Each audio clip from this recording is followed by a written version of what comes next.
Oh, it's nearly 10 p.m. Oh my goodness. The day has gone so quick.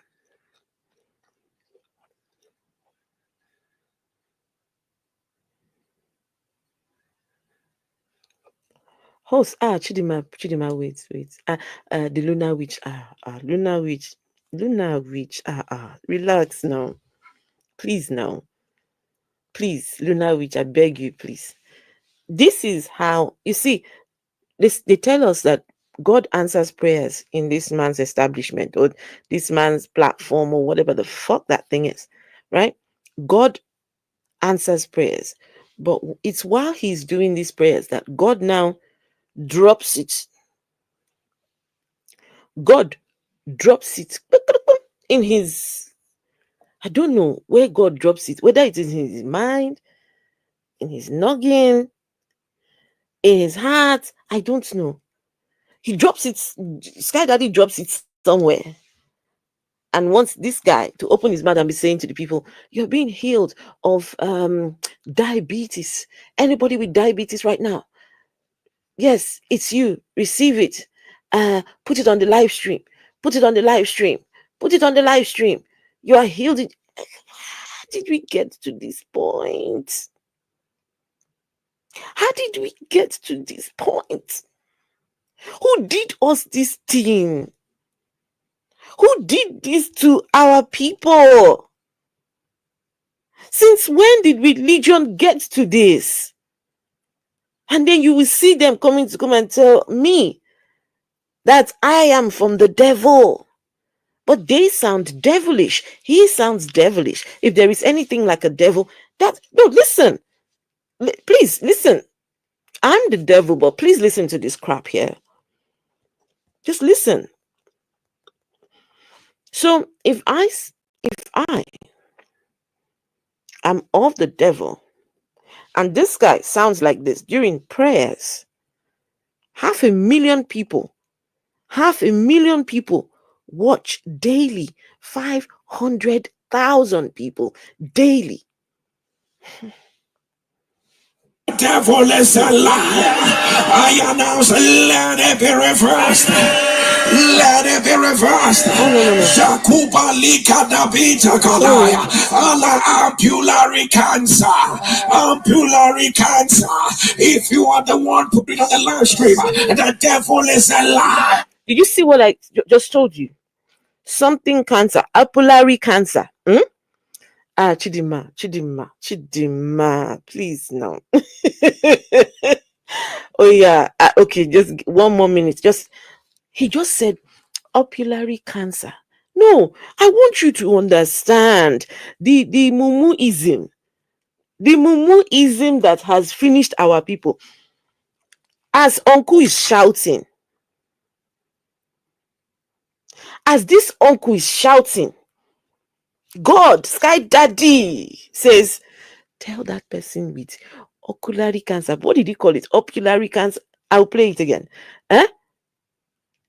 Tell the person with oculary cancer that I'm healing him now. There's somebody. Somebody needs to get this man before he will do the final damage to people. Please listen to the guy. Opulary cancer. Opulary. Wait. Please, which one is? If you are the one putting on the live stream. Wait. Hold on. Show me mercy. Let your hand rise. Here is drawing personality disorder. If you are the one putting on the live stream, what disorder? The devil is a lie. I announce, let it be reversed. Let it be reversed. Let it be reversed. Honor syndrome. If you are the one putting on the live stream, the devil is a lie. I announce, let it be reversed. Let it be reversed. Jakuba Likadabita Kalaya. Allah Apulary cancer. Apulary cancer. If you are the one putting on the live stream, the devil is. I beg, what is opulary cancer? Please now, somebody, what is opulary cancer? Chidima, Chidima, please. Lunar Witch, hello. Unkindness, opulary cancer, what is that? I beg now, somebody must be able to help. What is opulary cancer?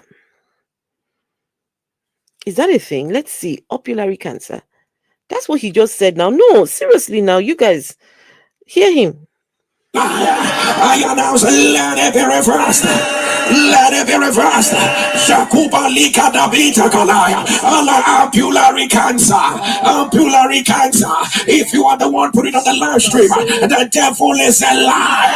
I announce, let it be reversed. Let it be reversed. Bronchio auto syndrome. That is what I see. Bronchio. He said opulary cancer. I've typed it. It says ampullary. Ampullary cancer is a rare and aggressive cancer that forms in the ampulla of Vata, a small opening in the small intestine where the pancreatic and bile duct meets. This guy said it's ampulla. Oh, what did he call it? Opulary. Wait, this guy, If you are the one putting up the live stream, the devil is a liar. I announce, let it be reversed. Let it be reversed. Jakuba Lika Dabita Kalaya. Allah ampullary cancer. Ampullary cancer. Opulary. If you are the one putting up the live stream, let it be reversed. Jakuba Lika Dabita Kalaya. Allah ampullary cancer. Ampullary cancer. If you are the one putting up the live stream, the devil is a liar. I announce, let it be reversed. Let it be reversed. Ampullary. Bronchio syndrome. That is what I see. Bronchio syndrome. If you are the one putting on the live stream, the devil is a liar. Wait, Jerry Eze. Seriously now. So Jerry Eze, your God, while you are shouting, your God now starts telling you ampullary cancer, something, whatever syndrome. Guys, this is the madness. This is the madness. This is the madness. How did we get here? How did we get? Look at this Chinazo Iroka Nula. Look at this Mumu. Look at the Mumu telling me I should go and learn medical terms. Maybe if he was pronouncing it properly, the person giving you the healing, if only he knew exactly what he was saying, right? At least make it make sense.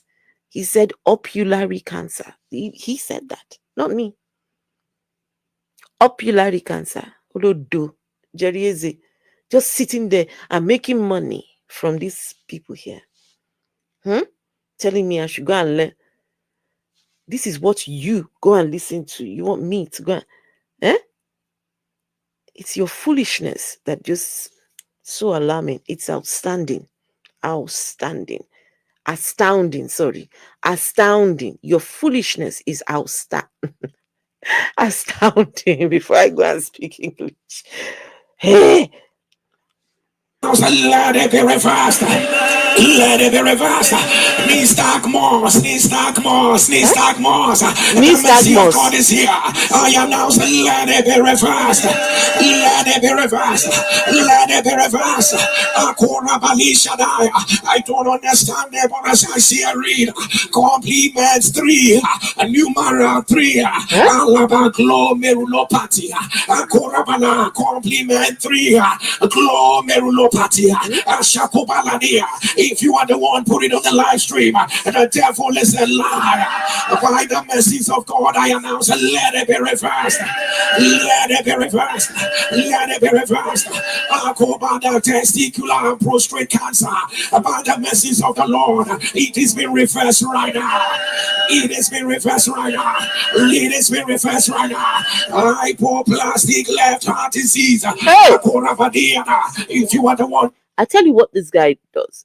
Every day before he gets on the live stream, he goes and types list of medical conditions. List of medical conditions. He goes and types and just see, okay, something cancer, jaundice, pancreatic cancer. And then while he's doing it, you hear him saying all these things so that the people think that he is saying God is the one dropping it in his medulla. There's no God telling him shit. There's no God telling him shit. But he has made money from these people because they are so beguiled. They are so brainwashed. They are heavily indoctrinated.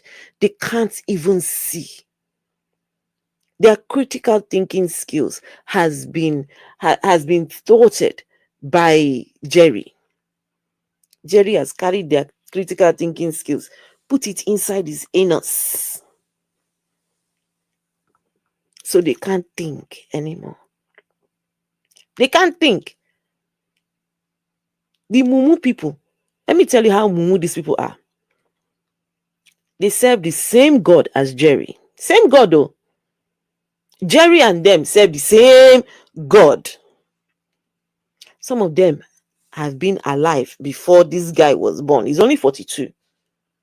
You see a 50-something-year-old man calling Jerry my papa.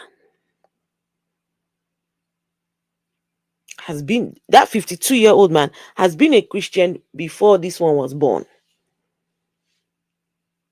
But because of miracle and healing, you go to this guy now and be doing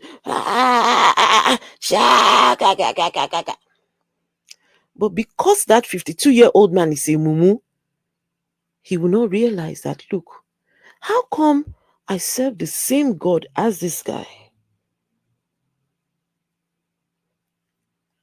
And I cannot lay my hand on myself and God hear my prayer.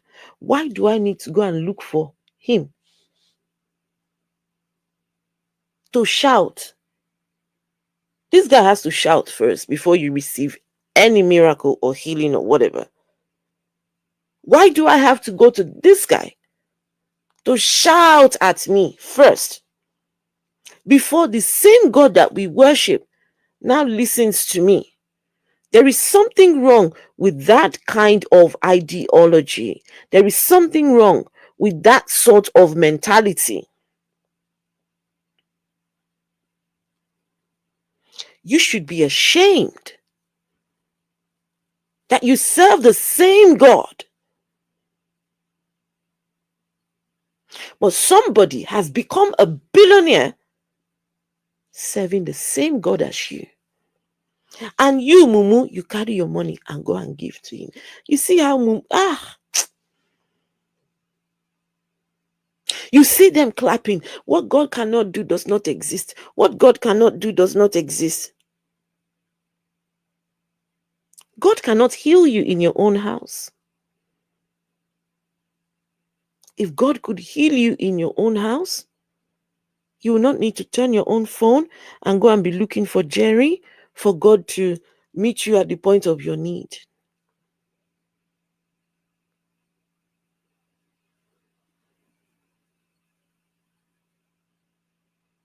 It's a shame. Your God looks at you and says, you are not important. Your God looks at you as the scum of the earth, like, what the fuck? But let me go and look for him. He's my darling. He works out, Look at him, buff, looking very buff. God says, no. Yeah, he cuts his hair, puts a line here. Let me go and look for the guy with the line on his head. Yeah, that's the one I want. And let him give some little healing to those other scum. What God cannot do does not exist.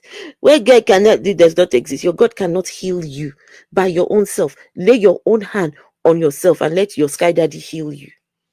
I don't believe in your God, but I'm hoping to at least open your eyes to see that you people are making a scammer. You're making a scammer rich. Your God has failed you.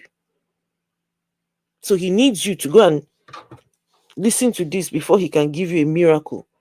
What kind of mumu God does? Wait, listen. the live stream. The devil is a liar. I announce, let it be reversed. Let it be reversed. Let it be reversed. Anal cancer. Anal cancer. Anal cancer. By the message Anal of God, cancer. I announce, let it be reversed. Let it be Anal reversed. cancer. Let it be reversed. Right now. Right now. Right now. Right now. Right now. Akobala shikadabeana. Liver psychosis. Liver psychosis. If you are the one, put it on the live stream. The devil is a lie. I announce, let it be reversed. Let it be reversed. Let it. Wait, oh, if you have liver psychosis and they call out your disease, they shout out your disease, and you two now start shouting, "Hey, Jerry mentioned my disease. Oh, hallelujah." If I'm you, you better go and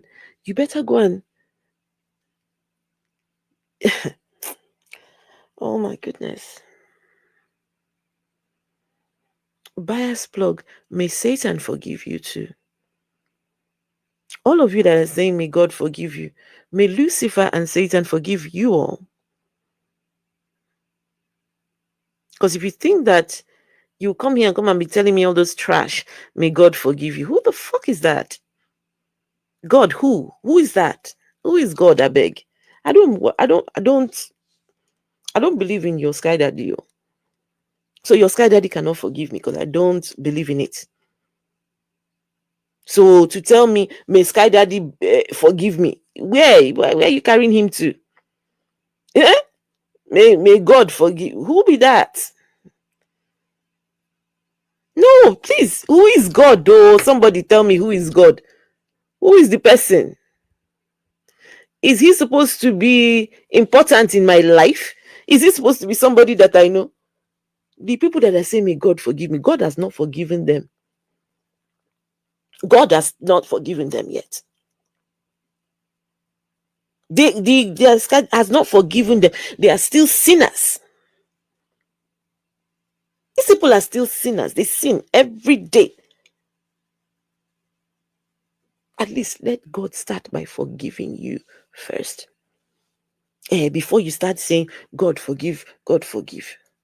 Let God start with forgiving you. Let it start with you first. Maybe if God forgave you, then the rest of us will be here. Eh? Okay. So, is there anybody that disagrees with me? Is there anybody that wants to come and tell me how pretty and lovely and awesome Jerry is? I want to hear from NSPPDians, the cult of NSPPD. NSPPD cult people. I want to hear from those people. Do we have Gbadebo Ogunshefumi, stop the blasphemy? Who am I blaspheming, please? Who am I blaspheming? Abulahab. Who am I blaspheming, please? Gbadebo said, bitter old woman. Oh, guys, these are the people that Jerry is breeding. You can't talk about their precious darling here. Talk about this guy, they will come for you. They will abuse you. They will curse at you. They will insult you. You know why? Because that right there is the sign of being in a cult. When your leader cannot be scrutinized without you taking offense, without you feeling the need to defend him, my dear Gbadebo, you are in a cult. Congratulations. You are a full-time member of the NSPPD cult. So, is there anybody in the comment section that was in the comment section that was in the request? Please let me see you. T Marcus. Okay.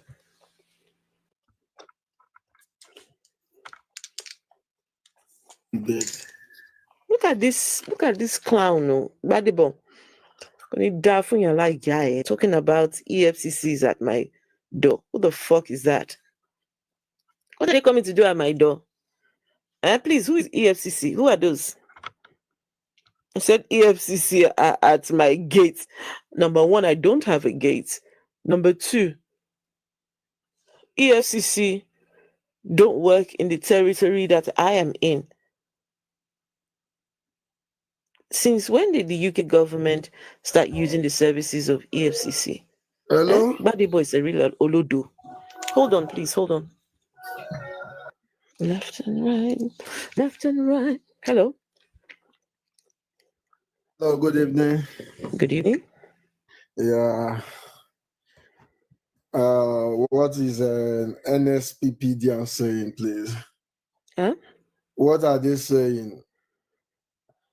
What? No, Are you here to are you here to I'm not sure. I want to speak to people that are in opposition to me. Are you agreeing with me or opposing? I don't know. I don't even know who is Jerry. You Is he don't know? one of the religious scammers? That's right. Mm-hmm. I This one, don't. T Yeah, Marcus, this one has become a billionaire. Oh. of course, they can always scam the gullible minds. This one has Okay. become a billionaire, scamming them. This one. The thing is, what you need to understand is the fastest way to make money as a black man is to be more religious, join in the line of religious leaders, and you Mm-hmm. can scam followers.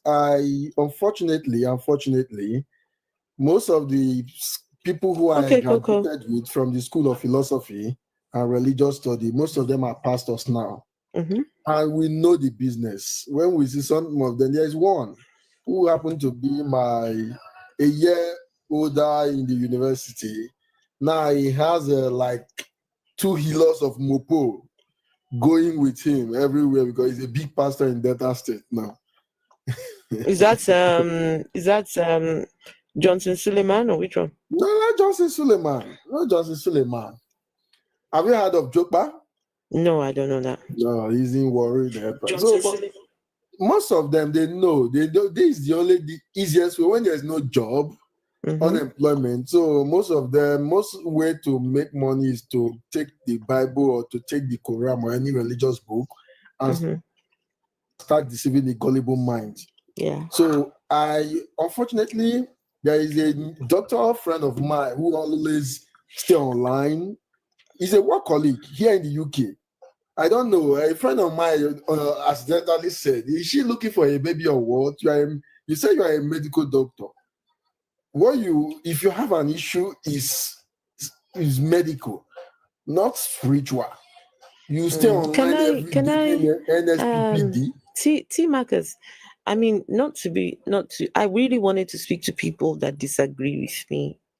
Huh? They Just are so not that coming we up. can no, They they're should there. come up. They Why are are they not there. coming up? They are there. I want to have a one-to-one conversation. Yeah. So just give me I can bring you back up in a minute. Just let me speak to them, please. Yeah. I will bring you back up. Okay. All right, thank you. I want to speak to people that disagree with me. Um Chidima, no. Is there anyone that disagrees in the comments? Pinky Dollar. Is it no comment? What do you call this thing? Request.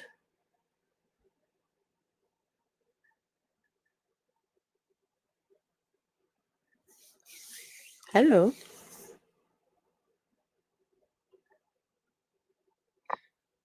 Hello. Hello. Hey KK. Pinky Dollar, are you there?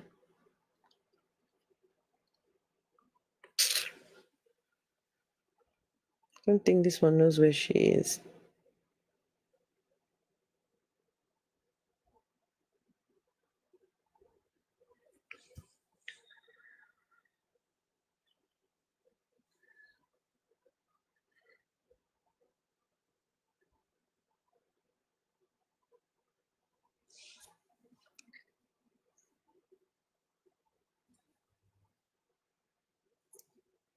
They just keep requesting and not staying. Guys, I want to speak to people who disagree with me. Chidima, you're in the request. Do you disagree?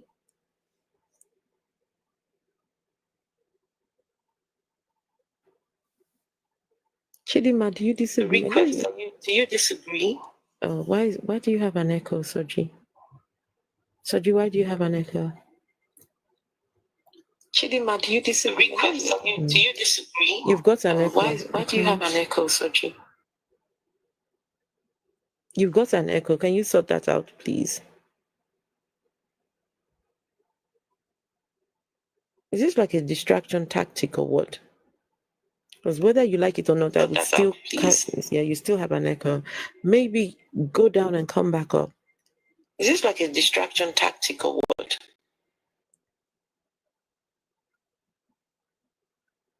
Official slide 68. No, this is the content that I want to do.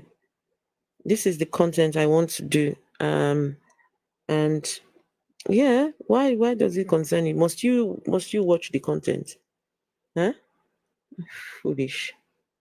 Must you watch it? Must you be here? Huh?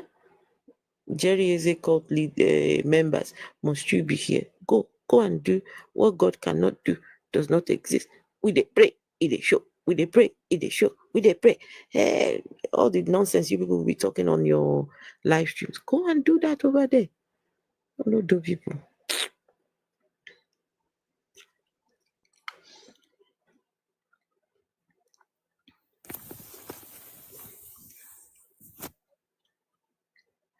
Hello, Sophia.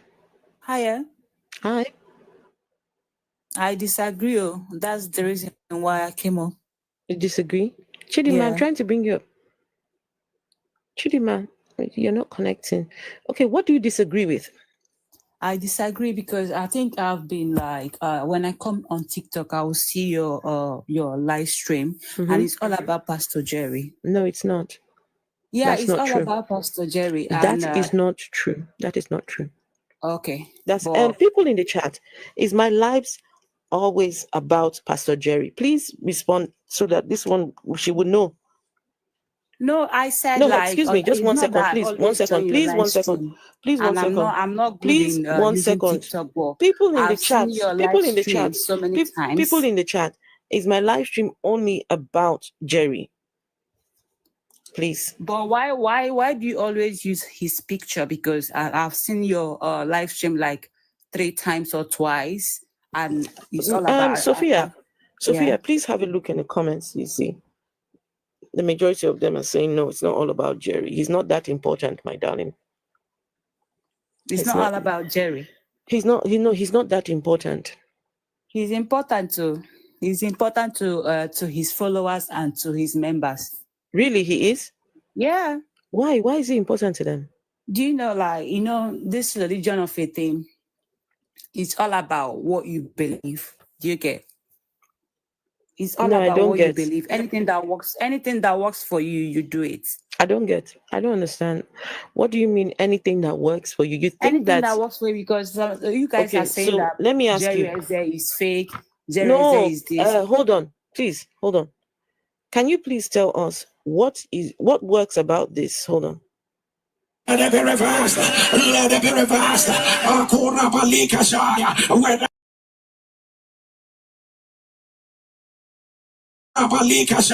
Whether they be endometriosis, whether they be ovarian cyst, whether they be fibroid, by the mercies of God, I announce let them be reversed.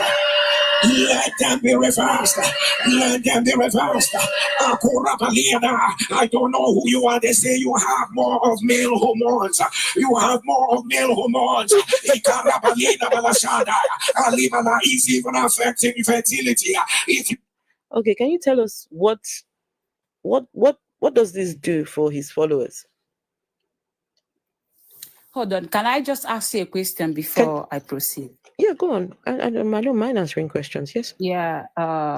Just are you a Christian or no, you I'm are not. just a non-believer? I'm not a Christian. Mm-mm. You are not a Christian. No. Neither you are not a Muslim. No. You don't believe in Jesus. You don't believe in Allah. Who is Jesus? Who is Allah? Who are those? No, I'm just saying, I'm just asking you. Who are those people? Then if you don't believe in them, I don't see the reason why you would be talking about anything, the man of God or anyone about it. Man For of me, God. Sorry, what do you mean by man of God? What does that mean, man of God? Man of God, you should know, if you know English, you know what man of God means. So you're saying that Jerry is a man of God? Hey, Newman. Yeah, Jerry is a man of God and he's a prophet. Who called him a man? Wait, God told you that that's his man? Yeah, God told me. God told you, say, this guy, You know, some Sophia. people that Sophia, I came wait up here, now, I came up to just to clarify something. Sophia, wait, God came to tell you. God came down from his chair, his throne. No. He came down to Nigeria. I don't know where you are. And God, wait now, let me speak. Wait now. So God came down to come and tell you, Sophia, Jerry Eze is my man.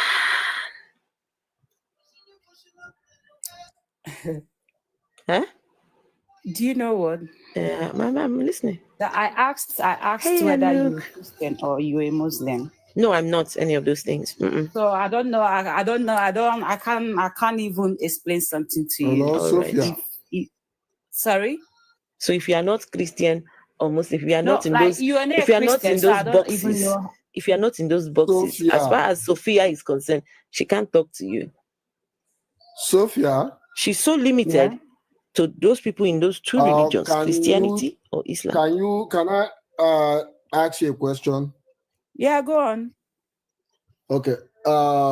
First of all, I will tell you a bit short history about me. I was born by a Christian mom and a Catholic for that matter, who goes to all the old Rosely and everything right from when she was a child. Okay. And a traditionalist father who also go to a Catholic church, but he's traditionalist. So, but invariably, I'm a philosopher. Okay. People like me, they don't guide us.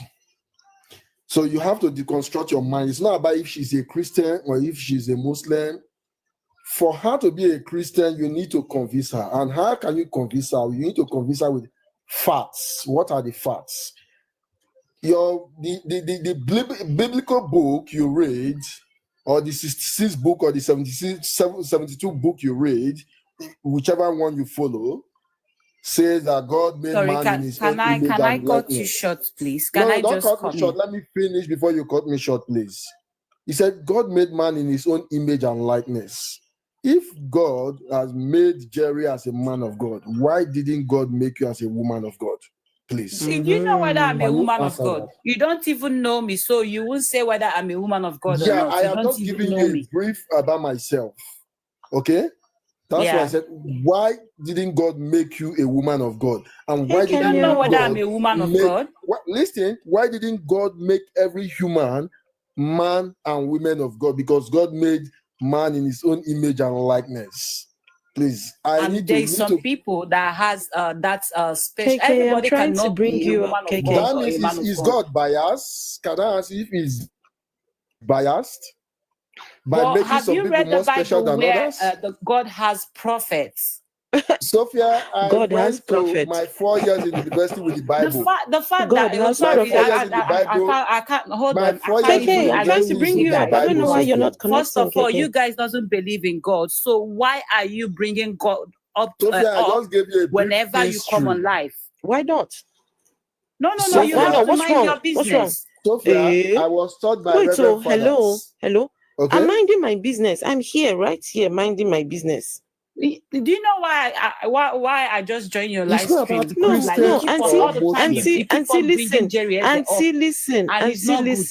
Auntie, listen.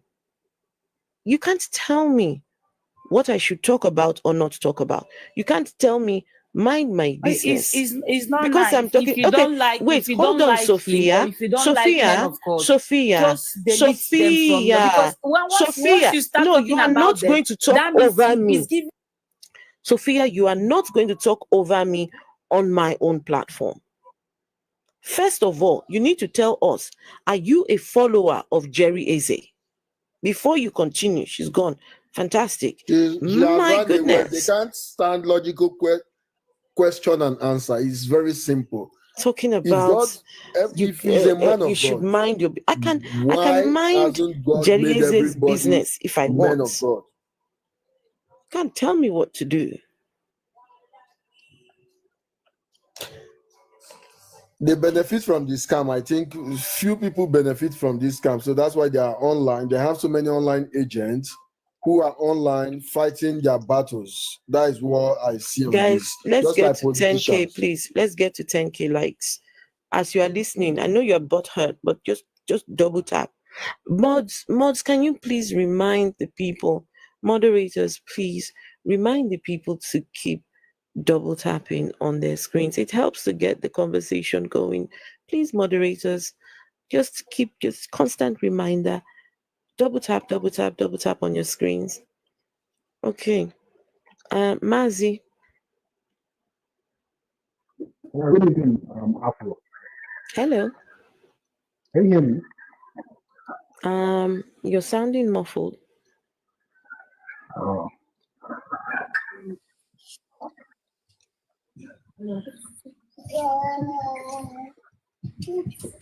You sound muffled.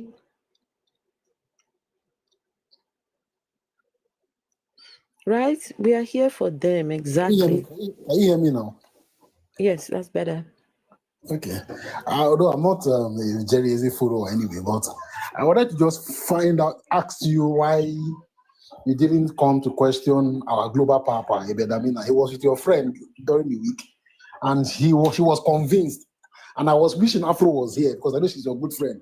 So I was just craving that I could link you to that program. He answered all questions that atheists around the world were having. And I just want to let you know that please next try and make yourself available for next time. It's going to come on your friend's platform. All your questions, I can bet you he will convince you, just like he convinced her beyond all reasonable doubt that indeed there is a God. So that I just want to drop with you. Wait, you're saying that what's his name? Global Papa was able to convince Aduni, Auntie Aduni. Yeah. Are you for real? I'm telling you, I wish you were here. Hold on, 1 second. It was paining you, really? I'm telling you, I said don't let it pain you. Don't let it pain you because some of us have jobs, okay, to do, right? And that time of the day, some of us are at work. We can't be because it's Global Papa. We should leave everything. That's not how it works. But just hold on.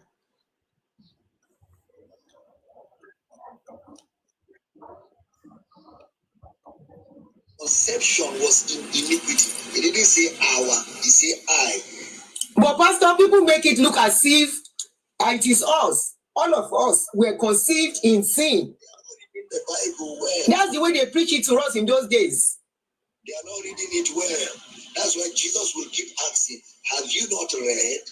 Have you not read? It's a Greek word, anaginosko. It means, are you reading and not paying attention? Man is not born a sin. Hey, Miss Misani. He's born innocent. When the gospel is presented to him, if he rejects the gospel, it is at that point that he has sinned by disobedience. If who rejects the gospel? The man that is preached to the gospel of God's love, God's mercy, and relationship with God.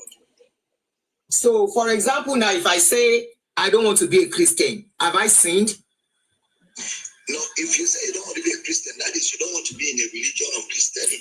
Thank you. It's different because the emphasis here is relationship with God. Thank you, sir. This relationship with God is predicated on the sacrifice of Jesus.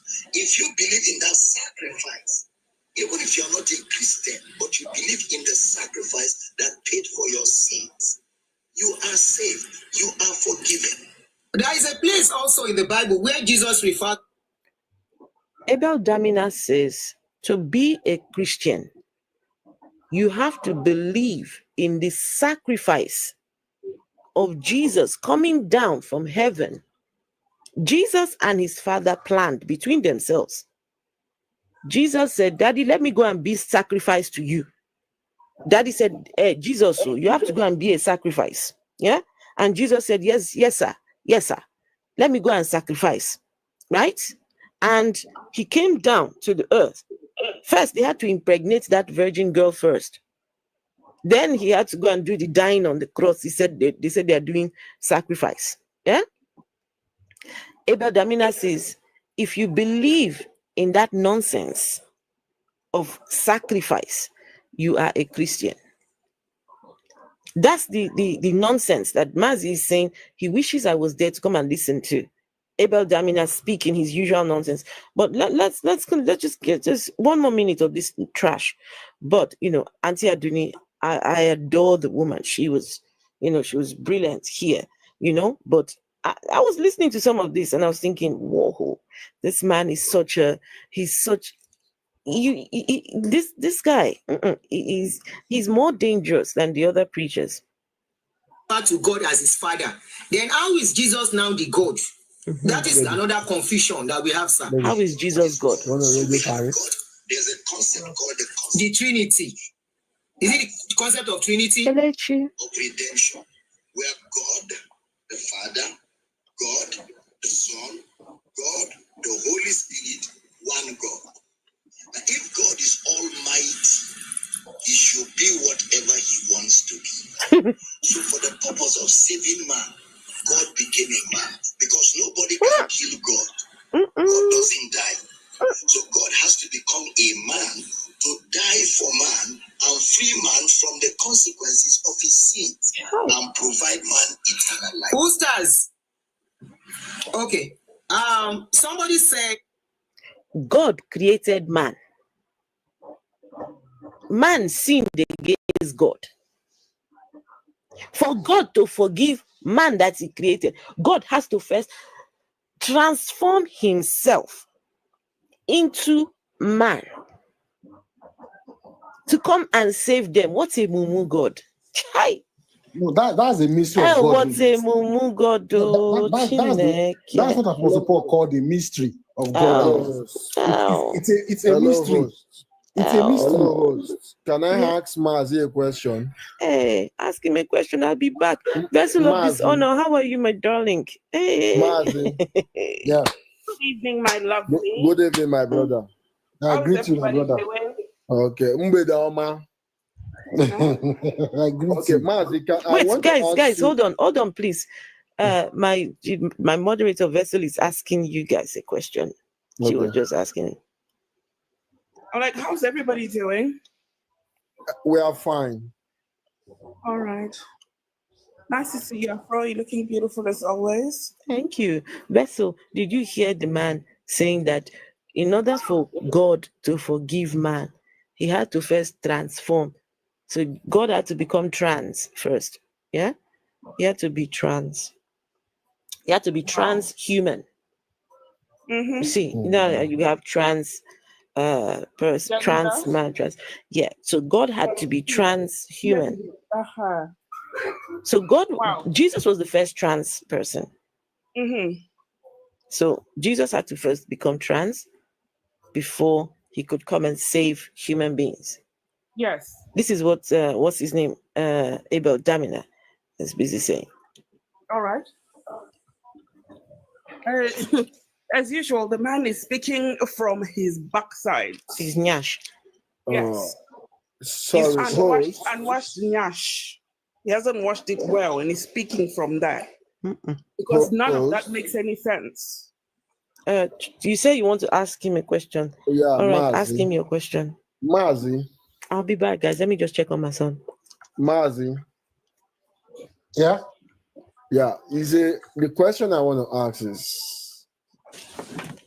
you said that from your global papa, he said that God came in form of a human to die for the sin of man, right? Yeah. Okay. So can I ask you, the Bible, if I've not forgotten the verse, or in the early part of the Bible, said God made man in his own image and likeness, right? Yeah. That is the English is very clear in English, in his own image and likeness. So If God made man in his own image and likeness, why is there evil? Why did God, who knows that God, he is perfect, not make a perfect man? Why is there imperfection in this world? He didn't make a perfect man because he gave man choices to why make. didn't he make a perfect man if he's all powerful? He made man perfect and sinless, but gave man choices to make. Why didn't he give man the choice to make that good choice? If he had done that, then he has taken rights away from man. Man has no rights. Man is just like a robot on this world. It's programmed by God, no choice at all. So in that kind of situation, you'll be doing things not out of your own volition, not out of your own will, but how God has programmed you to be. So is that a human being? You are not a human being. We're just similar to robots. Mazi, you still have not answered this question. If God is all powerful, and if there is this God, this universal God, this biblical God, you Christians focus on, okay? If there is, why is there sin? Why is Christians killing Christians? Why was there colonialism? Because colonialism and Christianity came to Africa at the same time. So can I categorically tell you now that there is no biblical God, there is nothing of such, but nature. That the nature is the word and the word is nature. Because you can't prove to me where this God reside, and if God made man in his own image and likeness, why is there imperfect man? And if there's an imperfect man, and if there's imperfection in man, if there is an imperfection in man, that shows that God himself is not powerful. So that is why he had to send Jesus to come and stand as an arbiter, because he knows that man is fallible because of the devil, right? So Jesus has come to pay that price on the cross. Okay, listen, Mazi, who created the devil? Devil was once an angel. Who created the devil who was once an angel, please? Sorry. When it was still Lucifer. I just need to intervene. The devil was not once an angel. If he was created an angel, he's still an angel. So he's a fallen angel. He's a fallen angel. Yeah, moderator. Are you inferring that the biblical God, there is a biblical God that exists, and there is the devil that exists, that both of them are in constant fight or head to head against each other? Or is that what you're trying to say? Because if Christians are the devil has been defeated already. Hello? Please, where is this the devil has been defeated where already? Is this God? Because I don't know how you can convince minds like me to believe in these religious dogmatisms, because this is actually a myopic dogmatism used to colonize Africans and the common man, to keep them under the check of the government, because religion goes alongside with the government.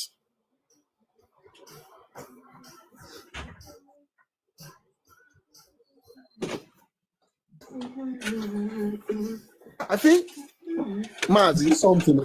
I should. Hello, Mazi. Yeah, I can hear you. Mazi, can you hear me? Again, you should know that the Bible is no different from other theses that you have read. The Bible was a compilation of letters written, intuitive minds, subjective minds, written by these men, early men. And the Bible was compiled and reviewed, okay? And some of them were taken away. And if you need to learn, I don't know from the background or educational background you're from, but you need to go back and read about the church history. And then you need to question some of this your belief and you need to question your stand about the existence of this God. Your network is bad, though. Can you hear me? Hello, Mazi.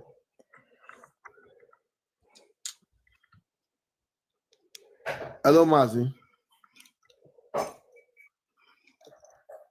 Hello. Host, I think I can hear Mazi. Okay, it's better now.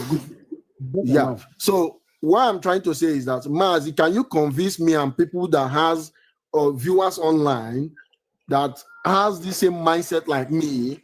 Why is there still evil if there is this God who is all powerful, all knowing, and created man in his own image and likeness? And if man was created in the image and likeness of God, who is all powerful, means man should be powerful, man should be perfect, and there shouldn't be evil in this world. But why is there still evil? And if you're saying that Jesus came to die for man because man is not perfect and man was made in the image and likeness of God, so are you trying to logically? Why are we speaking about something? So I think what or the host is trying to let you, some of you believers of Christian faith know, is that you need to deconstruct your mind from religious dogmatism and avoid being scammed by all this. If you believe, shout him, bro. There's nothing there. There's nothing there. If you have been made in the image and likeness of God, you should be able to communicate with your God directly, and you have been made a man of God. If Jerry Eze is a man of God, you should be called a man of God and have the same powers as the same man. Okay? Because if you are made by the perfect God, you should be a perfect being. I don't know if you understand what I'm saying.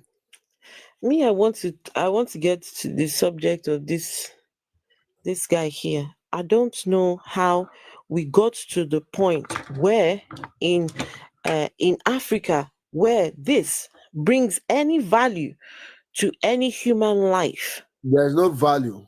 How does this help anybody? This rubbish. Eh? How does this? By the message of God, I announce, let it be reversed. Let it be reversed. Guys, this is prayers. Right now. Right now.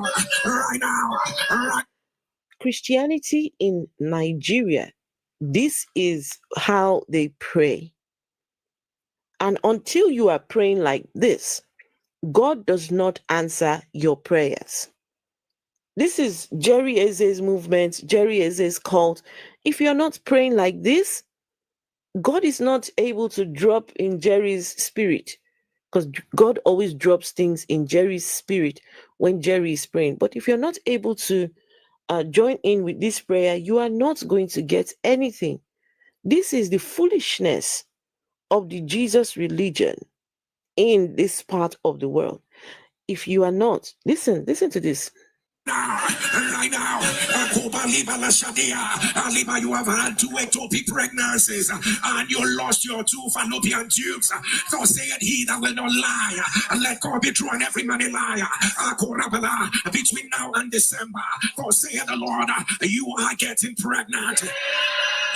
You are getting pregnant. You have had 2 ectopic pregnancies and you've lost 2 fallopian tubes. God is saying before December, you are going to be pregnant. So, Sky Daddy God came down to come and tell Jerry, say, Jerry, there's somebody that is listening to you right now. She had 2 ectopic pregnancies.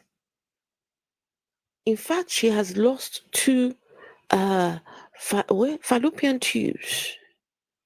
There's 1 left, Jerry. Just 1. Or there's 2 more left. I plan to make her pregnant. I plan to make her pregnant. Can you tell her for me, please, Jerry, that I plan to make her pregnant? Meanwhile, this woman would have to go and fuck her husband first before God can finally make her pregnant. So this Sky Daddy has to wait until this woman is busy with her husband, right? When two of them are busy fucking, then God will say, okay, now is the time. Let me go and make. I mean, this is the foolishness. Who did us? Who did this to us? Who did? Sorry, if I start breaking my own thing. Who did this to us? Talking about fallopian tubes. So Sky Daddy comes down to come and tell Jerry to tell people about fallopian tubes. What kind of foolishness is this? Had two ectopic pregnancies, and you lost your two fallopian tubes. Thus saith he that will not lie, and let God be true and every man a liar. Between now and December, thus saith the Lord, you are getting pregnant. You are getting pregnant, not by power, not by might, but by the Spirit of the Lord. Receive it of the Lord. Receive it of the Lord. Receive it of the Lord. Right now. Sarcopenia.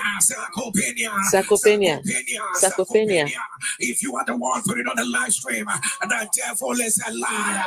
So if you are the one, put it on the live stream. So whatever you're watching, if you're watching on your tablet, you're supposed to put on the you see, as you guys are commenting here.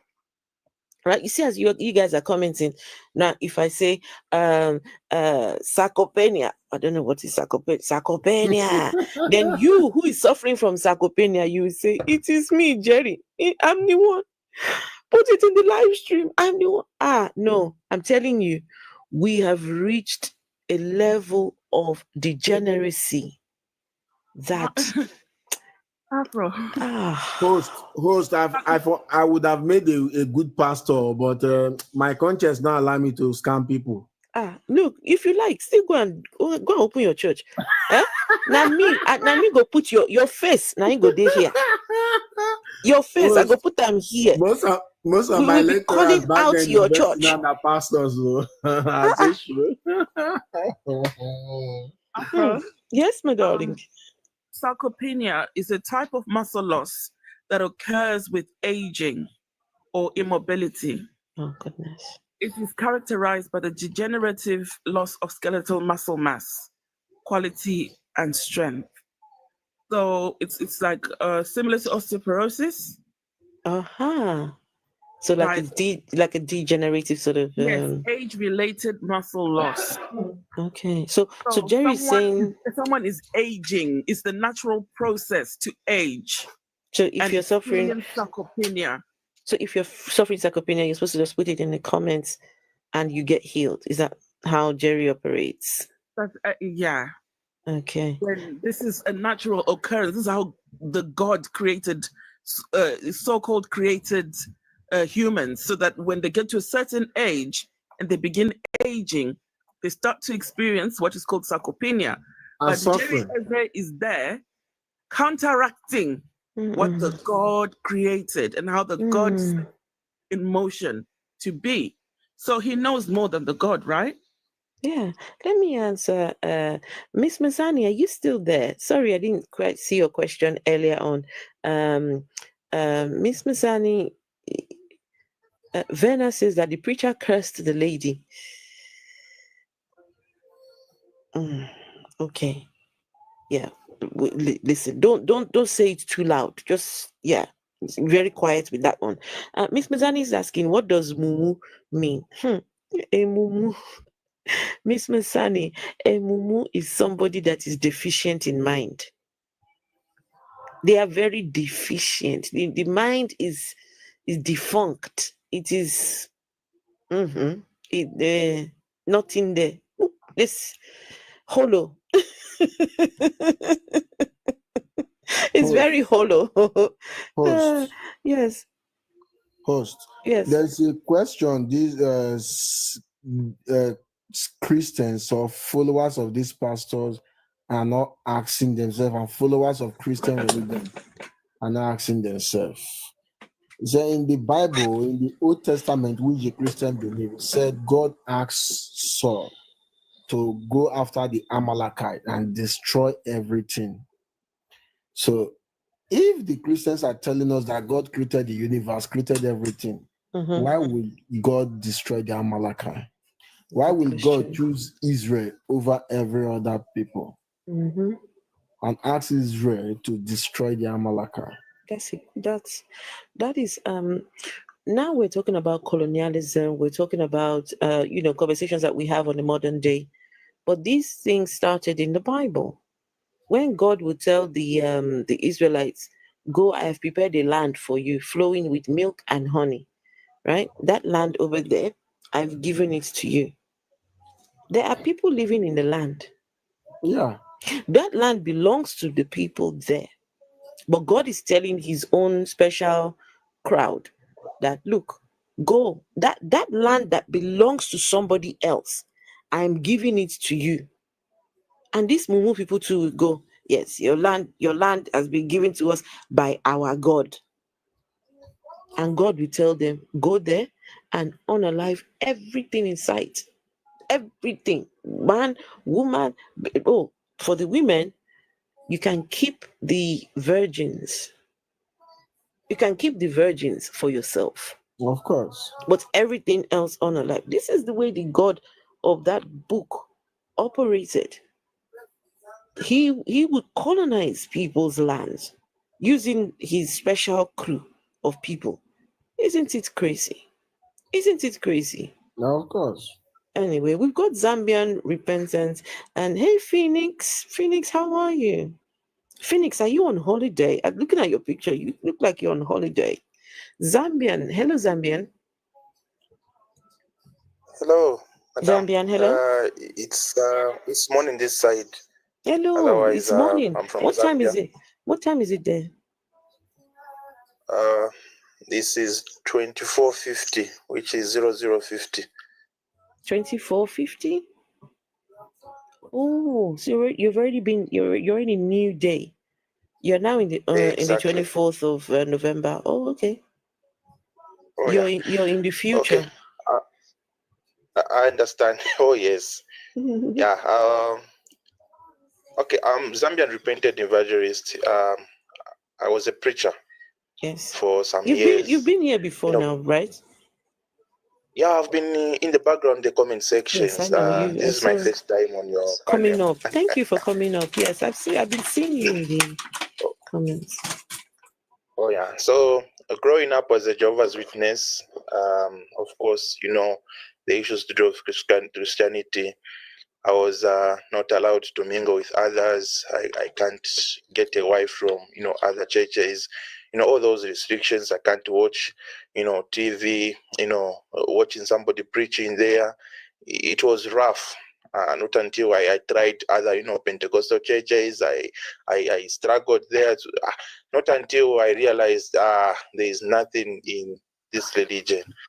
This is the European way of indoctrinating people of believing whatever we believed. So Zambian repentant evangelist just means somebody was an evangelist, then I repented. So it's Zambian repented evangelist. I'm no longer a preacher. Can I say, Zambian repentant evangelist, listen, of all of them, you have to be commended. You know why? For an evangelist to do an about turn, somebody who is out there in the field, they are the ones recruiting people into the kingdom of God. They start off small. Before you know it, they start receiving monies, and they grow their own little following, and the money is good. The fame, um the respect that they get, the love, the attention they're getting from people. It's not easy to leave that behind. Oh, it's not easy for you to say, look, I know I'm lying to people, I'm scamming the people, and I'm taking advantage of these people, and to walk away from that. Any preacher, one who used to be a preacher before, and they do an about turn, we really need to be, commending these people and to clap for them and to say, well done, right? I mean, I can criticize you, I can criticize, but that means I choose not to, because anyone who is repented, the question really is, what are you doing? to rectify the damage that you did. Because don't forget, you did damage to people. If you want souls to Christ, you manage to indoctrinate others. So what are you doing to right your wrong? Right? But it's step by step, little by little. Yeah, right? That is why coming up with this kind of a page, called Zambian Repeated Evangelist. Of course, I'm now well known in my area, in my locality where I'm staying here in Zambia. I've been preaching in my local language to say, my people, whatever Christianity has been preaching for years, it's not true. And people who throw stones on me to say, no, you are now a devil, Satan is now in you, what, all those issues. Otherwise, it's a struggle, and our people needs to hear the truth. And the truth is, we really need to deconstruct whatever was written into our heads the time we were very young. I know many of us were indoctrinated, and it's time to wake up as Africans and realize we've been indoctrinated for a long time. What? Can I say something? No problem.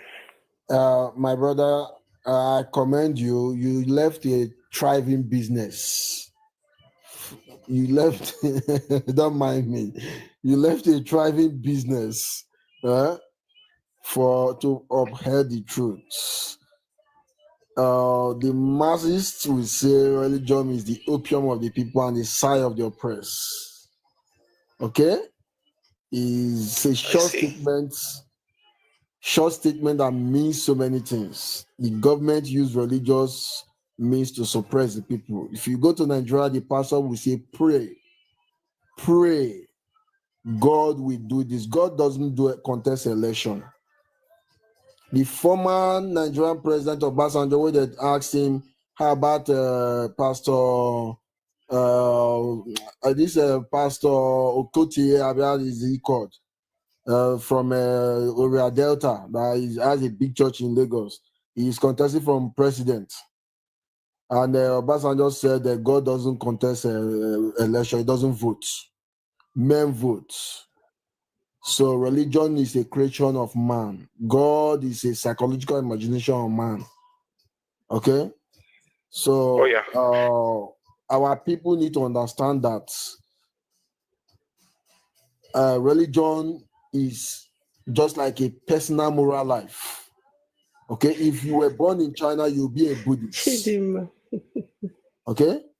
If you were born in China, you'll be a Buddhist, or you will follow Confucius. Okay? For me, I would say I wanted to come in the time we were talking to that Christian. Before you continue, Miss Misani, are you still Miss Misani? Are you still there?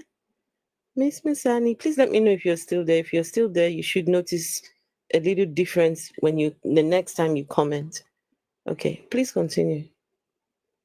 So I would Zambia, I will commend you, and I will say for people like me, I will say I'm a Kantian, and we say for the sake of duty, What's a Kantian? What's a Kantian? Yeah, Kantian, we follow the doctrine of the teachings of Immanuel Kant. So Immanuel Kant. C-A-N-T. Yeah, K-A-N-T. Immanuel Kant. K-A-N-T. Okay. Yeah. It's a philosopher? Yeah, a German philosopher. Interesting. Yeah. So these religious bullshits, they can only deceive the gullible minds. And when they can't deceive you, they will say you are agent of darkness. I prefer to be called that. I've been called that right from my university days. That I'm agent of darkness. And so many of my friends who know how to deceive these gullible minds, they were thriving. Most of them are pastors, having big church. Some of them are in Anglican, having different way, but they know the truth. They know that there is nothing there. Yeah. They know. May I say something to the King Zambia? Miss Misani, you're now a moderator. So please continue. Hello, Verna. Good to. Hello. Oh, it's so nice to be here. Yes, thank you for coming. I admire what you're doing. Very, very powerful. Very, wow, thank you. Very, a lot of wisdom there. Thank you, Verna May. Yes. I would just like to say to the king, like when you said about some of them talk about stoning you or asking you if you're something the devil or that the best thing to do in a situation, especially if it's a group of people that are determined to stay religious, the best thing you can do for them is get all the knowledge that you can get, and then get yourself in a position where maybe you can be able to help them, because normally they don't have that much. They're just at the survival level, or if they have needs. Put yourself in a position to actually be that light. That they can actually see what a real you could say Christ or anointed one. You see, to become a light, to be shining. Put yourself in a position, which means when you want to change a person that is believing, you got to first break through that stone that belief puts up in front of their heart. So you can always break through get to a person's heart by being a giver. You see a need, fulfill it. Just talk to them. Sometimes try talking to them without trying to be the one that spread the word, because actually you're being religious also. Because actually you're speaking all the things and trying to tell them against what they shouldn't believe, when that's all they know. That's all they know. But I can also tell you an easy way to get the churches closed. The fastest way to get them closed, if you're interested. It's kind of funny. Okay. Please go on. Okay. You can go ahead. Okay. Well, all they have to do is start demanding the preacher pay the people. Sorry, say that again. Say that again, Verna. Verna, say that again. Verna, say that again. Demand the preacher to pay them back.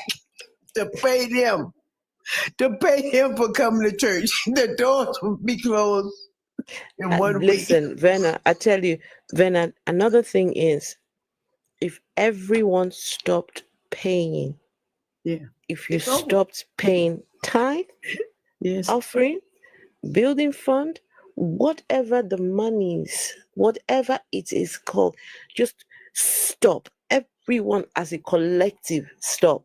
Now, if truly that person is called by God, God is the one that called that person. God singled this person out of the billions of people, and God said, you are the one I want to use. Guess what?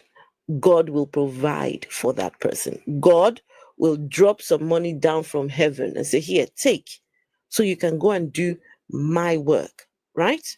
So if we stop giving them money, I am telling you, we quickly know who is fake and who is for real. Yeah. Stop giving them money. Stop. Tithe, offering, building. And if anybody comes along and says, so how should the church be? How should the church pay its bills? Well, I thought the church is the house of God. Is that not what you all call your church? The house of God? If it is God's house, God will pay his own bills by himself. Your pastor should go outside his house. Whenever the phone bill, the light bill, water bill, whatever bill is due, they're looking for money. Instead of coming to ask you, go outside, stand directly under the heavens. Heavenly Father, Lord Jesus, you called me for this work. Do not put me to shame. So these people know that I'm truly called by God. Can you please drop me my electricity bill, please? And Sky Daddy too will drop the money down, right? This is how we need to be going forward. Host. For me, I think one reason why people are religious is fear. Because the psychological definition of religion. One of these said that God is like his mental activity. He didn't create the money, Joyce. Well, he did not. Wait, hold on, T. Marcus. If Joyce World, if you think that God created money, you must be delusional. So your God went to the printing press to create money. Your God went to the money, where they go print the money. Your God stepped in there to go and create the money. Are you okay in your head? So you that believe in the Bible one, your own God created it. The one that believes in the Muslim one is their own God that created their own money. The one that believes in Zeus is their own God that created money. Make it make sense. A grown adult believes that her God created cash money. Her God. Hey Jules, hey Chidima. Go on, T Marcus, and then we could hear from. I'm good to see you. We hear from Chidima and Jules. He said man created God as a result of psychological activity going on in his mind. Man has a father who gave birth to him, but at a point, the father is unable to do certain things, and he feels he is able to conceive a father out there, a God out there that can do more for him. That is just the activity. That is how the psychologists of religion see the activities of God. So people are afraid, and these preachers or these so-called pastors, they come and they tell these people pick some of these texts in this book and tell them, and they put this fear in the mind of the congregation that if you do this, I'm sorry. you go to hell. I'm sorry. Joyce World, I apologize. Joyce World, please accept my apology. Accept my apology, Joyce World. Okay. I finished talking, but I'm so sorry. Joyce World, please let me know you accept my apology, Joe. Please, Joyce World. Joyce World, please. Please accept my apology, Joe. I may have made the woman get angry now and go. She was actually saying, she was speaking in, I read the comment wrong. I'm so sorry, my lady. I'm so sorry. That's why reading comments sometimes can be so, right. Joyce World, are you still there? I think you went a little too much on. I'm so sorry. Dabiosa, hello. You must be out. I am so sorry. She's gone now. Oh no, what have I done? I've managed to get her angry. Oh no. I apologize.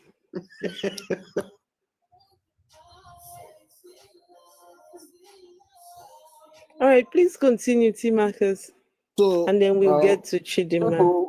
People, most of these followers are afraid when they hear these texts and they start pumping their money, thinking when you give, God is going to bless you. There's nothing. God who created you won't be needing money from you, because if God is so powerful to create you and to make all these things, God should be able to have more money to give to you, to print money. So they go and they use this Bible, this set of books, because these biblical texts were actually compiled. They were compiled in the during the modern era and the medieval period. So they were picked up. There are some of them which were taken out, and which the Catholic Church, has some of these books. Okay. I'll be quick. I'll be quick. Okay, yes. No. I'm trying to tell people to double tap on their screens. If you're watching on YouTube, please give the stream a thumbs up, please. Joyce World, are you there? Joyce World, are you still there? I hope you accept my apology. Is she's still there or no? I don't think so. She not? But may I say something? I hope she accepts my apology. Oh, she's up here. Oh, she's up here. Okay. She's up here. So we have to tap. Just like I was saying. So these books were edited, and the one that suits Christianity was put together and called the Bible. The Catholic has 72 books, and the Anglican and Pentecostal has 66 books. And there have been, if you read church history, any of you guys read the history of the church, right from the time of the Council of Nicaea, the Council of Pisa, where there have been disagreements, the time of the three pope, the time the papacy was moved from Rome to Avignon, and all this era. At the time Galileo was killed because he said that the earth and the other planet moves around the sun, building on Niccolo Copernicus' revolution of science. Okay, he was killed by the church, who believed that Joshua in the Bible had the sun stand still. So all these disillusion were built by these early church people just to control the followers for the government, because the government and the church, or government and religion, go hand in hand, and government use the religious leaders to capture the people. So that is one of the things you need to know, that religion in Africa and religious dogmatism in Africa will continue because these people are being supported and used by the government. Mm-hmm. Right. Thank you. I appreciate, it's good to always have, the history of the religion, right? Very important. Very important. Joy's World. Are you hello, Joy's World? Is she there? Joy's World. Are you there?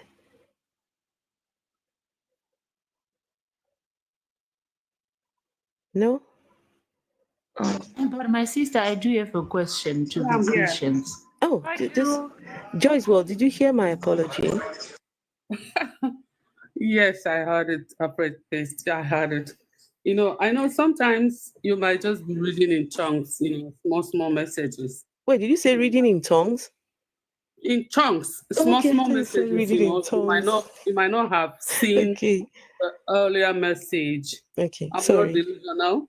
I'm a constructor. I'm constructing from the foolishness that I was raised in. Congratulations to you. Since I got into the truth about this nonsense, I'm always so emotional and I'm always so angry since I started reading this book. Because if you really read the book, you cannot follow this nonsense. One day, hello, one day. So thank you so much. It's okay. You're welcome. And thank you for coming up. Thank you. I appreciate it. I'm okay. Thank you. I'm sorry. Sometimes okay. Maybe I should try and be nicer. I'm sorry. Anyway, Jules, you've got a question. Before you ask your question, we got Chidima. Chidima, hello, Chidima. Hi, my darling, it's me, Queen. Hey. I was telling you in the comment section, but you didn't read my comment. I was saying to you, it's Queen. I changed my name to Chidima because Vessel, you remember her? Vessel? Queen Sarah? Yes. Queen Sarah. Yes. Hey, Queen. You're right. I changed my name to Chidima because I don't know if you guys watch this Miss World, etc. Yes. Oh yes, Chidima, because of what girl. the and the bullying, and I was campaigning for her on TikTok. Everybody voted for her. Oh, that's how I changed my name to Chidima. Well, I was telling you, so how are you, my darling? Hey, good to see you. Oh my goodness. Yes, you nearly give me a headache with that Chidima, sorry, no vex. A very interesting lady, Chidima is. For those of you who have not met, she's your grandmother, but she has never been indoctrinated into a religion. She's never read the Bible a day in her life. Never went to church. Never went to nonsense. Church. Never happened for her. And she's a granny. She's got a life. This woman travels everywhere. She is, all about, and she is, listen, when I tell you that religion has really messed us up. Huh? It's people like her. When you hear her, she would tell you, never read the Bible, never went to a church a day in my life. And guess what? And I leave from the UK when I was 2 years old, grew up in Jamaica, because my parents went back. So all of us were born here and went back. And when I remember growing up, whenever time she hear the church, she always said in her Jamaica, no, I want the bumble clock, them people are nice in me. So me just want to go over there with me cutlass, go chop them up, you know. What she mean? I don't know if you understand what I mean. She said, what she mean? She said, why are they making noise in her ear? She just want to get her machete and go into the church and deal with them. So that's all I remember. She said, they man, this nonsense making noise in this nonsense. So I never, none of us. And this, when you look at us, you can't, we're not missing anything. I have every limbs. I've got my 5 kids, them all born natural. No praying and this. I don't take them to church and say I'm gonna christen them. And I saw all my friends, them took their kids to church and christened them, and they didn't turn out better than mine. Definitely not. They didn't.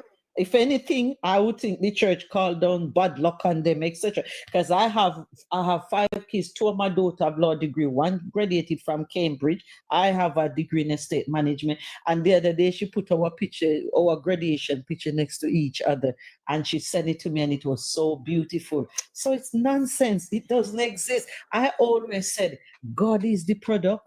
Congregation is the customer, pastor is the cashier, religion is a business. Because when you give they sell God is the product. Yes. The congregation is the customer. Yes. The client. Yes. Yeah? And customer, the client, and the pastor is the cashier. The cashier. That's why I always tell people, because when Jerry Eze is the cashier. Yes, his NSPPDians, exactly. They are the clientele, they are the customers. And they're selling the customer product that they will never see. Because when they sell God, even when you die and you're on your bed, you'll never see that God. So that's the product. And the customer is the people sitting down in that building, and he's the cashier. Because when you give him your money, what are you getting? He's getting rich. He's getting rich. He's getting richer and richer. His kids, his whole family living large life. These criminals do not put nothing back into the community. They're just sucking the community like a mosquito. They're like vampire. That's what they're doing, just sucking it. And these gullible people just fall for it. And you know, right? They know that this thing doesn't exist. They know when they're sitting down with their family in their quiet moment. Come on. They know it doesn't exist, but they know the people gullible. Because, host, if we are different, you and I could say, let's go and set up a church tomorrow. Yes. And guess what? We would just tell the people what we know they want to hear. That's right. And they would believe. Yes. And then we get some people to go and question them and find out their background. And then they would come and tell us, and then we'd call it out in the church. Exactly. And people would fall for it because they're so gullible. And Jesus, when I hear people saying Jesus, I always said, why are you calling back the slave ship? Because Jesus means Giant European Slave Union ship. 1562 by John Afton. He was an Italian. The name of the ship that crossed the Atlantic. That's what it is. The abbreviation, and you have people jumping up, blood of Jesus, Jesus, Jesus. Oh my goodness. Hey. Me, I don't say, oh my God, and all that thing. That word don't come out my mouth. Nope. I would never say it. I still say it even till that, but you know, it's part of the. Eventually, you train yourself. Eventually, yes. Eventually, it does not happen overnight. It doesn't. I listened to that recording you were playing, and I said, oh my goodness. Which one? The one with that man going taka headache. Oh my. Jerry Eze. If there is a God, why do you need to pray that much to this God to get what you want? Exactly. Why? And people that don't believe in this God, people that don't, they get everything you are getting, they get more than you. Yes. They get more. Jules says she has a question when you're done, yeah? Yeah. Even yesterday I saw this lady walking with 2 sticks. This is how we are so brainwashed. and she's from Jamaica, and we were talking because I know her. And I said to her, "Why you walking with 2 sticks?" And she was explaining in our spine. And I said, "My sister, do you know last year I was walking with 2 sticks because I had this inflammation in my spine?" Oh. And she said to me, "So what do you do?" I said, "My sister, I believe and I know every illness in your body can be cured. And I am somebody who do not sit down. If I have Was to travel that not when you went to have the operation Cuba. done? Yes. You went to Cuba? Yes. So I was explaining to her, I said, I went to Cuba. And I said, they've got the treatment there that the UK don't have, and it's so cheap there. Right? And she said, "Did you know anybody?" I said, "No." I said, "As long as there's transport go there, I will go there." And I went by myself, went with the phone, the apps on my phone, booked into Airbnb, and I was explaining to her. I went and I came back and I've got the Airbnb and the hospital, the doctors, etc. And there's one from Ghana. I still ask, time to time we speak, and I was saying, explaining to her, and I said, "I've got the information. Go there. They will sort you out because you have exactly what I had." And she telling me she can't sleep because of the pain. But my sister, I have faith in Jesus. I said, "My sister, there is no such thing. You have to be real. Be realistic. And if there was a Jesus, why are you in pain? Why are you sick?" She stood there looking in my face. "So you don't believe in God?" I said, "Answer my question. If this God exists, why are you walking with 2 sticks? You barely can move your feet because that's the same thing happened to me. So why are you sick? Why your God put you in pain?" And she stood there, couldn't answer. And I'm giving this woman the information. And she said, "Oh, well, I have faith." And until the bus came, she stepped on the bus. Her last word to me, "Bim, I have faith and my God is going to heal me." I said, "Oh my goodness, these people." She'd rather to be in pain, and she said she have faith in her Jesus. So I don't know, you just have to leave them. I'm giving her the information to help her, and she says she have faith in God. No, just terrible. It is. Jules Hello, says, hello, just hello, one host, second. can I say something quickly before I go? Oh, Jules says, just hold on. Jules has a question before you go. I don't know if the question might be directed to you. Just hold on. Okay. I do have a question to the Christians, yeah? Without the Bible, what evidence do they have about their God and Jesus? Without using the Bible, faith. What other evidence do they have about their God and Jesus? Faith. Sir.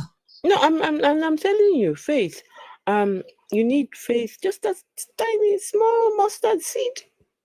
Not as big as the mango seed that I'm eating, no, but that Jesus says, small mustard seed like this, that's all you need to believe that Sky Daddy is up there.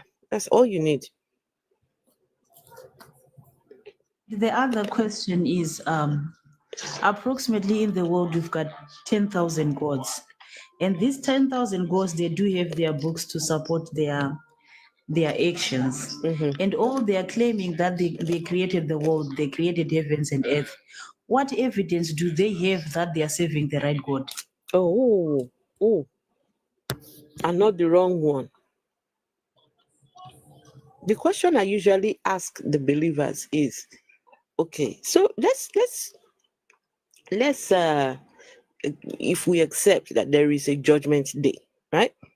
This judgment day that you condemn us to. They always tell us, wait until judgment day. You wait until judgment day and see what will happen to you.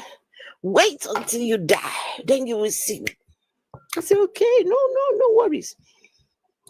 What if you get to the judgment seat or judgment day, and while you are bouncing up there thinking, okay, let me go and meet the Savior that I worshipped on earth, that I never saw one day in my life.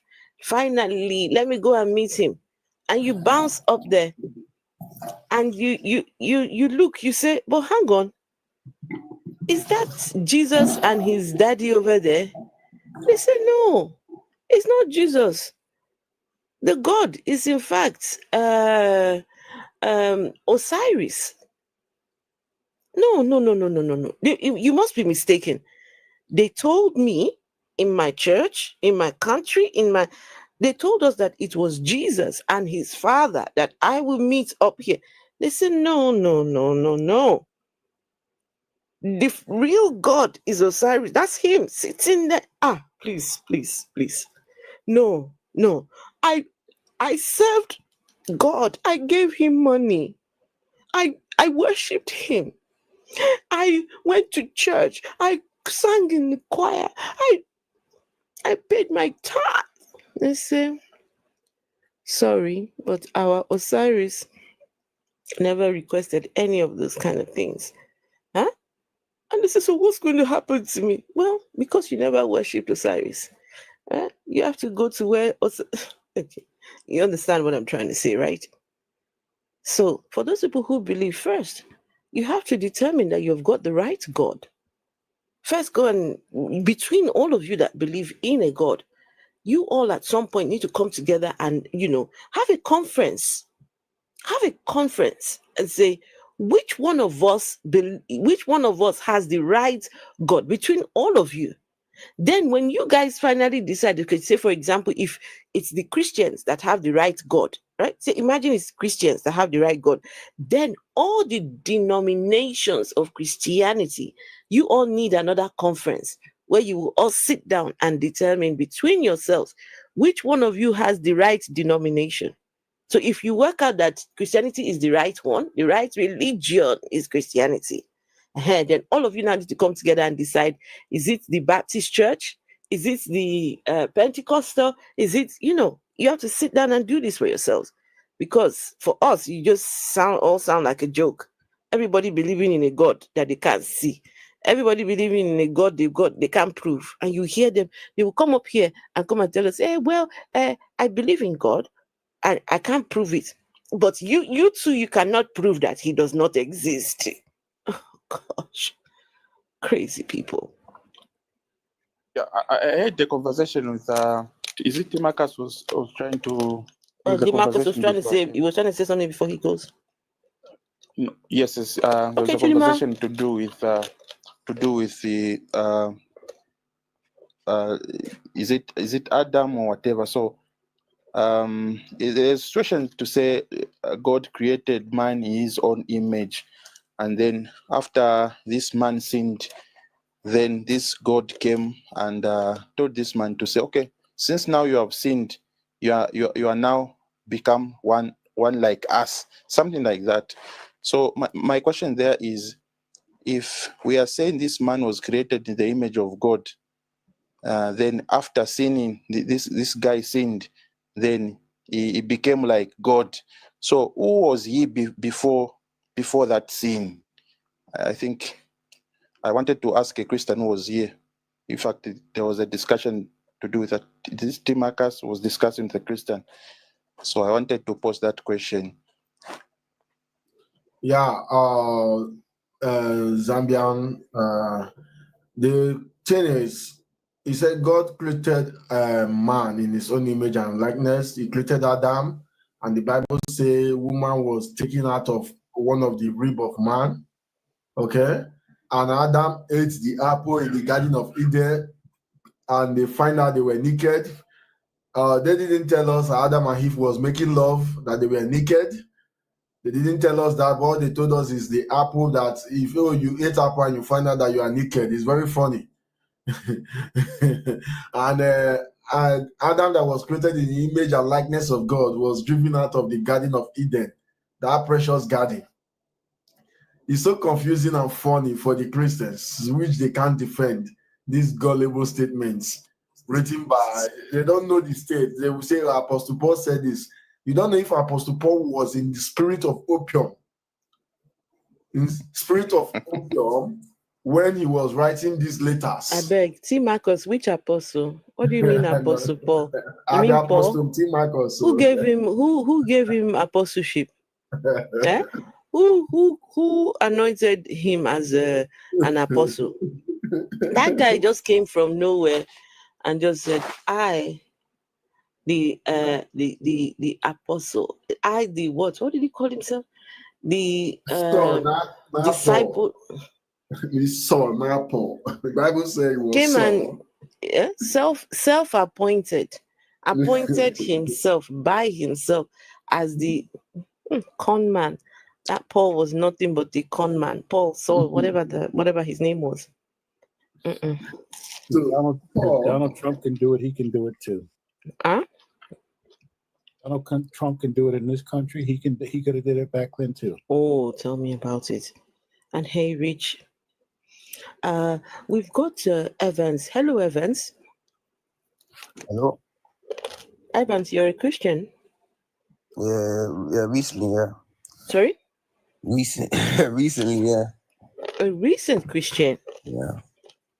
How recent? Growing up, I was a Catholic. How recent? Like a month ago. Smell like a brand new car. You real new as hell. Yeah, like a month ago, yeah. Wait, hold on a second. Hold on. You were a Catholic before. Yeah, I was a Catholic, yeah. So I went to a Catholic church. And now you've always been a Christian, no? They're similar. You just changed denominations, right? Yeah.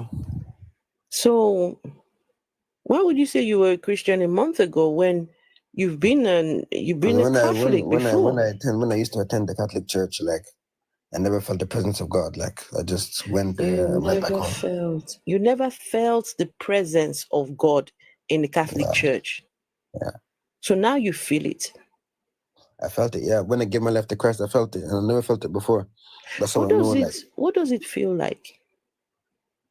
Honestly, it's very hard to explain. It just feels like a strong sense of strong surge of love running through your body, but I've never felt that feeling before. A strong surge. I don't know. Don't take love. me because listen, I Wait, don't know how to explain it. Evans, have you ever had an orgasm before? Man, listen. No, I'm asking now. Hold on. Listen, I know what that is. Evans, I can distinguish. Evans, have you ever had an orgasm before? Of course, it's a very strong surge, no? Yes. This is not the same feeling as an orgasm. It's not the same like that It's one. not the same, man. It's not the same. What is it, like a higher surge or a lower surge than an orgasm? It's just not the same thing. It's not the same feeling. It's a different feeling. A different one. It's a different feeling. Listen, I was in college, yeah. Wait. This high surge of love, when you were in the Catholic church, you didn't feel it. But as soon as you went to, what church is it you go to now? I didn't feel it at the church initially. Where did you feel it? A lady prayed for me in college, yeah. Long story short, she prayed for me, yeah. And when she asked me if I wanted to accept Jesus as my Lord and Savior. Mm-hmm. Yeah. And I accepted it. And then as she was praying for me and other fellas around, just this powerful feeling just came across the room. I never felt that feeling in my life, you know what I mean? And I'm someone that I've done a lot of stuff, I've sinned a lot in my life, you know what I mean? So what could that feeling be? What do you think that feeling was? The Holy Spirit. It was the Holy Spirit. That's what it was. It was the Holy Spirit. So the Spirit came on you? All of us that was there. I felt it straight away. I felt it it was a powerful feeling. I was like, what is this? I was like, what the fuck? Honestly. Did the Spirit leave eventually or did it stay?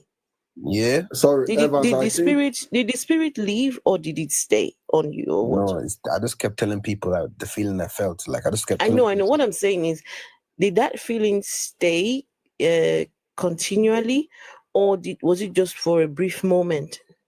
It would go and come for about 2 weeks, it was very strong within that 2 weeks. And then when I started sinning again, it wasn't that strong. Okay, the feeling would disappear when you start sinning. Yeah. And then come back when you're not sinning. But it's still there. You can never look back. You can't go back. It's still there. Okay. I think Evans is a comedian. Evans, I gotta ask you something. You guys are funny. Evans, in that first meeting you had with that woman, how many people were there? Oh, there was five people. Yeah. Was there any music, anything like that? Any music? No music. We all held hands. Together, and she prayed for us. And even the way it happened, the way it happened was very random as well. It's a long story. But it just happened so supernaturally. Did she talk soft? I didn't know any of these people. How did she talk when you were doing this? I'm just wondering how was her voice? Was it really soft? Well, that feeling. What was the voice? No, seriously. She was serious. Like it was a serious matter. Like she was serious. So then, when you left there, did the spirit leave with you? When you walked out the door, was the spirit like when you were walking in the street, were your knees still weak, and was the spirit with you all the way home? I just felt like throughout that few weeks, like I just felt different. I just felt like a different person, like as if like a big weight has been lifted off my shoulders. Like I just felt so refreshed. Like, so you gotta go back and get this fixed every once in a while, right? You gotta go back to church. When I pray to God, like when you pray deeply to God, from my heart, it comes. You get all emotional and stuff, and you beg God to come into your heart and all that stuff. It's not even like I can't explain it. It happens. This comes sometimes, and sometimes it's not there. I'm like, shit, does God even exist? And then times it comes. But even the fact that it came the first time, like that alone, that first time of it coming, I just knew like that it has to be Jesus. Like, what else is it? What else is that feeling? Because it's not. The thing, the thing about it, I remember that feeling. I bet you, Afro, I bet you remember that feeling too. You get that feeling and stuff like that. And Vessel, did you ever get the feeling of the Lord? Oh yeah, I got it. And, you feel it. You did it too. For me, it was like when you go to church and everybody's singing. It's people are playing the instruments. People are screaming. I'm not on about instruments though. This was just talking. She was just talking. No, but people are singing and stuff, right? You're praying or you're chanting. You're doing things repeatedly. You're doing certain things. You gear your brain to go into. You put your brain in that gear, and you keep going forward with it to the point that you start crying or you can't talk or. No, I wasn't crying. This was like this feeling was strong. Listen, people it took me by surprise. People deal with that feeling in different ways. But what it is your senses. It's your neurological chemicals in your brain that are doing that. But why did it take so long for me to feel that? And just because, hold on, just because you don't know what it is doesn't mean that you have to say it must be Jesus. What you should do is to go and find out what is actually happening to you. Well, it only happened when we started praying. Of course, because to what Vessels. See, if you think about it, when you think about the praying and stuff, there becomes this cadence. It almost becomes a music, and you get in unison, and you're holding in hands, and you're feeling it all. But the thing is, Christianity actually tells you about it, but they don't realize they tell you about it, because they tell you about that false spirit, right? So you get that feeling for a minute, right? But then when you get away from it, the feeling leaves you. And until you put yourself back in that mindset, that feeling ain't there. And then you go sin, and then you come back to your room and you pray hard, and you connect with God again, and you get the feeling, right? But then when you walk out the room, you go see your boys, you look around, you think about it, you ain't got the feeling no more. Yeah, but when you have that feeling, it will convict you. Like you won't make. I'm telling you. I've had it. Carefully before you make certain decisions. You know what I mean? It's a powerful. It's a powerful feeling. That's what it is. It's powerful. I mean, Rich, if you walked into a store and saw candy or something, and you get tempted, you what Christians would call tempted to take it. But then you tell yourself that, no, I'm better than this. And you leave it. And you're not even a believer, right? You're not even a Christian. That is normal human behavior. It happens to everyone. Yeah. Everybody goes through that. And the thing about it, too, when you think about it. There's nothing about conviction or anything like that. Everybody experiences that. So, Evans, can I ask you something? I'm going to ask you something a little bit personal. You ain't got to answer it if you don't want to. Now, when it's a woman and you get the feeling for that woman, you can't tell it no, can you? That's when you backslide, right? Now I can. Before, back then I couldn't, but now I can. Yeah. But every once in a while it crack, and you got to do it. I know. Listen, bro, trust me, I haven't done anything with a girl in years, bro, and I'm not ugly, bro. Trust me, I could fuck any girl I want right now, but I choose not to. Oh man, Evans, what language for a Christian? Shouldn't be using that language. Bro, listen, God sees my heart, bro. You know what I mean? Like, I'm not perfect, you know. I'm not gonna come here saying I'm this and that. You know what I mean? $1 million excuse they give you. God sees my heart. But hold on. That's what they say. Hold on a second. Hold on a second. Like, so, wait, Evans, you've been denying yourself all this pleasure. For what reason? Why are you denying? I hear a young man who, of course, has, his hormones raging, his, things are happening. And you heard him, he says he can fuck every girl he wants, but he hasn't done it in years, right? And we all know that he gets that feeling every night. Every night he gets it. But when you get that feeling, night, every morning, every middle of the day when he sees that big-chested Monica, hey, the thing go there, But you are denying yourself, Evans. Why? Why are you stopping yourself from allowing? Why are you stopping yourself from being your authentic self? What's the point as well? Like, what's the point in getting with a girl like that's not gonna last? Like, what's the point in me fucking around? How do you know it's not going to last? How do I know it's not going to last? Mm-hmm. If you go into the relationship with good intentions, right? With good intentions, yeah. With the intention to look after that girl, to not cheat on her, to not take advantage of her, to not only do it just because you want to satisfy your middle leg, right? You go in with her and make her know what your intentions are. Let her know that I'm not in this to mess about. Why wouldn't that work? Yeah, it probably would work, but like, she'd have to be Christian. She has to be Christian? Yeah. Why would she have to be Christian? Because it's a sin.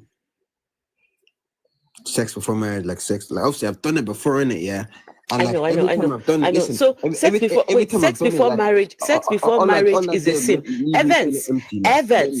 Evans, sex before marriage is a sin. Do you have a Bible verse for this? Sex before marriage is a sin. I'm new. I'm a new Christian. Don't ask me all these questions. Yeah, I'm just telling you. No, you are not a new Christian. You've been a Catholic. You've been a Catholic all the rest of your life. Yes, you are not a new Christian. I never read the Bible. What is the verse? What is the verse that says sex before marriage is a sin? Who told you that? Mm-hmm. Yeah. Listen now. I'm just gonna say straight out. Yeah, I'm new to this. I was telling you what I felt when the lady prayed for me. I'm asking. You say you have not done it in a long while. No. Listen. You said you have not done it in a long time. Right? Yeah. So even before you decided to be this Christian a month ago, you'd already been denying yourself long before. So you already knew back then, from the last time you did it, that it was a sin. You already knew that. I just had a feeling like it wasn't good. Okay. I know.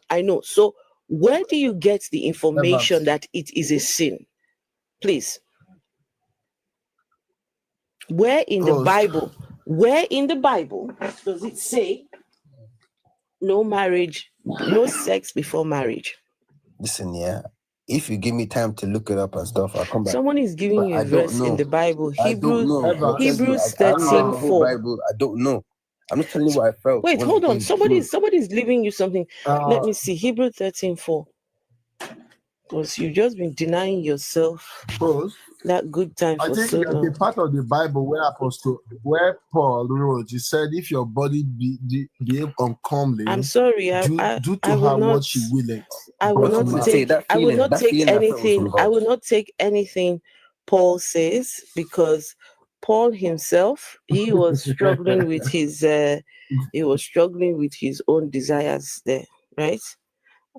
Paul just for some reason decided he wasn't going to get involved, but then started to struggle, right?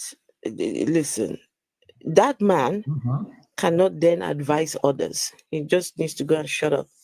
Hebrews 13:4. It's like they say, okay, all you guys don't believe in God, yeah? You don't believe in God, you're atheists, yeah? Evans, what do you do about the lust in your heart? How do you deal with that? The lust in my heart. I just don't, what do you mean? The lust in your heart. Listen, we all sin, listen, and when I sin, I didn't ask you about sin. I just know. When I sin, I ask God for forgiveness, innit? And then, I get stronger to not sin again. Evans. I just asked you, what do you do about the lust in your heart? I didn't ask about sin. I just asked you about your lust in your heart. Well, now I just try to pray to God. Just I pray to God. Pray. So when you get that stirring in your loins, you just tell God remove it's natural, like, you know, you walk down the road, yeah, you see a good looking girl, yeah, you start thinking of things, you know what I mean? Like, it's natural, it's normal human behavior. You know what I mean? It's our flesh. Find that it was happening to you, though. You said it doesn't happen to you anymore.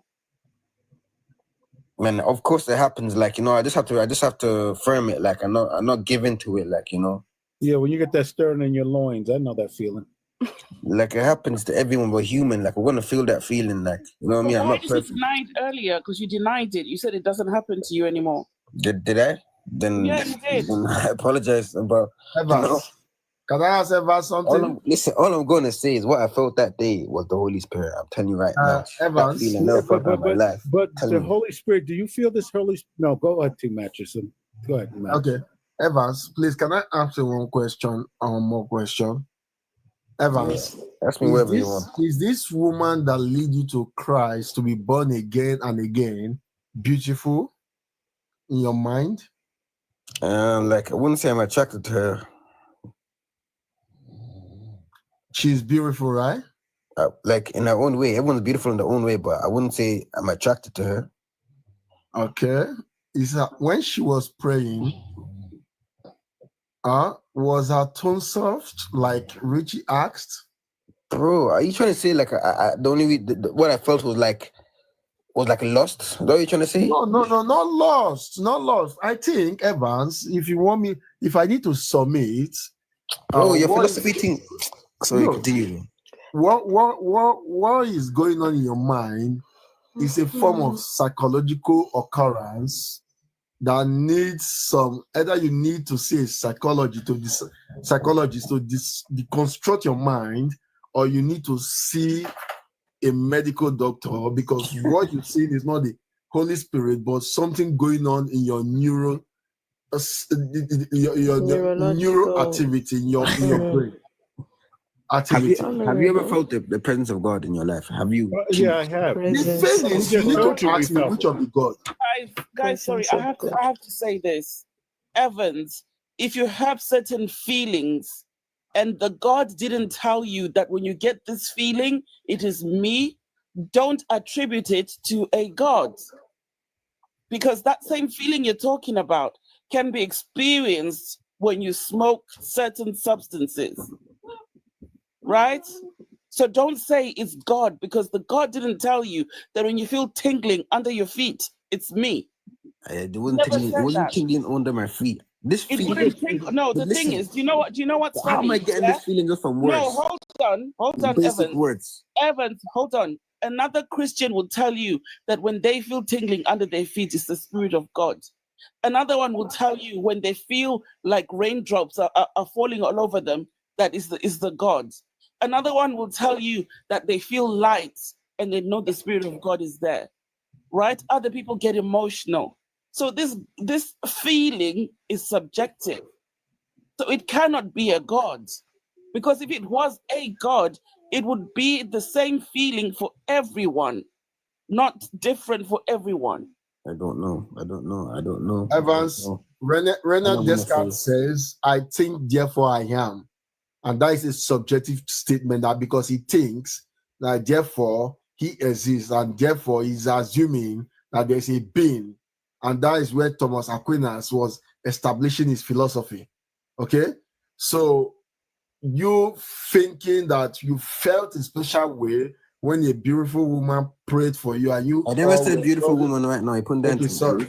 I asked, was she beautiful? And you said she's beautiful in her own way. I said everybody is beautiful in their own way, but I wasn't attracted to her. Since after that woman prayed for you or prayed with you in a group, have a man prayed for you and you felt the same way you felt when that woman was praying? Bro, I went to church like not too long after that, and I felt the presence of God again there as well. Wait, I'm sorry. I'm sorry. When you talk about this presence of God, let me understand this. So wait, there are billions of people on the earth, right? Billions of them. Yeah. And so God is up there, we're down here. And so God is looking at everyone, right? And he's looking to see who's being prayed for right now. Who are they laying hands on right now? Oh, right now, my daughter Eunice is laying a hand on Evans. Oh, let's run quickly and go and cover him in our presence, only for 5 minutes, right? And then we go back with our presence. Then wait until Evans is in the church again, right? God now decides, okay, here, have a little bit of my presence. Yeah? There are people on the earth, there's so many of them, right? Billions, in fact. God comes down with his presence. Never mind the other people, though, because it doesn't. You were not, unfortunately, vessel of dishonor, rich. T. Marcus, you people did not have your hand. You were not being prayed for. Unfortunately for you, God's presence is not for you. So he passed you by, came by your house, said no, not for you. T. Marcus, no. T. Rich, not for you. He then decided, oh, yeah, Evans is the one. Let's go and show him. Let's go and give him our presence. So my question to you, Evans, is when you got that presence of God, what is the benefit of God's presence in your life? What does that presence do for you? It just convicts you. As I said before, it convicts you. It makes you. It helps you to make the right decisions in life. You know, like the life I used to live wasn't great. You know, I used to be surrounded by a lot of bad people. Used to do stupid shit, and as a result of the whole me being convicted by the Holy Spirit, I now make wiser decisions. I know, and things you can just say, you can just call me. You can just say that's stupid. Like what lifestyle living is stupid. Like a smart person wouldn't do that. Yeah, but listen, everyone has their own opinion about it. For me, that day, yeah, what I felt. No, wait, before you go on too far, you're saying that God comes down, gives you his presence so you can make decisions.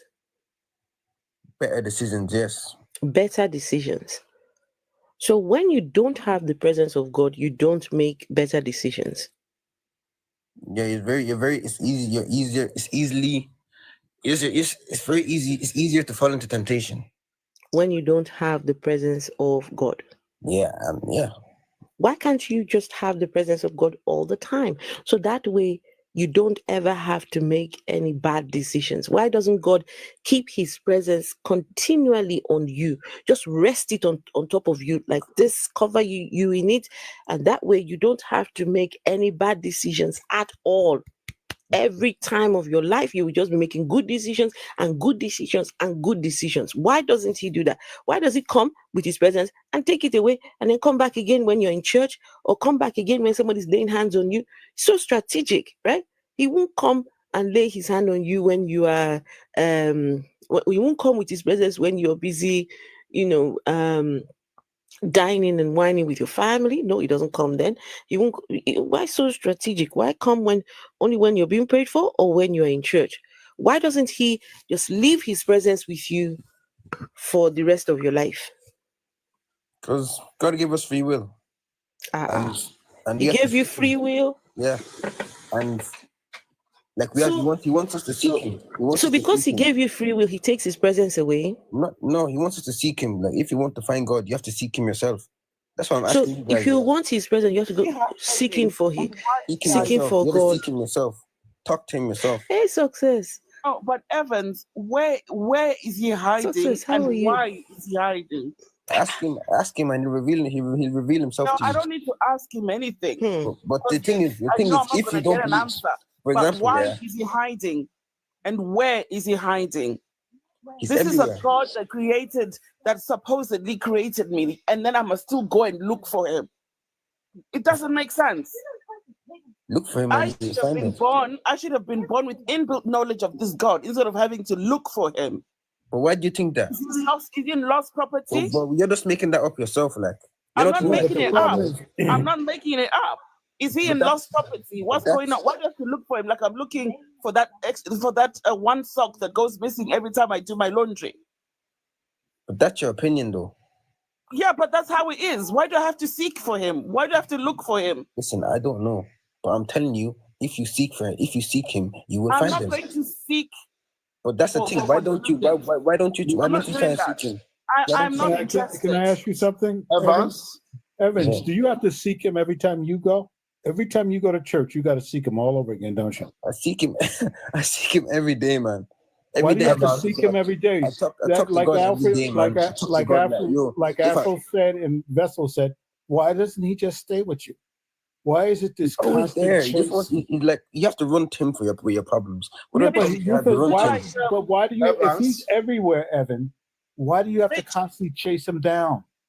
Rich, it's like a conversation. It's not hard. It's not like you're chasing him down. Like you can't do any. He can't. God won't help you unless you help yourself. You are chasing him down because he comes. You seek him, and then he comes to you, and then he runs away again. He doesn't run away. He doesn't run away. He doesn't run away. He does run away. That's what because he doesn't stay with you. Like how do you know? Like going like that bad stage of your life. How do you know that God isn't working in your life? Evans. What word? There's no God working in my life because listen, I wake up every morning and I go to work. And I work and I pay my bills, right? If this God was working for anyone, Christians would not need to go and do a 9 to 5 or 12-hour shift. They'll just sit at home and the God will rain manna from heaven. Nah, don't work like that. Don't work like that. It doesn't work like that because he said, ask for me, ask anything from me and I will provide all your needs. That's what he said. He said you'll be like the birds of the air. He said, look at the birds of the air. They don't even worry where the next meal is coming from. That's how you as a Christian are supposed to be. So you going out to work, you're going against what your God has promised you. He promised to look after you, to meet all your needs in glory. That's what your book says. And he does. He doesn't because you've got to wake up and you've got to go and work. Because if you don't work, you can't pay your rent. Your God's never going to pay your rent for you. Try for 2 months. God won't help you unless you help yourself. Evans, try it for 2 months. Don't go to work. Don't go to the store to buy food. Sit in your house. Let your God provide all your needs. Yeah, God won't help me because I'm not trying. I'm not trying. Why are you not trying it? Do you not have faith? God can't help you. God can't help you unless you help yourself. Can I tell Evans something? That's a contradiction right there then. No, it's not even a contradiction. It's just fact. So God said he will provide all your needs according to his glory. If you follow him. You're following him, right? Yes, I'm following him. Sit in your house. Don't even go to the store to buy food. Sit there. Don't go to work. Well, how's in my house gonna do anything? How's in my house gonna do anything? Every morning when you wake up, your fridge will just be full of food. That's how it's supposed to be, right? Evans. Talk to make us what Evans, I want to go now, but I want to leave you with something. If you can take pen and paper, I want you to write out this, research it, and you join this live tomorrow. When you finish reading, then you sit down and think if you're following the right path. I want you to go and read about Epicurus and the Epicurus paradox. Okay? Epicurus. Okay? And the Epicurus paradox and his saying and his philosophy. Then you come back. Okay? You come back and ask yourself if you should be the one chasing God. If he has created you in his own image and likeness and made you all powerful. Just like Vessel said, you shouldn't be walking. Okay? go and read Epicurus. I won't contribute anymore. I'm going off. But I will join you guys tomorrow. But Thank things you I all. understand why a lot of people are, why so much people have hate Go that. and I research understand. on Epicurus, okay? Thank you. But I'm You're telling welcome, you, Demarcus. Thank you. Jesus is real, man. Jesus is No, real. Jesus. Wait, what do you mean Jesus is real? I mean, God is real. have you Jesus seen is real, man. Jesus? Okay, all right. You know what, Evans? Okay, so you Evans, you believe in God. We don't, right? Yes, yeah, I know. Okay. What is the difference between you and us? One who believes in God and one who doesn't. What is the what are the benefits that you get and we don't get because you believe in God? Well, I'm pretty sure we get eternal life. Like I'm not like listen. No, I mean here on earth. Yeah, but it doesn't matter what this life doesn't matter, dude. This life now doesn't matter. It's about the afterlife. Like this life matters. This life matters. This world is controlled by the devil. This life matters. Evans. This life doesn't matter. Your mom carried This you life for 9 matters. months, went through This labor life pains. matters. This life Don't be matters. ungrateful. Wait, this life matters. Evans. But the afterlife, it matters even more. Like, would you rather go to hell or heaven? Wait, Wait, is there? Wait, hold on. Oh no. Excuse me. So sorry. When you say afterlife, please, what do you mean by an afterlife? Like when you die, you either go to heaven or hell. That's what I believe, anyway. So there are two destinations after you die. That's what I believe. Are there two destinations after you die? I haven't died yet, so I don't know. But that's what I believe. So how do you know there's heaven and hell after you die? How do you know that? Just have to have. This is what I believe. That's what I believe. You have to have Why faith. do you believe it? Just because that first of all, that feeling I felt, yeah, while we were praying, yeah, praying about God and what she was saying, and all of us together, and me feeling the presence of the Holy Spirit, like that alone, just clarified to me, like Jesus is real, like, you know what I mean? Because that only happened when we were praying. Yeah. Okay, no. Jesus being real is not the question I'm asking you. We're talking about the afterlife. After you're dead. What makes you believe that there is heaven and hell? Just believe. I'd like to believe it. There has to be something that makes you want to believe that. There has to be. Did you read something? Were you told something? There's so much evil in the world right now. Would you not agree? Like, there's so much evil in the world. Okay, so how does that? Evil has always been there. How does that? If there's evil, there should be a good. No. Okay.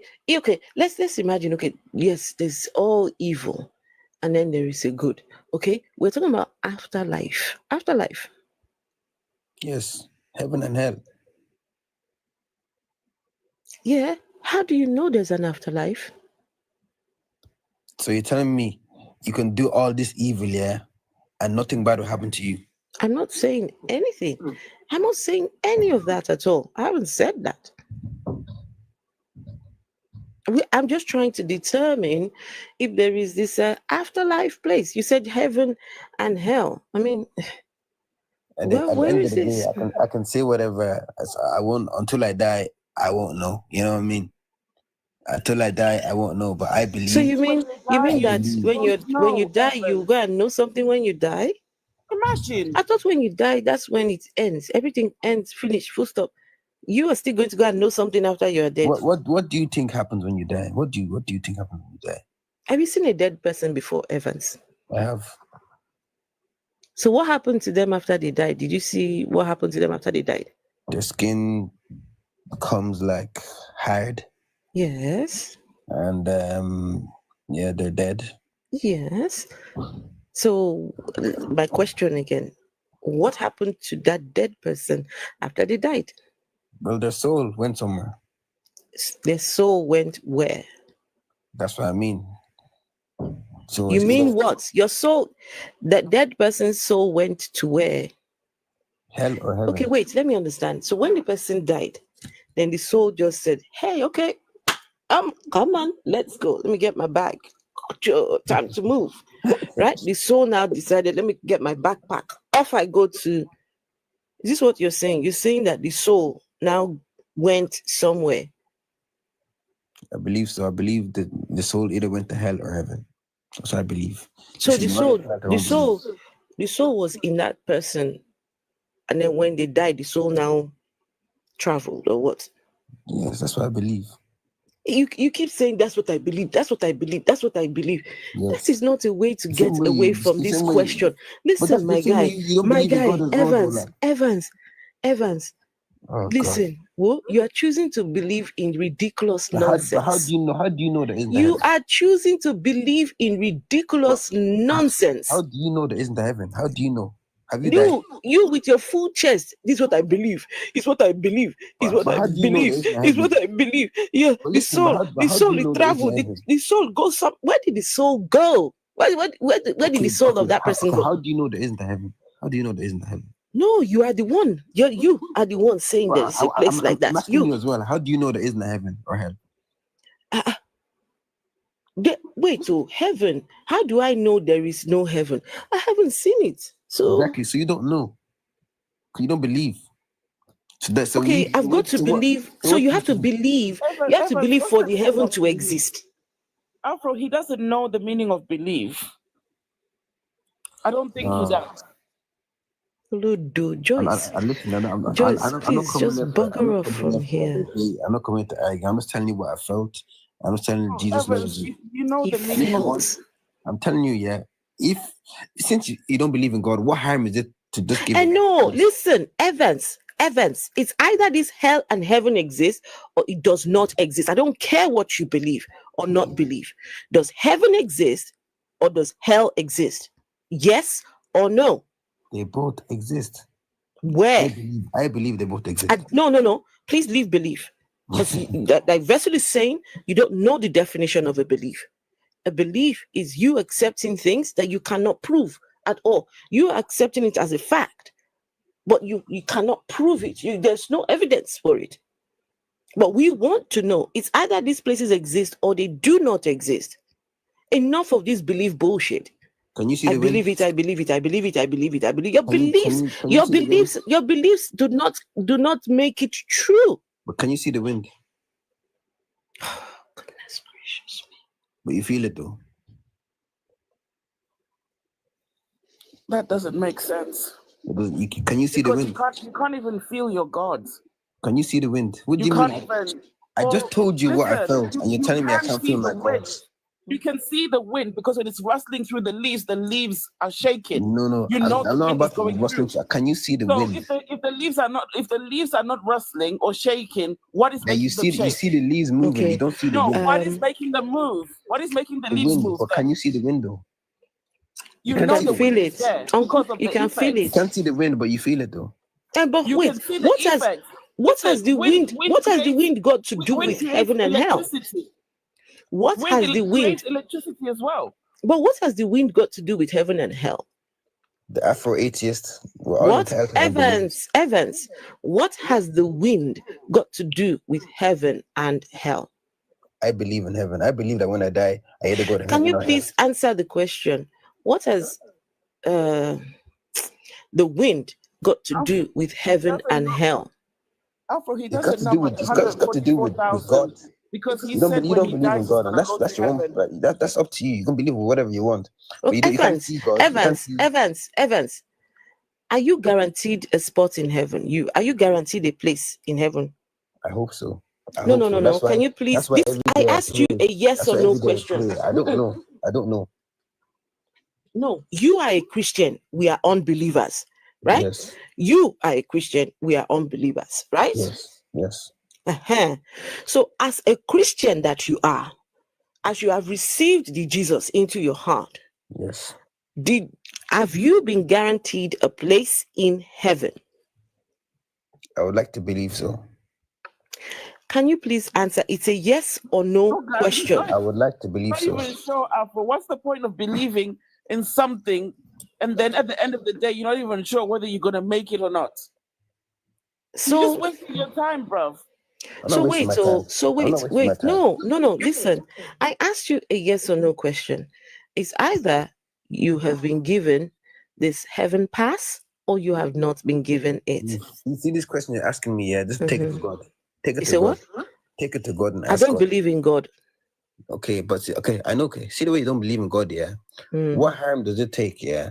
To okay, since you don't believe, yeah, you have nothing to lose, yeah? If you just try to believe or just, you know what I mean? And then you felt what I felt, so then you could then believe. You know what I mean? What harm does it take? Okay, but you in you doesn't know, want to believe. Evans, And that's fine. Evans, That's 1 fine. second, please. Evans, do you know that there are thousands of gods? Probably is, I don't know.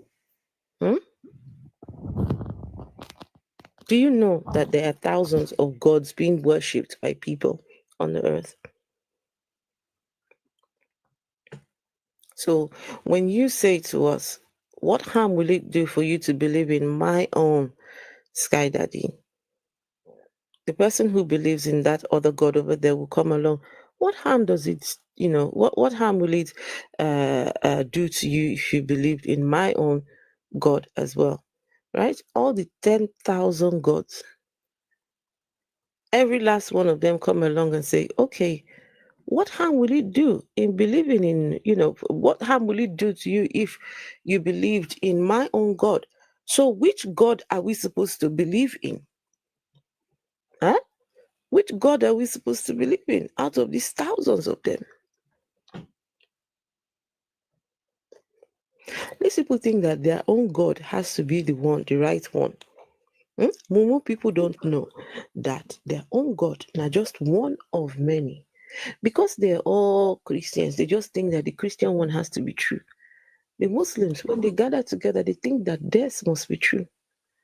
Everybody thinks theirs is the only God. It's really crazy. That is the confusion. That is the confusion. Sorry? Good morning. I said that is the confusion. What's your name? Everyone feels their God is. What's your name? What's your name before we continue? I can't see your name. My name is Chris. Chris, okay. Are you a Christian?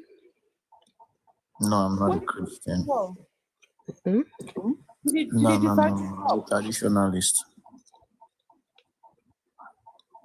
You're a traditionalist? Yeah. What do you mean traditionalist? What does that mean? Oh. You don't know the meaning of traditionalist? No, I don't know. What does that mean? Okay. I'm still yet to call NSPPD a cult. Please, what is a traditionalist? I'm asking you a simple question now. You don't know what the meaning of traditionalist is. Excuse me. I asked you, what is a traditionalist? I asked you, what is a traditionalist? You need to be diagnosed. Please, what is a traditionalist? What is a traditionalist? What is a traditionalist, please? I don't really know. What is a traditionalist? Teachers, you should. What is a traditionalist? Guys, this is very simple, right? Isn't this very simple? You people are very somebody says that they are a traditionalist. They could at least tell us, what do they mean when they say they are? Why is it so hard? Why is it so hard? Why do you have to be so rude? Why do you have to be so rude? Go and look for better. Why do you have to be so rude? These are the NSPPD. These are the NSPPD members. You see, he's one of the cult members. God, you not please, I'm not trying to encounter your clown in the sky. I'm not trying to encounter your clown. I said clown in the sky that you call God. Well, all this drama because you don't know how to answer what is a traditionalist. You don't know what a traditionalist is. And you're doing all this drama. Grown-up men like you. Grown-up men like you. Are you not ashamed of yourself? Do you have kids? How do you teach your kids to answer questions? Like, seriously. Grown adult. He came up, he said he's a traditionalist, the moron. You see that he did not even have his name there. He knows. Guys, these are the people that believe in God. But yet, when it comes to talking about what they believe, They resort to name calling. They resort to being degenerates. Did you hear that? Degenerate. That's the one that believes in God. That idiotic nonsense. That one. He's the God believer. Those people going to heaven. You're going to go and share the afterlife with that clown over there. He says he's a traditionalist. Define what a traditionalist is. He cannot. These are the people. You see why it's so easy for someone like Jerry Eze to really mash up the brains of these people, because they don't think logically. They don't ask questions. They don't query anything at all. Just believe. Just believe. You see the other one that came, that one, you believe. It's my belief. It's my belief. It's my belief. It's my belief. If it is your belief, you could as well believe that there is a rat inside your anus, scratching it every night. You could as well believe that there is a snake up in your colon, inside your back passage. There's a snake up there. It's a belief. We can believe anything. You see, I can even believe right now that NJ owes me $2 million right now. NJ, you owe me $2 million, and it is my belief. Yes, it's my belief, and there's nobody that can take my belief away from me. It's mine. I have no evidence. No, nobody can say, "Oh, they saw NJ," But no, it's my belief. And I will write it down, Afro. It's my belief. Because I've written it down, they will believe it because it's written down. Just call it the holy ledger. It's a ledger. Will it be a ledger, or what is it? We'll call it a holy something. Holy memo. Right? You just call it a holy memo. And then NJ, the next time I see her, NJ, yeah, please hand me my money.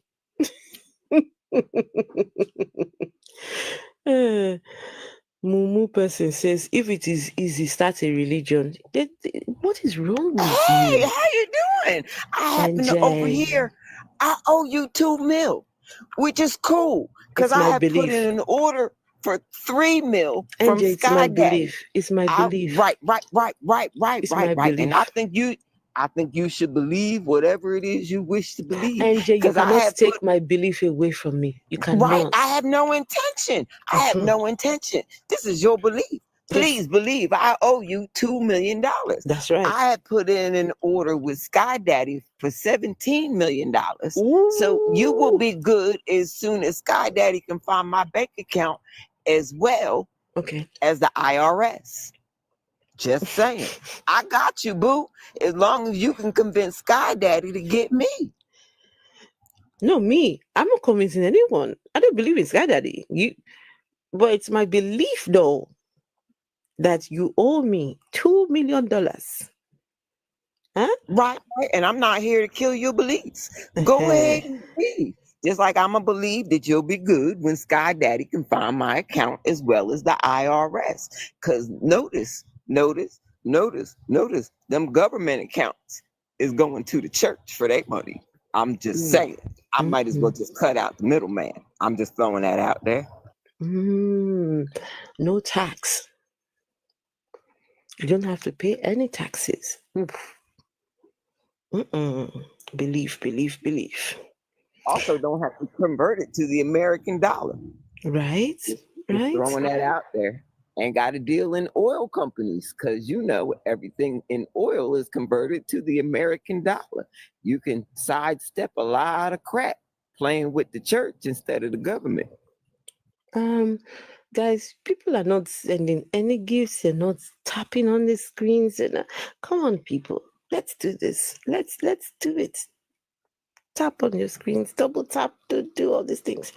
And Miss Masani says she can believe that she's a supermodel. I mean, Miss Masani, listen, believe that, and I share your belief with you. I am here to support that belief. Clear it off though. Let's all I'm be here to supermodels. support No, your not belief. me, not me, not me. I'm No? Okay. I'm very conceited. Mavis Sosa, is Pastor Jerry light shining to prove there is God? Is Pastor Jerry light shining to prove there is God? What is she saying over there? If only she could write it properly. Is Pastor Jerry light shining? Thank you so much. Is Pastor Jerry light shining? What did she say? I've missed the comment. Oh goodness. Is Pastor Jerry light shining to prove there is God? You're here talking about him though. Wait, hold on. This is where people get to when their favorite man, their favorite idol, the moment they see his picture, they're so perturbed, they're so disturbed that they have to say something. So Pastor Jerry's light is shining, but Mavis's light has been dimmed by Pastor Jerry. Mavis is not concerned about her own light.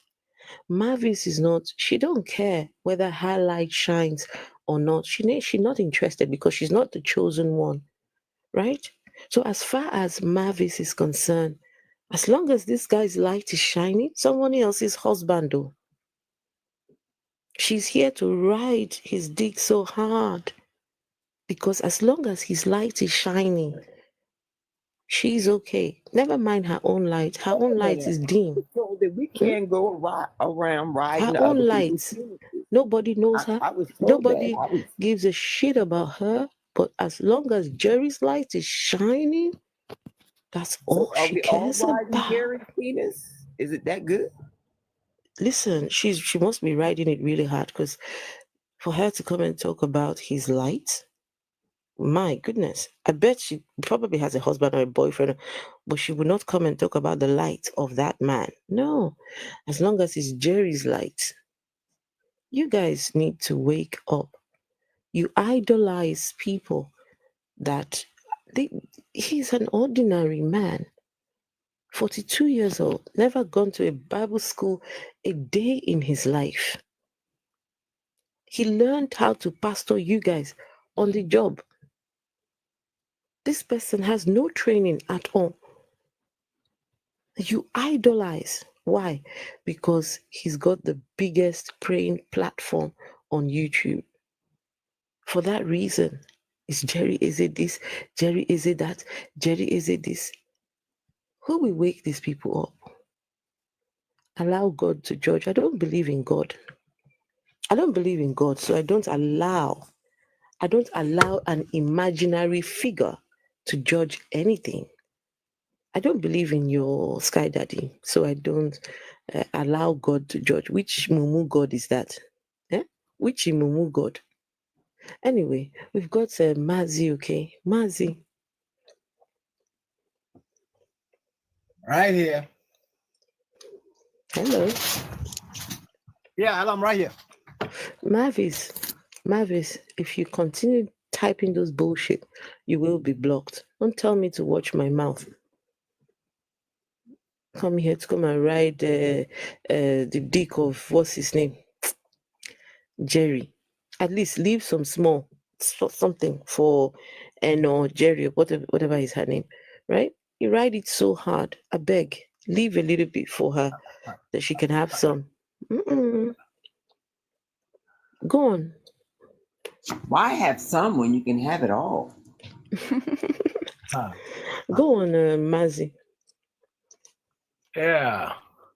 The religion, I mean, yeah, what is organized religion is the biggest problem for Africans. I mean, and why Africans will think that they can fight their fellow Africans or argue for anything that is related to their God, it's what it beats me. Yeah. Like it's for me, I call that in a kind of a witchcraft though. I mean, it's like kind of some kind of spell that's cast on them. Like they cannot seem to free themselves from here. Their mind is completely caught up in this, like in a jar. It's almost like impossible. Can I ask a question? Can I ask a Sure. question? Sure. Do you believe that having the governments and the church together somehow will bring better days for those individuals in those individuals' countries? I don't believe anything at all. I don't have the word believe in my dictionary. I only know things. I don't believe nothing. And what is it you know from the church getting together with the government? The church getting together for the government. I know that the church itself is gotten from the word Semadasese. So if and its mother Sese is rooted in witchcraft and she was an enchantress, right? I mean, yeah. And if we talk about the church and Christianity as a religion, I know by religion, by its own definition, is simply go over and bind. So people that are in religion, they are bound already. That is like a spell. They are bound by a spell. And I know for a fact that Emperor Constantine, as it is, may summoned the Council of Nicaea to compile this book that is just gotten from most of events that transpired on African mainland, but they had to now plagiarize it and then, they kind of compile it to suit their own narrative. And they put it together and give it to Africans to enslave them. The African can't seem to wake up to the reality of our time that this book is nothing but just a book, just an ordinary book that was used to enslave them, that they need to unshackle their mind from this nonsense that they've been caught up with and that is keeping us the way we are in Africa. Yeah. So until that day when Africans will realize that if you even look into the context of the fact, that the very man that was the one that summoned the scholars that compiled, translated it into English. If you look at its antecedents, you will now, if you begin to understand that this man was a Gabriel, and then this man unalived his own mother because of his life with as a Gabriel, and then this same man have the Buckingham Palace named after him. That's his partner. There are so many things about it just wrong about this thing they call Christianity or religion. It's madness. Anybody, sometimes I'll say, okay, you know what? They don't know any better. They just don't know any better because, if you begin to, if you don't even know, at least this is the age of enlightenment. You can at least search. You have every information you need at your stroke of a finger in your fingertips. Yeah. Yeah. Mazi, just 1 second. Yeah. Just please. Eagle, are you a believer in Christ? Eagle. Believer in Christ. I don't believe in Christ. Oh, you don't believe in Christ. What do you do? Yes. Hey? Are you a Christian? What do I do? Are you a Christian? No. Are you a Muslim? No. You don't believe at all? I am an Igbo and I practice the tradition of Igbo. Oh, okay. The culture and the tradition of Igbo. Okay. So you is it Amadioha or which one? Is it Chineke? Sorry, it's Chineke. Eh? Chineke. Chiko Kabiama. Okay. Chuko Kabiama. Okay. All right. Yes. Anyway, do we have any Christians? Do we have anyone who believes in this guy here? Huh? Do we have members of what? Creamy. Members of what? You are already in a cult. You're in the NSPPD cult. We're not looking for any members. We are not calling anybody to anything. Since I've been doing this TikTok, has anybody ever heard me one day say, come and join anything? Has anybody ever heard me say that? Because there is nothing to join. We're just trying to remove the brainwashing, the shackles that they have put in your brain by the religion of the slave masters, the religion of the colonial masters. They have left the religion now for people like this guy. He's now the one colonizing with that religion, himself and the rest of them. They're now the ones colonizing. There is nothing to join. We're trying to wake you guys up.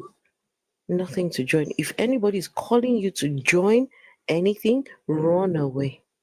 Run away. If anybody's calling you, come and join my little program. Come and join my. Run, oh. Run, oh. Run. We've got devil's advocate. Yes, sorry. No, my bad. I thought you were I thought you were done. Devil's advocate. Yeah, hold on, devil's advocate. Hold on, because I want to hear. I want to hear your voice. But anyway, I'm digressing in the story. You were saying something, Angie, about speaking of something to join. Hey, King Nino. King Nino is supposed to come and take me out to dinner. I'm still waiting for King Nino. Wait a minute, they didn't come and take you out to dinner? I'm still waiting for King Nino. He just shows off all the time. He goes to all these fancy restaurants. Making promises and not keeping them, man. You're just going around making promises. King Nino goes to all these fancy restaurants, takes all these nice pictures, and he's promised that he would take me with him the next time he goes. But maybe he hasn't been again, so maybe that's why. Well, as long as they don't post any pictures to the contrary, we can go with the assumption. Posh Muna, we don't believe in God.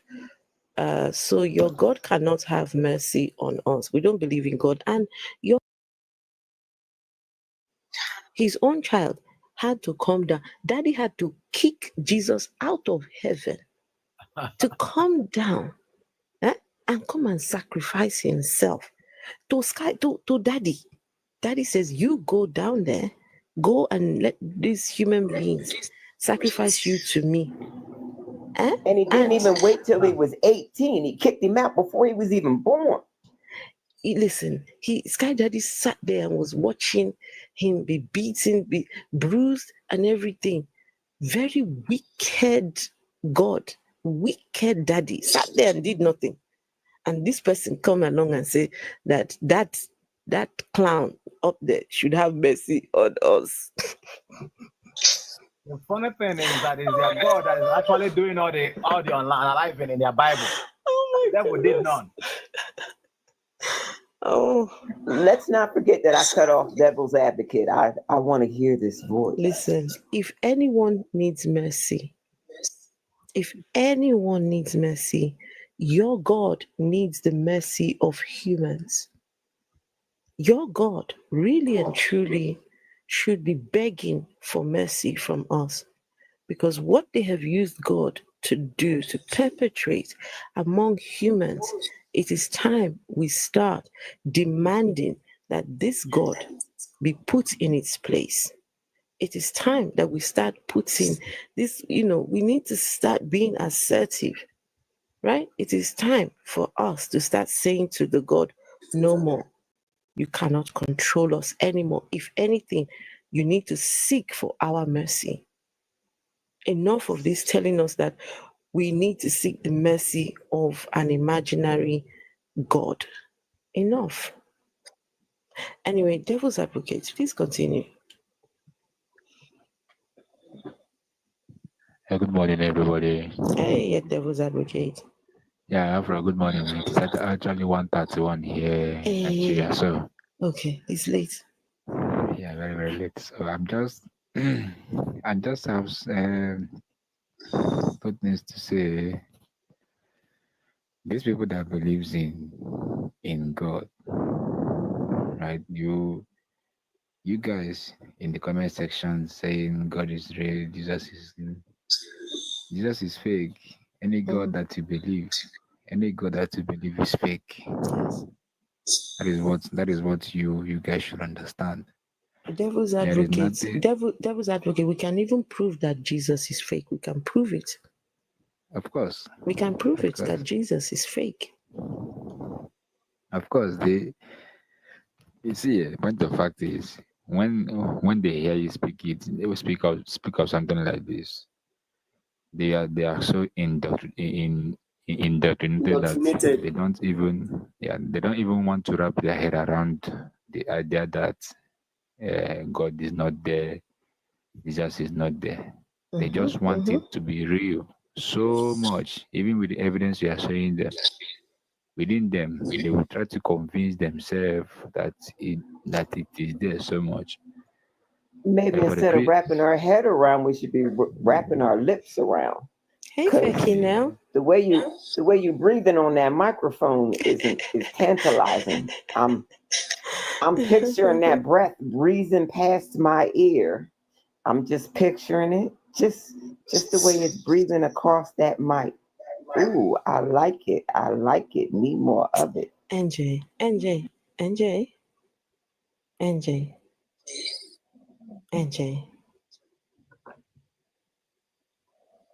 Keep your clothes. Anyway, go on. I turned the camera off. Okay. All right, devil's advocate. Yeah. So the basics of Christianity, right?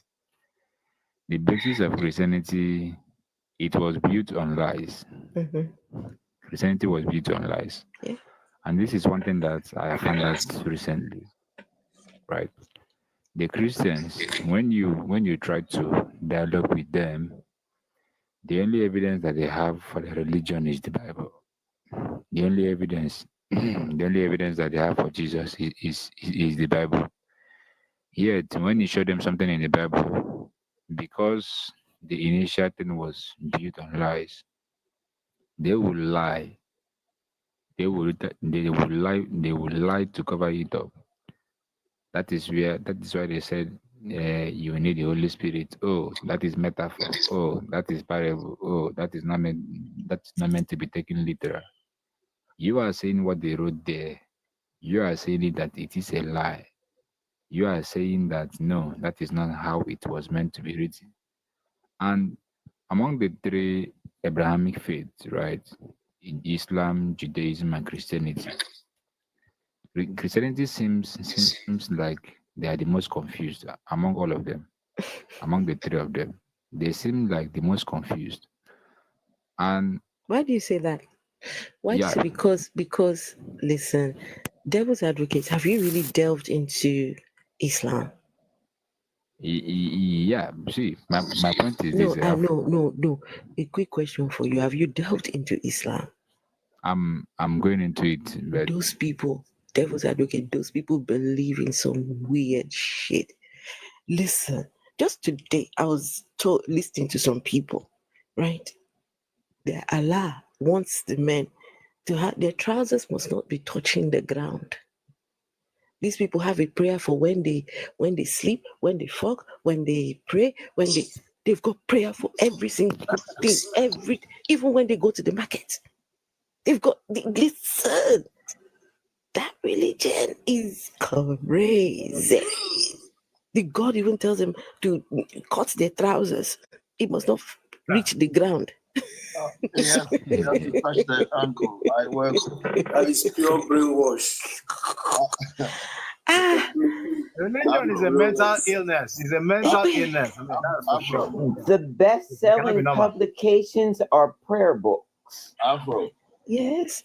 I work with this guy, and he buys a new trousers and chops it off. Get the teeth, and chops it off because it must not touch his ankle. It must. Hey. Anyway, please let's let devil advocate continue what he was saying. It's ridiculous. So basically what I'm saying is this, right? Eze, please you don't need to announce your departure. Maybe I should block you. Please, moderators, can you block that that person so that they never have to come back?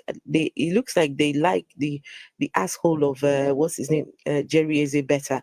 Please block them so they can go and chill in Jerry Eze's asshole. Please. Thank you very much. You don't need to announce your departure. Nobody cares. Please block. No, it's not that person. The one that said their name is Essie Ada Stella. That one. Yeah, please block that one. Please, I have a question. Yeah, what I'm saying, please let me just finish. Just please let devil's advocate finish. Yeah. What I'm saying is this, right? When you actually check Christianity, Islam, and Judaism, we know that that Islam is they are extremists, right? But what I'm saying is based on agreement. When you bring 10 Muslims and ask them one question, 8 will answer the same thing, 2 will not, right?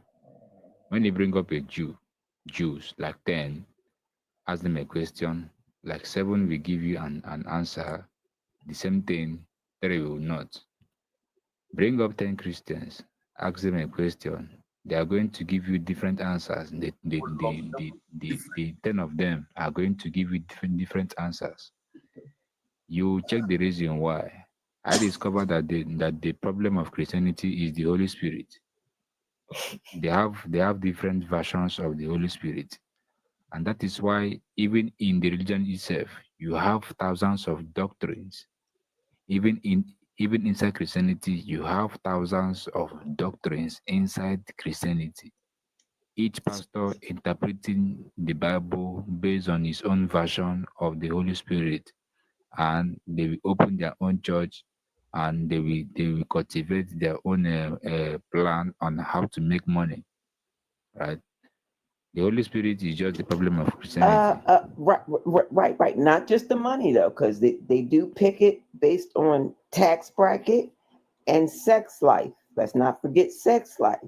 They also choose their religion or spirit of choice by their sex life and their tax bracket. Afro. Okay, just 1 second. Devil's advocate was not done. Let devil's advocate finish, and then I don't know why people come in here and they say things like, "What am I doing here? Why did I find myself here? If you find yourself here and you don't want to be here, just scroll along. Scroll along. Scroll. You don't have to come and tell us, oh, why am I here? Nobody wants you here. Go on, please." Basically what I was saying is Christianity is just, I don't even know what to call it. When they say Christianity is not a religion, yes, it is not a religion. It's a mental illness. When somebody come to me and tell me, Christianity is not a religion, I said yes, it is not, because right now Christianity is becoming a mental illness. You have pastors attacking pastors, pastors saying that no, the God of your pastor is different from the God of my pastor. The God of Oyedebo is different from the God of Chris Ayakilomi. The God of choosing is different from the God of Suleiman. The God of Jerry Eze is different from this God. You guys have now created different gods. Even in the same religion, you have created different gods. You're now arguing which God is better. Last, what are they looking for? They're looking for your money. They're looking for your tithe. I don't know when Africans. I don't really know when Africans will wake up and say that these things that they are lied to, right? Because I used to wonder, irrespective of the fact, when you debate with person, he is going to say that what you're saying is the truth. But they must find that lie somewhere to cover it up.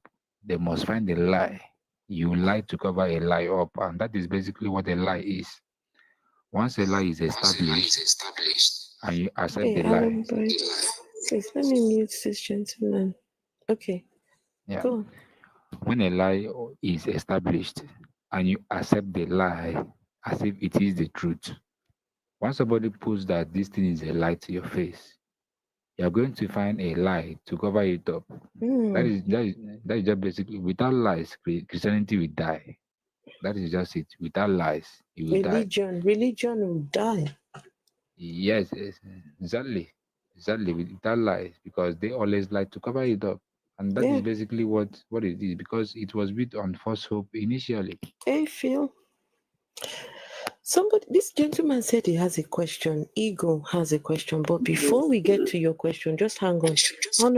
Honorable Kept. I tried to. But Ego, please hold on. We will entertain your question. Right. Good evening, all. Good evening. Afro, you know me when I come with my Bible verses. I haven't done that for a while. But it's about Jesus, people here, so I'm protected by the blood of Christ. Jesus protects. Is that not what they say? Yes. Right. So I've got a Bible verse here, which is Luke 22. Can you pull it up for me? Oh, you don't have it today. No, I can't really pull it up today on the thing, but I can read it. Oh, okay, you can read it. Yes. Luke 22.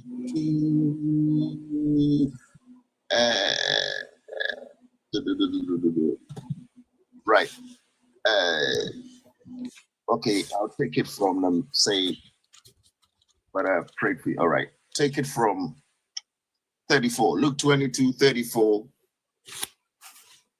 22, is that not the one where Jesus asked them to go and buy swords? Abi. So Jesus himself, whilst he's alive, is telling his people to go and buy weapons.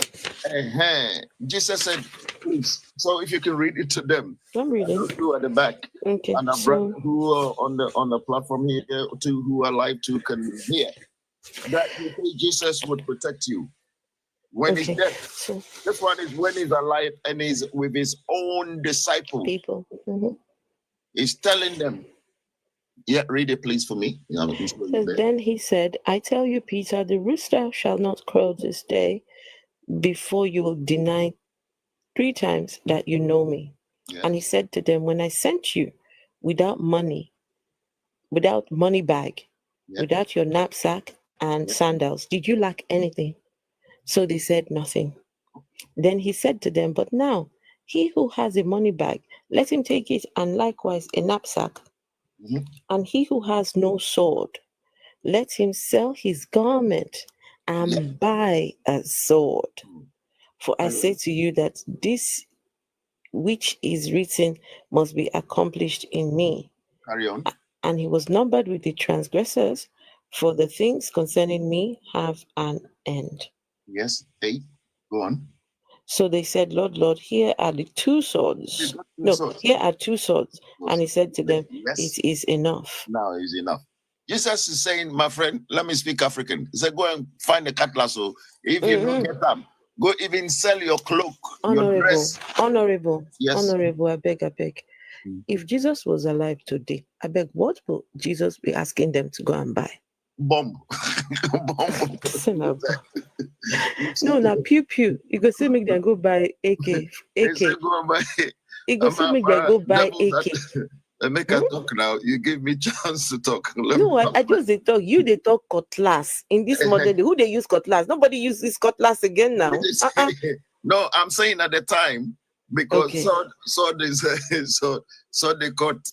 So Jesus is saying to he say if you now where I'm saying if you have a purse, that's what the money bag you put in money. If you have a purse or wallet, carry them. If you have a bag, if you have a knapsack. But even if you don't have any, sell your cloak, your cloak, your dress. Cloak means dress. Your jacket, your Gucci. Go and sell them. Sell your clothes. Buy machete or cutlass. And Peter said, "Here, Lord, the 2 sword here, 2 cutlass here." Jesus said, "That's enough." So Jesus is telling you, buy a cutlass. And you are there, say he will protect you. After his death, when he was alive, he couldn't protect you. When he died, his blood will come and protect you. His own men, Peter, he telling Peter, my friend, sell your shoe and buy a cutlass. And you are here, say he protect you. So I can understand. You know, they don't read the Bible. They have no knowledge. They go and listen to what pastor says. And pastor will always select what will make the church go on, what will make you into believing. You understand? Pastor is not going to say things that will turn you away, that won't make you come to church next Sunday or Friday night prayer. It's going to say what is going to encourage you to come again and bring offering and bring tithe. Put money in envelope. But they don't understand. So please, all those who are at the back commenting, we've read the passage. In doubt, your book says, even if a pastor preaches, go and reference and make sure and confirm. So be like the Berean Christian. Luke 22, read 34 to 38. Read it for yourself. Don't let me and Afro tell you. Don't let Afro lie to you. So go and confirm. Luke 22, 34, going to 38. Jesus said, you yourself, as you did your room, go and when you sleep, lock door. Don't say the door. If Jesus will, why would you lock door? Put a cross there. Jesus will, a thief come or this thing, I'm robber come, Jesus will drive him away. Yeah, so anyway, next person can speak. Okay, the gentleman Eagle says he has a question. Eagle, come now. Yes, I have a question, please. Yes, and my please, question go on. goes to the house. Yeah. Yes, to the house. Please, Okay. Can somebody, the devil is out, devil advocate is out, and you're supposed to answer this question, sure? How did devil, did Lucifer, come into existence? That's my question. Well, that is a really good question that you have asked, and you see, I personally do not believe in the existence of the devil. Can I answer that question, please? I do not believe in the existence of the devil, but according to their text, the devil was created by their God. Their God created the devil.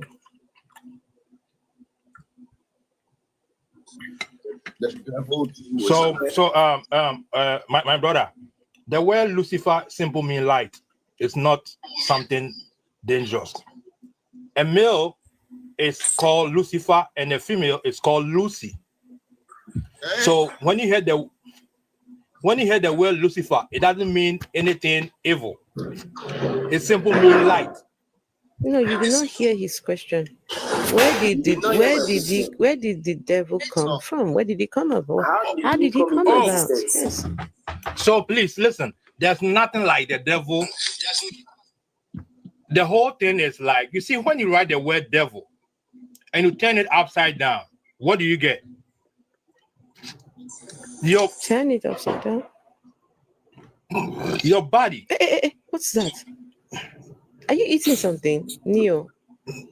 Was someone eating something? So, let me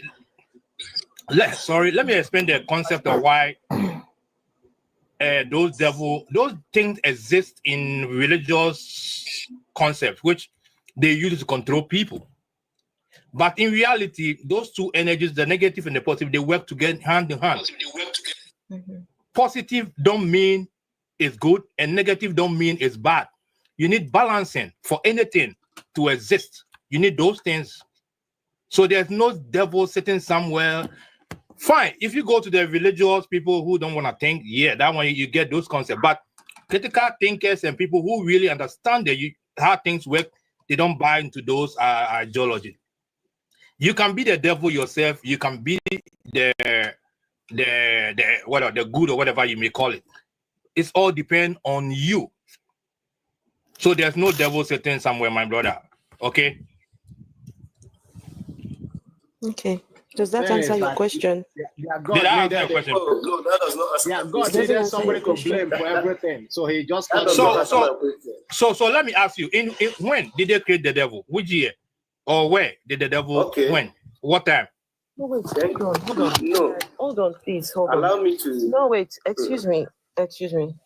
If we do not believe in the existence of the devil, you can't be asking us any further questions about the devil. You need to go and ask the people who believe in the existence of the devil. Thank you. Thank you. I just want to disprove that that belief system that says that devil is whatever, and I just want. Well, then do me a favor. Disprove it then. Right. I'm gonna ask y'all to do me a favor. When you come into the space to debate something, don't ask us the affirming question. Just make your point. Can we please do that? Okay, good. According to their book, they say that God creates the devil. Now, God creates the devil shows that devil you're talking about is another spirit of, as in the spirit of God too. And every quality that is in God is in that devil, being it good or evil. So whenever something happens, they put the blame on the devil, forgetting that God is the one who, that devil they are blaming is still the same God they are talking about. Okay, Eagle, are you speaking to us or are you speaking to those who are listening at the back? Yeah. Oh, because yes, means like you are an atheist too, or you are on our side, or you are Christian. Where are you? Where are you coming from? I'm not a Christian. I'm not a Christian. I understand you. So basically, you're playing the devil's advocate. Yes. In a way. Yes. I understand you. I understand you now. So basically, the gentleman is trying to tell us. But I don't understand playing the devil's advocate with those that do not believe in the God nor the devil. I don't understand. That's what those people say, meaning the Christians. So he's basically, I see where he's coming from. Yeah, he just came across. I believe that everything that is evil is from the devil. Now, if everything that is evil is from the devil, then does it mean that does it mean that it's the devil that brought about evil thing? No, it's their own God. Thank you. Because within their book, the book even tell them, Isaiah 45, verse 5 to 7. It tells them, verse 7, it tells them the same thing. You see, one of the things I don't understand those people. You see, the book itself was telling you that even Galatians 4, 22 to 24, if you read that, it's telling you that all these things are allegory. It never happened. But I don't know why people skip all the, I just don't know. Give me the Bible verse again, bro. Which one, please? The one you Galatians. Galatians. 4. You read from 22 to 24. Okay, Galatians 4, 22, 24. 4. 22 to 24. Okay, cool. That Paul was the one who said, telling them that. Wait, hold on. Let me read it actually. Galatians chapter 4, verse 20 24. Wait a minute. Paul had his own book, but he was talking in Galatians. I'm lost. He wrote to the people in Galatia.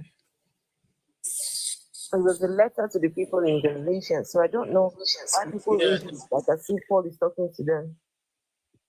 22 to 24 says, "For it is written that Abraham had two sons, the one by a bondwoman, the other by a free woman. And he who was of the bondwoman was born according to the flesh, and he of the free woman through a promise, which things are symbolic. For these are the two covenants, the one from Mount Sinai, which gives birth to bondage, which is Hagar." So it's saying that this Abraham and the two sons, one from a bondwoman and the other from a free woman, is a symbolic story. Do you understand the bondwoman? Yes, the slave. A slave, yeah. So what I'm hearing is both of those women would have killed off them kids to be free of the whole situation. Yeah. So it's metaphoric. Exactly. And I tell people, Abraham never even existed. Like I said, no. The word Abraham, you see, Braham, and you just put A, you get Abraham. That is all. It's just, I just don't know. I just don't know. One day, maybe they will come into what do you call realization. Now, their God spared the so-called sinner, which is the devil, as they said. And he went and killed his only son. The devil that he said is sin, that is a sinner. Now he spared the devil and he went and killed his only son. I don't know if you understand this. I got this book I was reading, and I recommend people to go get it. Jesus Christ, the demigod. Jesus, the demigod. Yeah. Why do I need another book about Jesus? I don't understand. No. It's so it gives you that all those things. So if you read this book, it gives you more knowledge, so that when somebody try to tell you that view ever existed, you have something to tell that person. You know what I mean? We already have a lot to say to them. I wouldn't even have a conversation with somebody. So why would I want to read a book to have a conversation with them? That doesn't even make sense. Neil, yeah. On this platform, we have people like Atheist Cat, we have people like Richie, we have people like Pastor Reverend Cece, we have Afro Atheist herself. We have people with knowledge. We don't need any more to go and no one can. We have so much already. I mean, you're telling them the simplest thing. Oh, wait, hold on. I got you, bro. I think you're saying for the people who care to go and find out the information. Exactly. Yeah. She made the right point. They wouldn't. We're telling them now. Jesus says, "Go and buy salt for yourself and protect your own self." Me, I'm not your own son. You wouldn't understand. We're ready to but honorable. Sorry, let me come inside. The fact that you keep thinking Jesus saying, "Go and buy sword to keep yourself safe," is not Christian. I don't even understand you. The thing is that me, for instance, I am more than a Christian. I refuse to associate myself with Christians. I am more of a spiritual person. All right. I practice all religion to my benefit, because every religion will have a part which is a truth and a part which is a lie. Yeah? The Bible was not written by me. I came to meet it. And so if I am reading the Bible, I should use my common sense to filter the part that I think is good for me and take the part that I don't believe out. You understand? Right.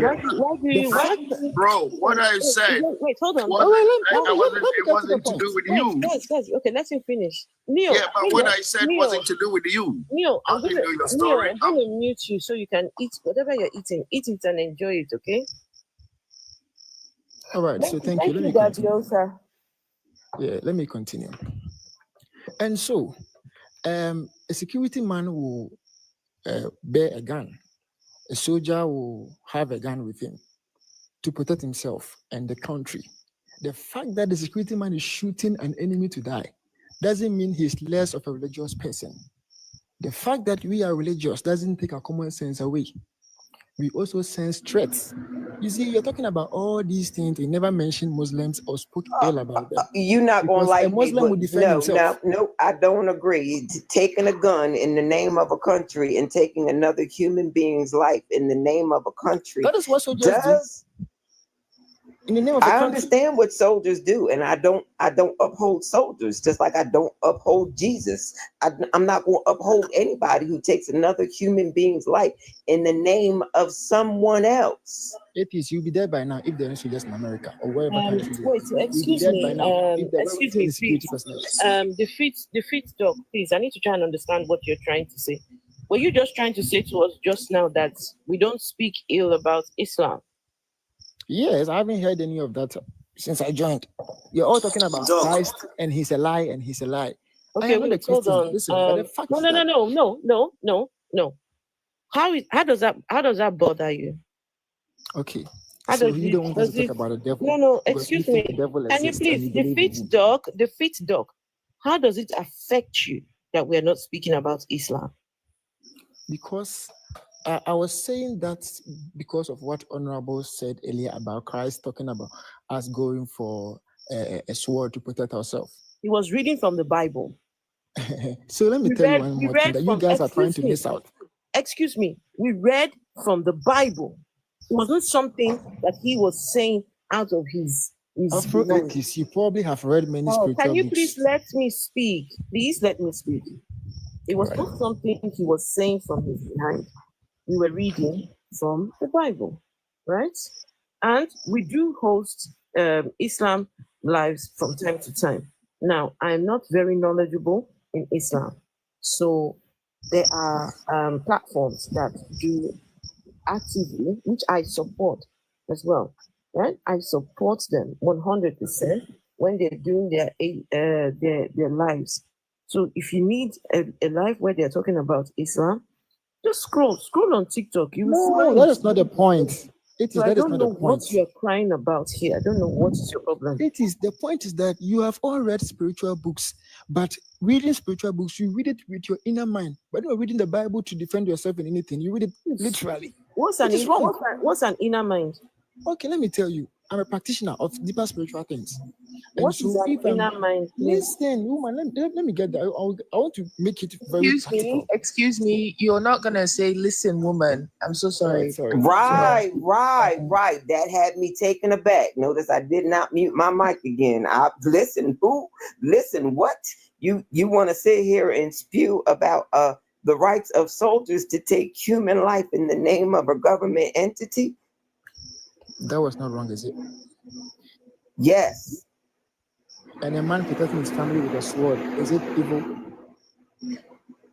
I didn't say protecting his family. I said taking the life of another human being in the name of a government entity. I did not say anything about protecting your family. And I hope you protect your daughters from their future marriages as well as you are spewing this bullshit right now. If Christ says that, is he wrong for saying that?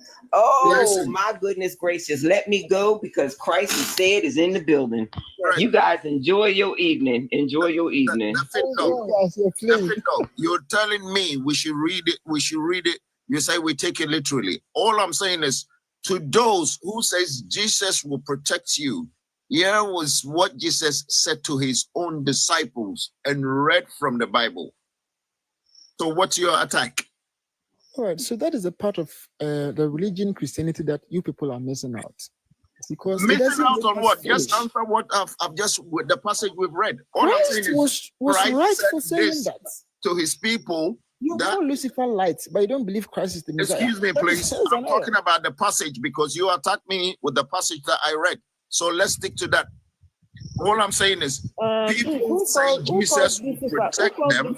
Wait, hold on. He said we called Lucifer light. Who called Lucifer light? Wasn't that stated earlier? Everyone here will bear Wait, with me. who called Lucifer? Who called Lucifer I think light? it was the devil's advocate when he was explaining.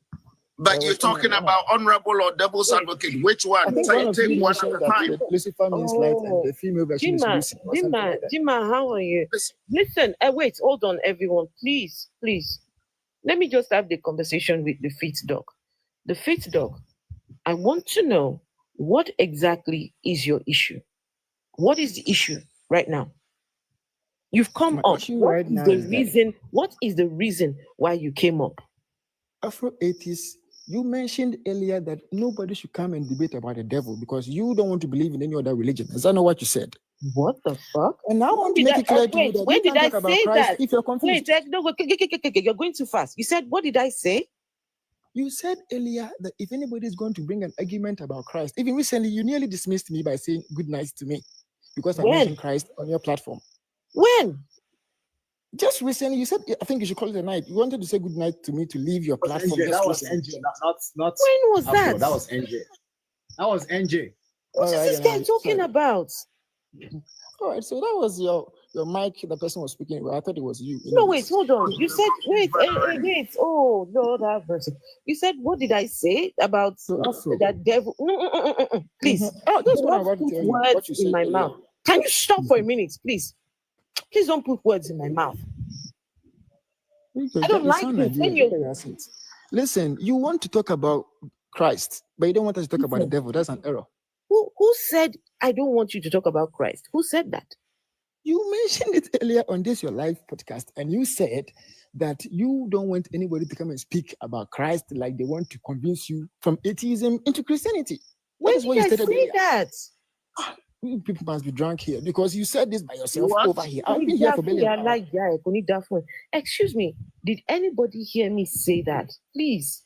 No, you did not say that. Listen, you must have been you're defending the devil. Atheism. We don't want to talk anything about Christ. You won't say none of you is going to hear it too. Wait, are you I was at the background, filtering everything you're saying and making my points down. Defeat dog. Is something wrong with your ears? There must be something wrong with you. Okay, You're coming up here and saying things that nobody said. Afro, he's also said that people here must be drunk. I don't know if anyone else got that. That's not how you come and debate. So why would he come on a platform where okay, we are drunk people, so what do you want here? Go to those who are sober. You're calling me I don't have ears, my ears are sports. Listen, go and discuss with those who are sober. We are drunk. This guy, there must be something wrong with this guy. What's talking about, but he's like he's using the wrong words. I mean, yeah, that's the thing. Yeah. Yeah, you can't even speak properly. He's paraphrasing instead, of quoting you. Yeah, that's what it is. Yeah. I understand that, but it is not necessary. If he wants to make an argument, let's just make an argument. You come a discussion or you come an argument. Yeah, let's talk about something. Every screen echoes, right? If you get an argument, right? If you want to talk about maybe the existence of Jesus or Afro, let me call this a night, please. Yeah. Okay, honorable, no worries. Good night. So if you want to talk about Jesus existing or he didn't exist, something Jesus has said in the Bible, right? Let's have a focus, because all of this, I don't know what this is intended to do, but this is not nice.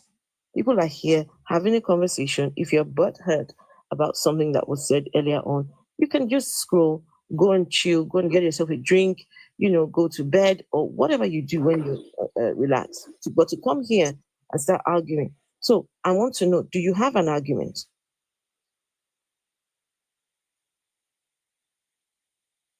The feast dog. Do you have an argument? I don't want to put it an argument. I would say there are corrections. They are not arguments. Corrections of what? What are you correcting? Yes. Corrections directed at I'm trying to be as neutral as I can be. Because wait, any sorry, Eagle, you have an echo. Eagle, maybe you want to mute and yeah. So the fit dog. Sorry, you said you have corrections directed at who? Like who's the corrections for? Oh, I think the honorable is out and the other guy, sorry, is also out. The devil's advocate. Okay, so corrections for who? For their statements. I wish they were here so that I could just pinpoint them out and clarify them. You were talking about your belief. I think that's what Afro asked you. Do you have an argument for your belief? I don't have a belief. I am a spiritual person. Okay, so you don't believe in your spiritual practices then? That's a belief. I should tell you, my spiritual practices will never have any questions because they are deeper things that your soul sacrifice for. Listen. You said you don't have a belief. Sorry, go on, Afro. Yes, your spiritual thing will have questions. I can ask you questions about your spirituality. You can't ask because you have never been. Yes, I can. You won't have a question to ask about it. Yes, I can. Are you sure? Just try a question. 100% I can. Afro. Okay, Afro. Wait, Lady Pod, yeah. just give me a minute, please. The fit dog. Yeah. When you say spirituality, can you please define spirituality? I wouldn't like to limit myself to the definition of the dictionary. Okay, when you practice spirituality, what does it mean to you? I relate to all spirits. In fact, that I think they should be in my domain. And that is my definition of spirituality on my side. What is a spirit? What's a spirit? You said you relate to anything that can be seen by men. Everything that can be seen by men is a spirit. So, like bacteria is spirit? Oh no, bacteria can be seen by men under microscopes. You just said you didn't say anything that cannot be seen. Anything that can be seen. You just said anything that cannot be seen by men. Anything invisible at all. Any being, any supreme being, out of divinity that cannot be seen by men. To me, I call it a spirit. You're changing your definition. Are you saying that there are beings that are invincible? All spiritual beings are invisible. I'm still trying to understand what a spirit is. Okay, so just like you pour methylated spirit on a place and it disappears. That is how spirits are. Your soul, I don't think you even believe this. Sorry. You said what's that? You pour methylated spirit. Where? Sorry? And how methylated spirit disappears from a surface. That is how spirits move. They can be seen barely with our eyes. They can be seen with our spiritual eyes. Women, now how do you know that spirits exist? Okay, so this is getting a little bit deeper. And yes, let's go. No, let's go as deep as we can go with my practices. But anyways, no, let me no, try no. to speak a Let's little go about as it. deep. Let's go as deep as we can go. Okay. So for a man will be seated, then, for instance, a spirit, an entity will enter his room, start talking to him. Out of nowhere, show yourself, then it appears before you. I don't think any of you have had that experience. You won't be asking me about spirits. You're right. None of us has seen magical things appear in front of us. The point is that you are claiming to be spiritual, but you're not even. Not too many people speaking that so that we can understand what the man is saying. He's saying that some people just sit in their room and a spirit comes in and the spirit starts talking to them. What's the reason why the spirit will come to you in the room? For what reason? Like you believe the devil exists. No, we don't believe the devil exists. We don't believe the devil exists. Okay. Where did this assumption come from? Which assumption? We don't. Where do you believe in the devil? That the devil exists? But there's no man living who thinks there is no spirit living. If you don't believe in God, you believe in the devil. Okay, I'll Alfred, you have this one. There is no man living. There is no man living that doesn't believe there is a spirit living. Okay, welcome to a panel of people that do not believe there is a spirit living. Atheist cats, do you believe in the spirits, existence of spirit? Not one bit. Vessel of dishonor, if you're still there, I don't know if Vessel is there. Do you believe in the existence of spirits? The only spirit I know is Hennessy. Okay, that's a wonderful spirit. Lillipod, do you believe in the existence of spirits? Absolutely not. Nothing.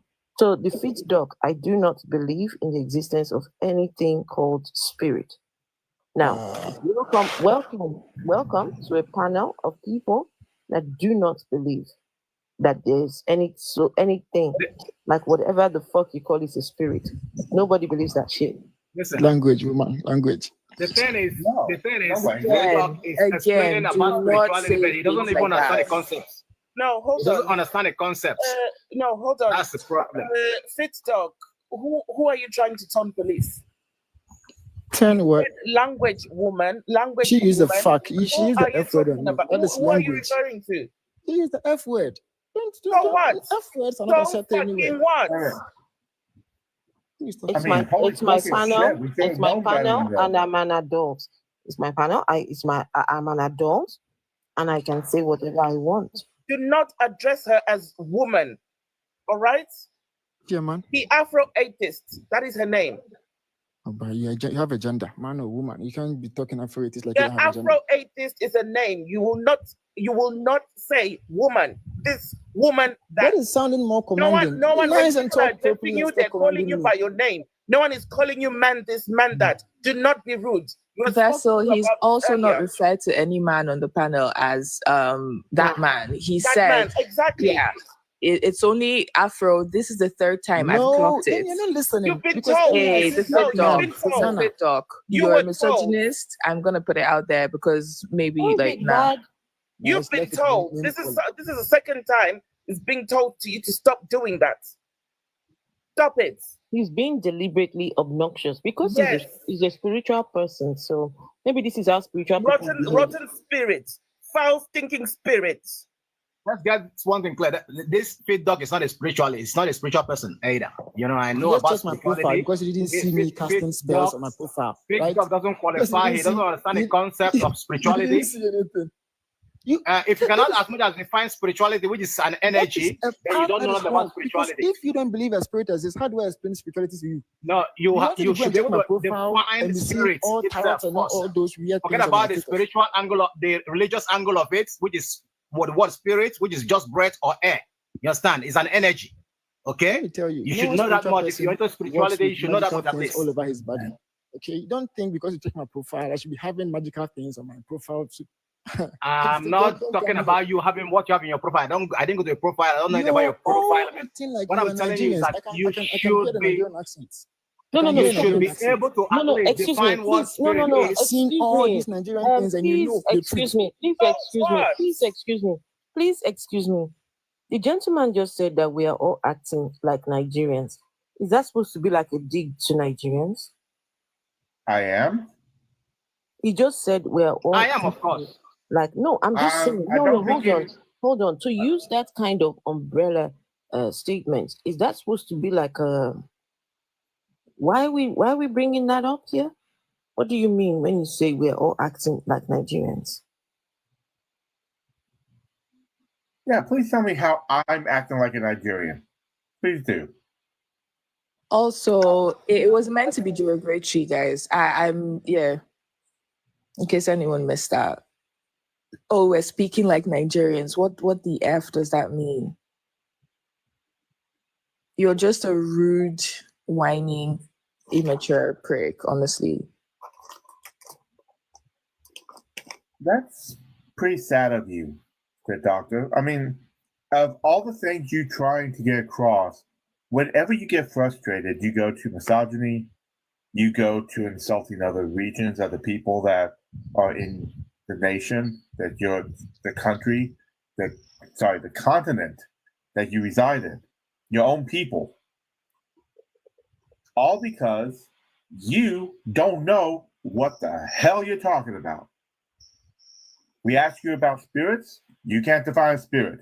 Ask about spirituality, can't define spirituality. When we try to figure out, give an example of this stuff, you don't know any of this, do you? Yes, it is just like You're giving just one making math this for up a as you primary go, student to honestly. solve. If I let You're just somebody making this up as you go. start reading science, how do they understand science? If I have to explain Sure, spirituality to you, good I can doctor, take you let's start through with that. Could you tell me the scientific method, please? For what? What's the scientific method? It's not for what. There's a very specific scientific method. Just one second. The feed dog, please be respectful. For you to call everyone here that umbrella statement that we're all Nigerians. No, don't get me wrong. I'm half Nigerian and I'm proud of it. But please, say that again? Afro, this is a rude child. He has nothing upstairs. Who's the Let's child let him here? go. I want to catch up on You're a kid. Oh, I no, know no. 8-year-olds that are more respectful than you are. Right, but can I finish up on him? Since I have my cookie now. May I? No, before you continue. Yes, ma'am. The feed dog, please be respectful. You're Ghanaian, right? I'm not a Ghanaian, I'm Nigerian. My name is Dr. Oji. I'm a Nigerian. Your name is Dr. Oji. What do you think? Get the fuck. Check my Your name is profile. Dr. Oji. You're outing yourself. Get the fuck. Check my profile and see. I'm Dr. Oji. Who do you think I am? Check my Is his profile. name Prince Dr. Honor Oji. I'm a Nigerian. Oji? From Where Abia did State. you get your doctorate from? Oh man, let's take it out of it. If I ask you where you got your doctorate from, you tell me I'm trying to. I'm not claiming to be a doctor. You went to school probably. I won't ask you. I am not claiming to be a doctor. Where did you get your doctorate from? Sorry, Doctor, let's how take many it years out. did you go to school? Please, let's take it out. How many Just years did fake. you go to school? Nonsense fake. Quack. Let's be mature, please. That's quack. Yes, doctor. He's not even he's a fake quack. Oh no. So you've all seen how I have shifted your attention from what you're talking about to my doctor. You don't know what you're even here for. You're all confused people. You're here. You don't know what You're you're the here one for. who's confused. You call yourself doctor when you don't even have a doctorate. That's the highest form of confusion. Who said that you don't have a doctorate? Look at how the voice, look at how he's feeling now. Look at how his tone has changed. Who told you to have a doctorate? Let's find out. Oh my goodness. Let's sit down one corner. You're on colors. Doctorate, we believe in Mumu spirits. So let's The start with biggest the people in the world beginning. are spiritualists. The biggest people in the world you ever see believe in something. Doctorate. Listen, spirituality is a science. Man, let's get it very clear though. Man, yeah, I'm It's into not a that. science. Actually. It is not a science. It's a science. If you don't know it, if you don't know that spirituality is a science yet, that means you don't know nothing about spirituality. Yeah, he got his doctorate from the science. Who told that? He got his doctorate from the dustbin. Well, how about we do this very simply? Doctor of sewage. He got his doctorate in the sewers. You see, you're acting silly. Like, think how you're talking. Blah, blah, blah, blah, blah. Hey, now you can't talk. I don't think I'm anything. I know who I am. And I will never go online on social media to claim to be a doctor when I'm not. That's the highest form of confusion. Guys, let's not pander to his nonsense. He's here to cause chaos. He's here, right? Because he's got nothing better to do with himself. People like this, you just let them chill over there. He's gone. He came to do his nonsense here. What a moron. How can someone be a fake quack? This is 2024. Everybody has got opportunities to go and learn. You can do an online degree if you don't have the time. You can get a scholarship if you don't have the funds. Why are you coming to be a fake quack? Like, seriously. Why do people always say spirituality is a science?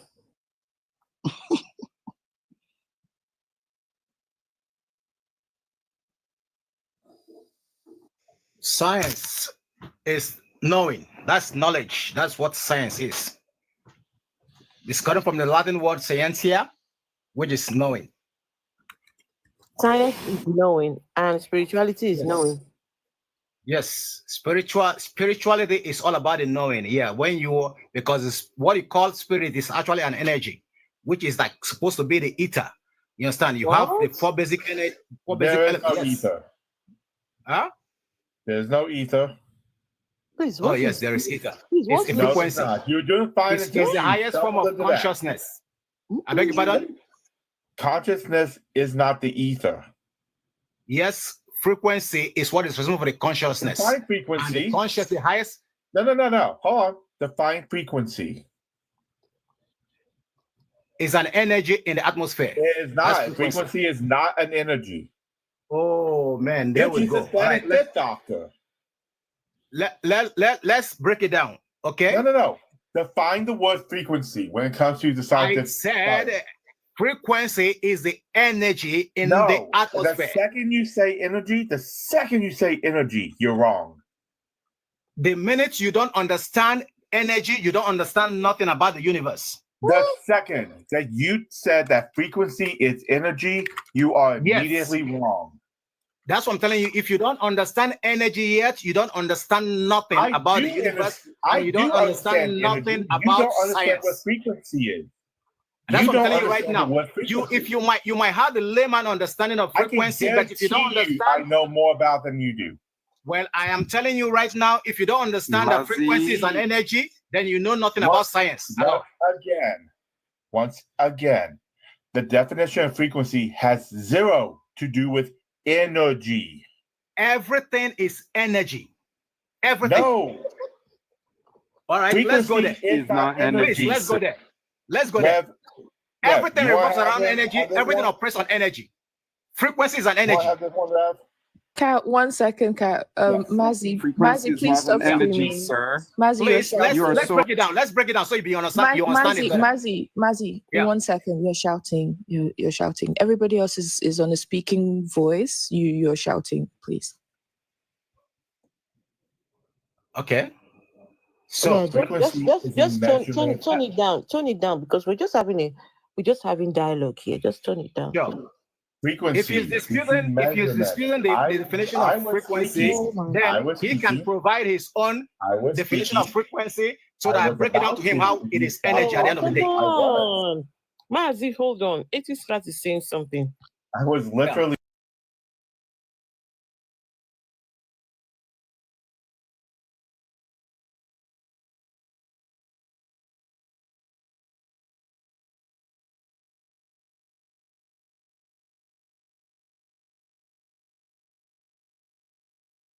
Please, let me ask you a question further then. Yeah. What makes that vibration occur? Depends on what you're asking about.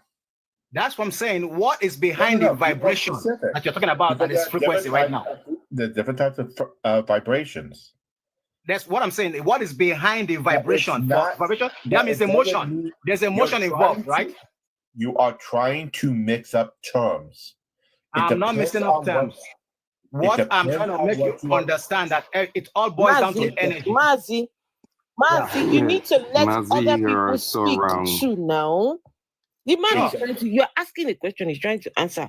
While he's still answering, you're ready. Come on now. If you ask a question, let the other person speak. He's free to go ahead.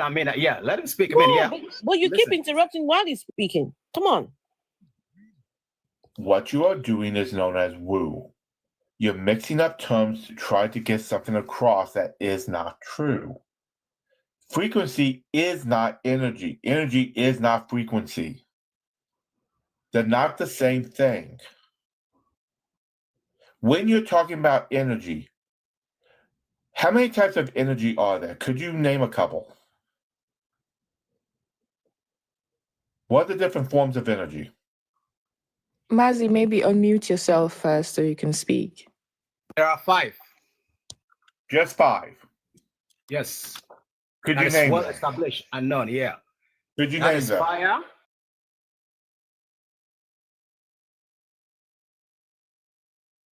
At least I gave you time to speak, right? Can you now No, listen to sir, me? you're wrong. You start wrong, Let me sir. start I with am a telling you scientist. I am a scientist. I am a scientist. Let him name all of them. Mazi, Let him name all stop. of them. Let him I name am all a of them. scientist. Let him name all of them. Let them name Let him them, name and all then of we'll them. Please let correct him them. land.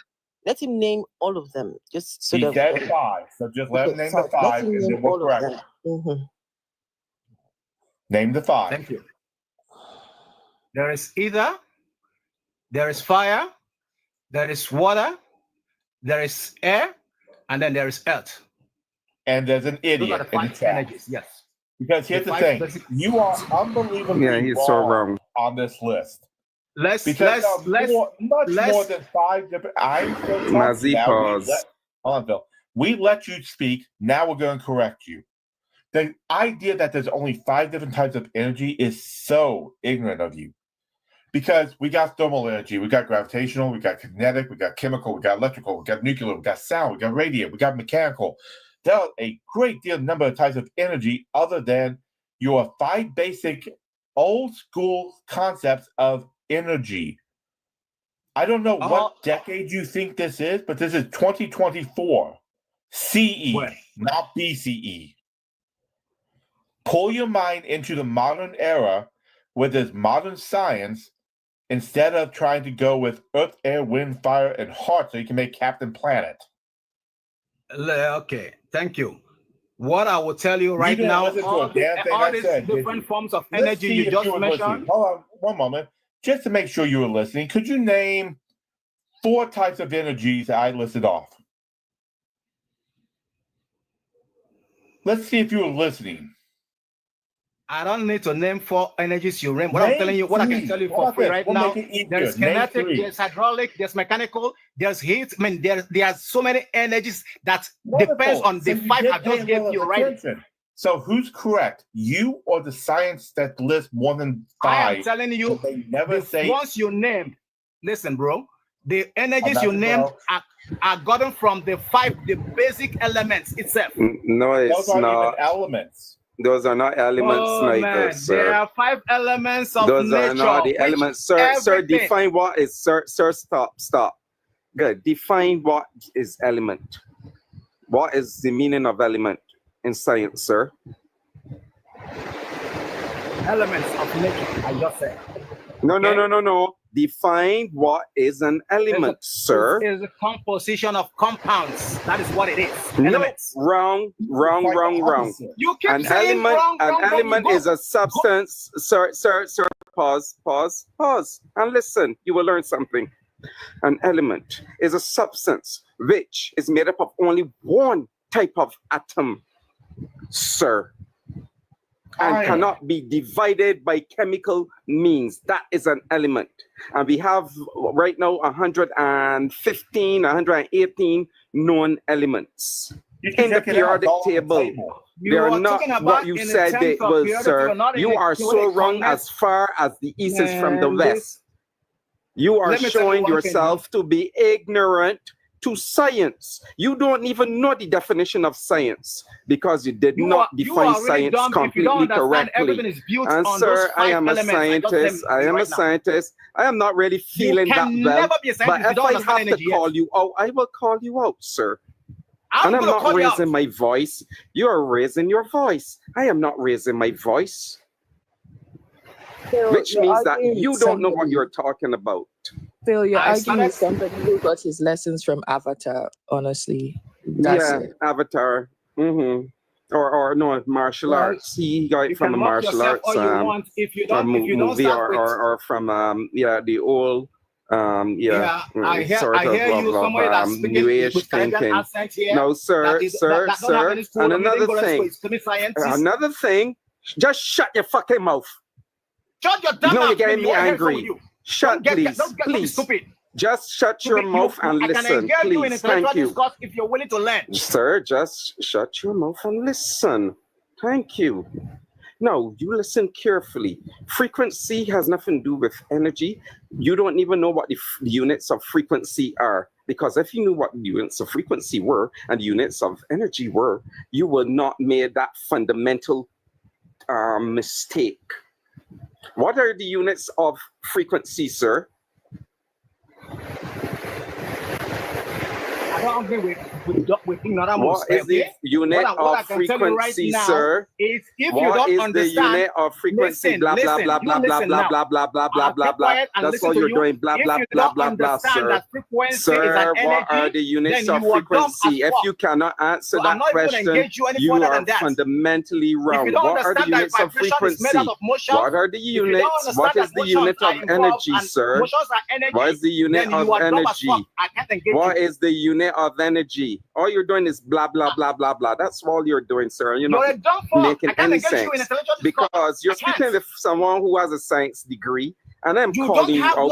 If his cats has read upon science, he's a historian, but he has read upon science, and you are so far wrong as the pieces from the west, and you are going to shout because you're going to shout because you don't stop, sir. Phil, hold on a second. You claim you're a mechanical engineer, yet when asking the types of energy, you didn't include mechanical energy until I brought it up.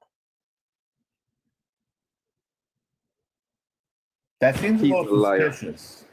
Yeah, he's an effing liar. I listed the 5 basic elements of nature for you, which are energies. And what I tell you that every other energy you name is derived. No, they are not, sir. What is the definition of energy? I told you, what is the definition of energy? Listen, this define energy.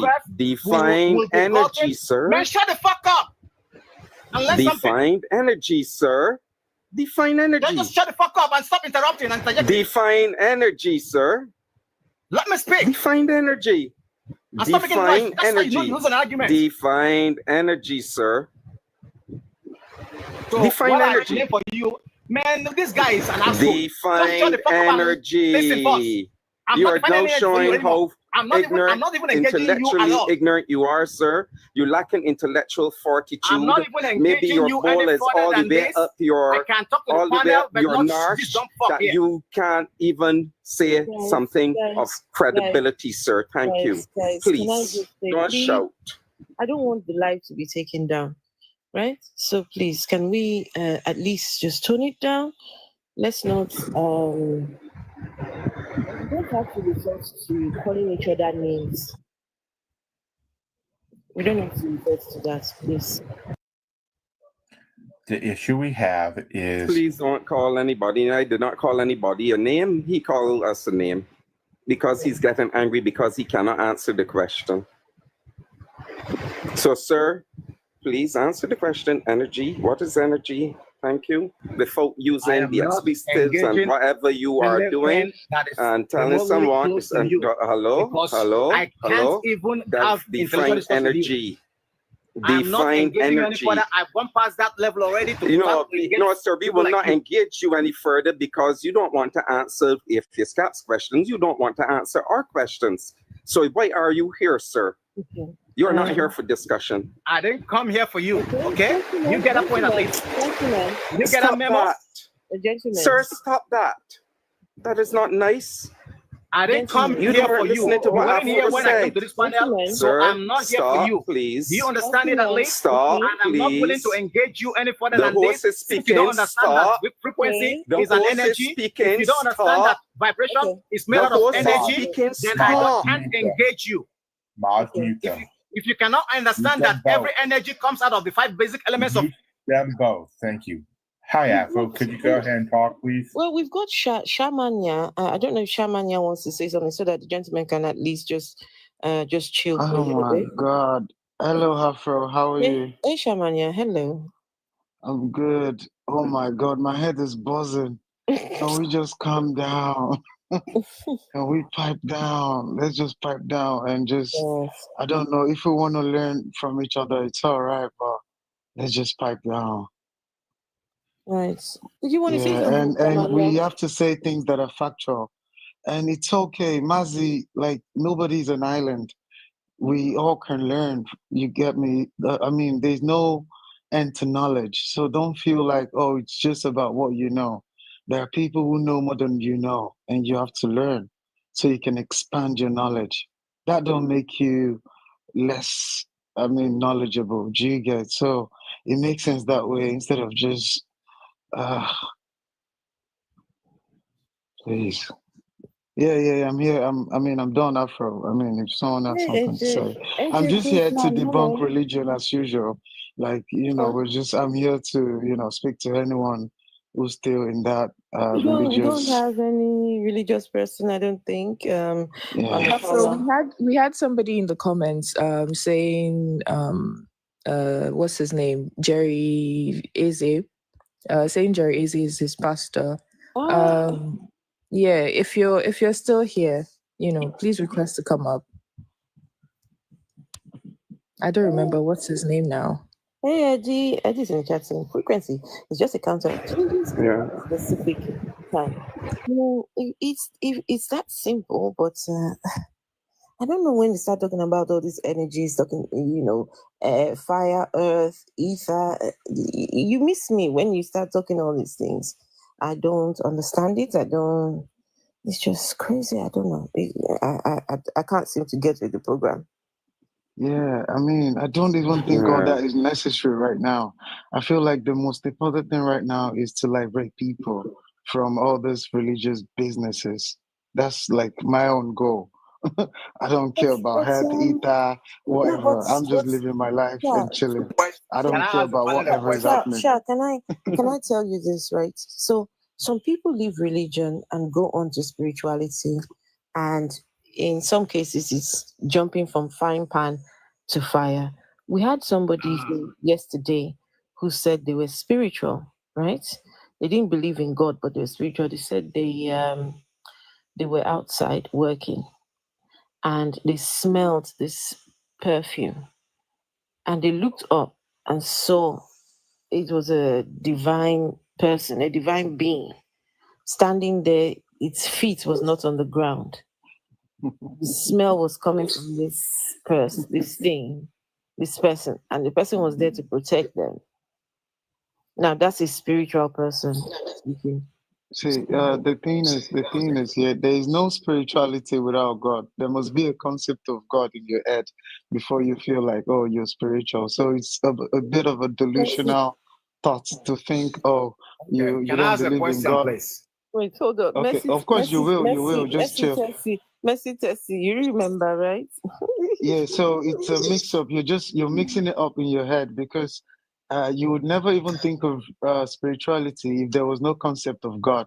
Do you understand? So don't live your life. Life is physical. Just Hi, live your life Afro. and enjoy yourself. Yeah. I don't think about all of that. Christopher, welcome. How are you able to speak right now, please? Greetings, people. Greetings. Greetings. Peace Hi, belong to the Christopher. Peace Okay. belong to the house. That's a strong intro. Please confirm that you're above 18. You sound like it, but yeah. I'm a big man, so I'm Okay, more than good. 18. What's your belief? What you say, please? What's your belief? What do you believe in? I'm a Christian. You're a Christian. Yes, please. Okay, just hold on. Yeah. Let him hold on. Mazi had a question. I heard Mazi asking a question. All right. Yes, please. I mean, we are speaking right now. What is it that's allow you to utter this speech that is coming out of my mouth right now, or the one that's coming out of the host or anybody in the panel? I mean, yeah, please. Sorry, I don't understand the question. You are able to open your lips, use your tongue to utter speech, right? Yeah. What is behind it? What is the thing that makes you able to utter speech? Mazi, I raise you on. Vocal cord? Kat, Mazi, I raised you one. So are you trying to infer that because we can speak, that means there's some supernatural being? No, not at all. Not at all. That's not the point. Okay, so what's the point? The point is that it requires energy for you to be able to speak. It is that energy that Okay, so does allows you energy to speak. stop to exist in the world if somebody is mute, if they can't speak? No, based on energy your doesn't logic. stop to exist. No. Okay, so then There's your always logic energy. is dead in the water. It doesn't make sense. All right, Yeah, let's break it because down. Let's, people are yeah. deaf and There's dumb. They always don't talk. energy, and the energy doesn't dissipate. You understand? It only transforms. Well, no, it So depends. that's why. Wait a minute, Maggie. You need to complete part of that law. You're missing a part of it. Listen, I am not Don't even try to listen. arguing with You're anybody missing anymore. part of the law. If you feel, listen. Maggie, no, I'm not going to listen. You need to This listen guy for is once. only so he's just so dumb that you don't want to even listen. At least if you Can have we something get to rid say, of Maggie? if you want to Honestly, dispute me, I'm we leaving. I don't have to can't be be reading Mazi him is much all the time. he's just ad hominem. That's all he's okay. been I doing, was ad being quite hominem. calm. What he was missing is the entire thing is in a closed system. But I don't think that's going to go anywhere when somebody claims there's such a thing as ether. And they don't mean And he's claiming to be a mechanical engineer. No, he's a liar. But anyway, we do have Christopher up here, so we can hear from him.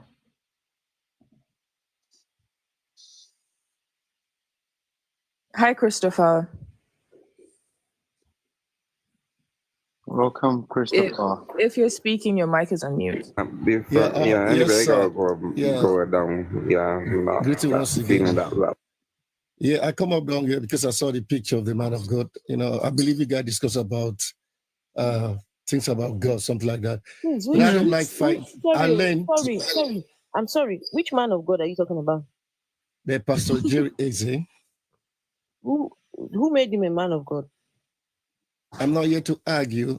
It's my man of God. No, I don't argue with religion. Wait, hello. I don't. Hello. Yeah. Hello. He said he is your man of God. Yeah, it's my man of God. So wait, who made him a man of God? I wasn't there, but he's a man of God. He called himself a man of God, and he's been doing some wonders, through God. So I believe him too. That's it. He's been doing some wonders. What kind of wonders has he done? Google his name on the platform or YouTube. You see what he's doing. So I'm not here to talk. I just benefit for that. What is he doing? Okay, hold on, please.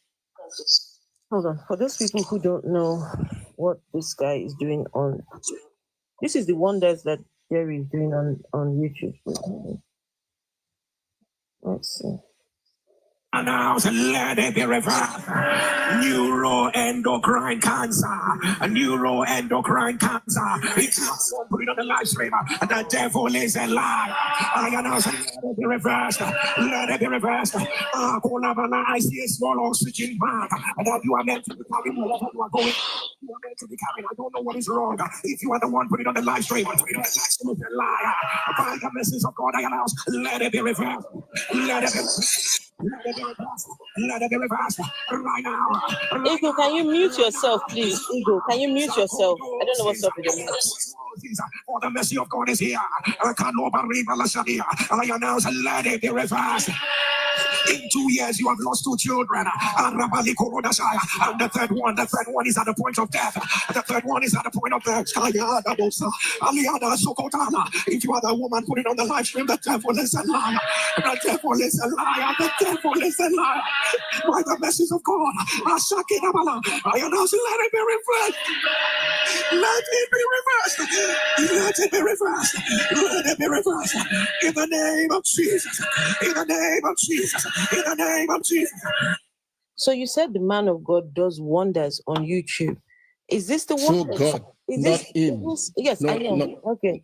Through God, through himself, whoever. Please, what is the wonder about what he's doing? Listen to. If you listen to the prayer, at the same time, listen to the testimony people giving. So that's it. Don't play one side. Play the both then the prayer and see what happened after the prayer. That you can judge well, Okay, all right. Let me play one of. You said to play. What happens after the testimony. All right, give me a second. Let me play you the testimony. Right. Let's play you a testimony. Right. Sister Adama, I'm sending this testimony from Sierra Leone. I joined the NSPPD prayer group in August 2021. And in September, the devil wanted to steal my joy.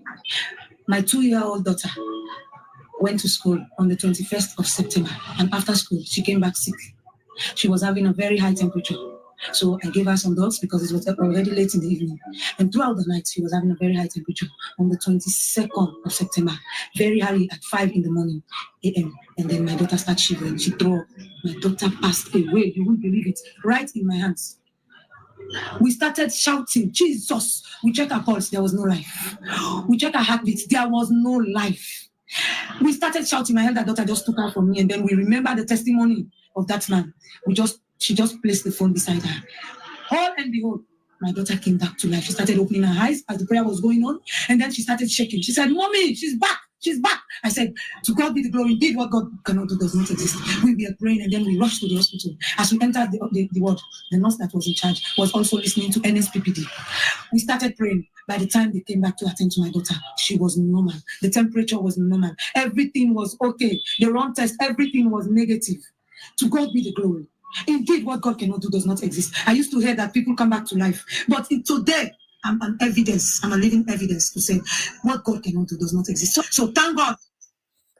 So the woman's daughter passed away, and they put the phone of this guy. Let's see.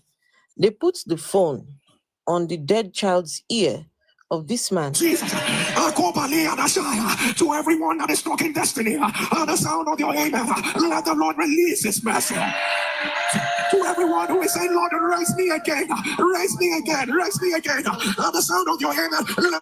So they put the phone of this shouting man by the dead child's ear, and the dead child woke up again.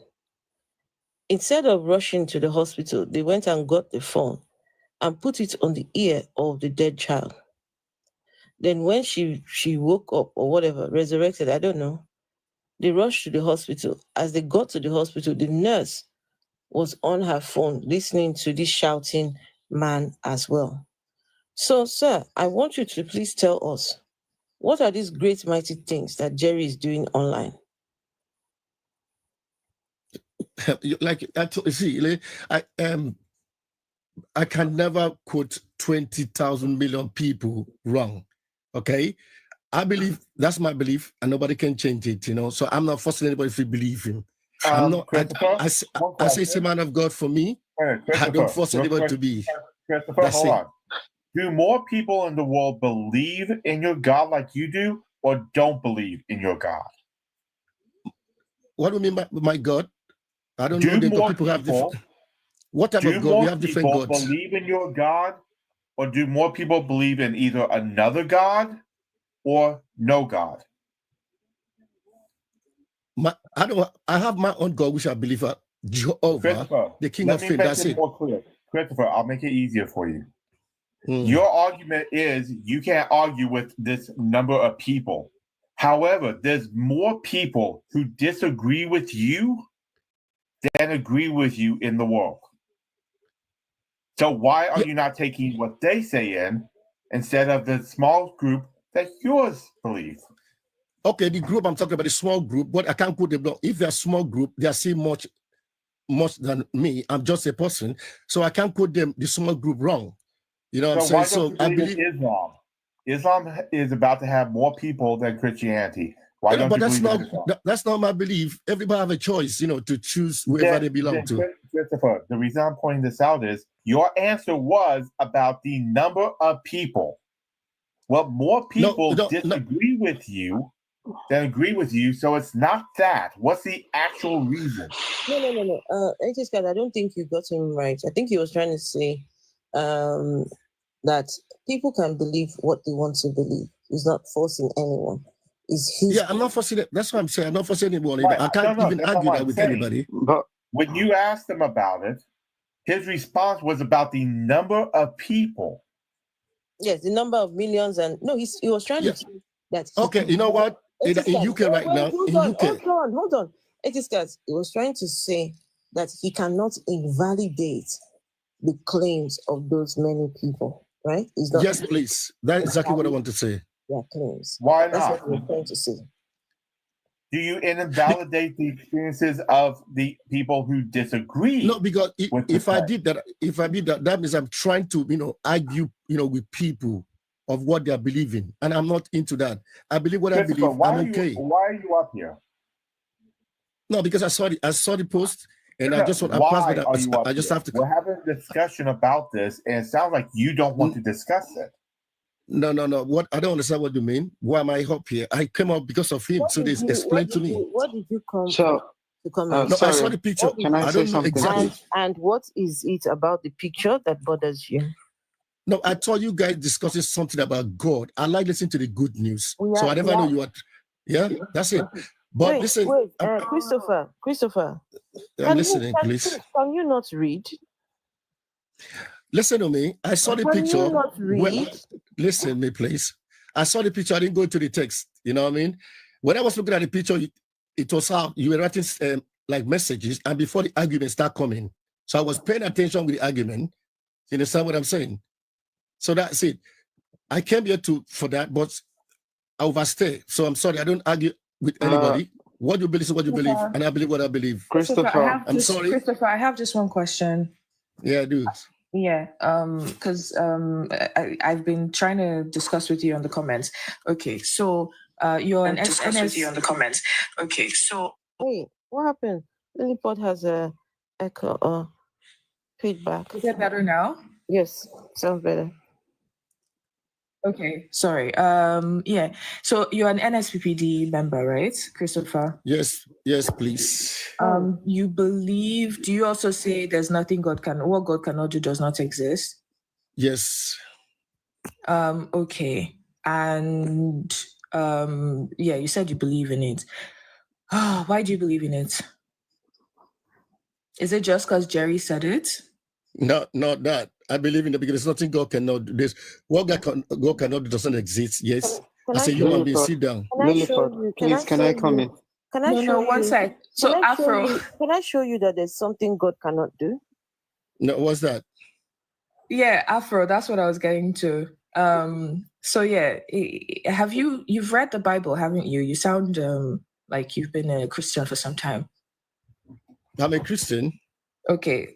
So I don't know if you're familiar with the battle of Israel versus the Moabites, and in 2 Kings chapter 3. Let me get it. Afro, do you want to put it up?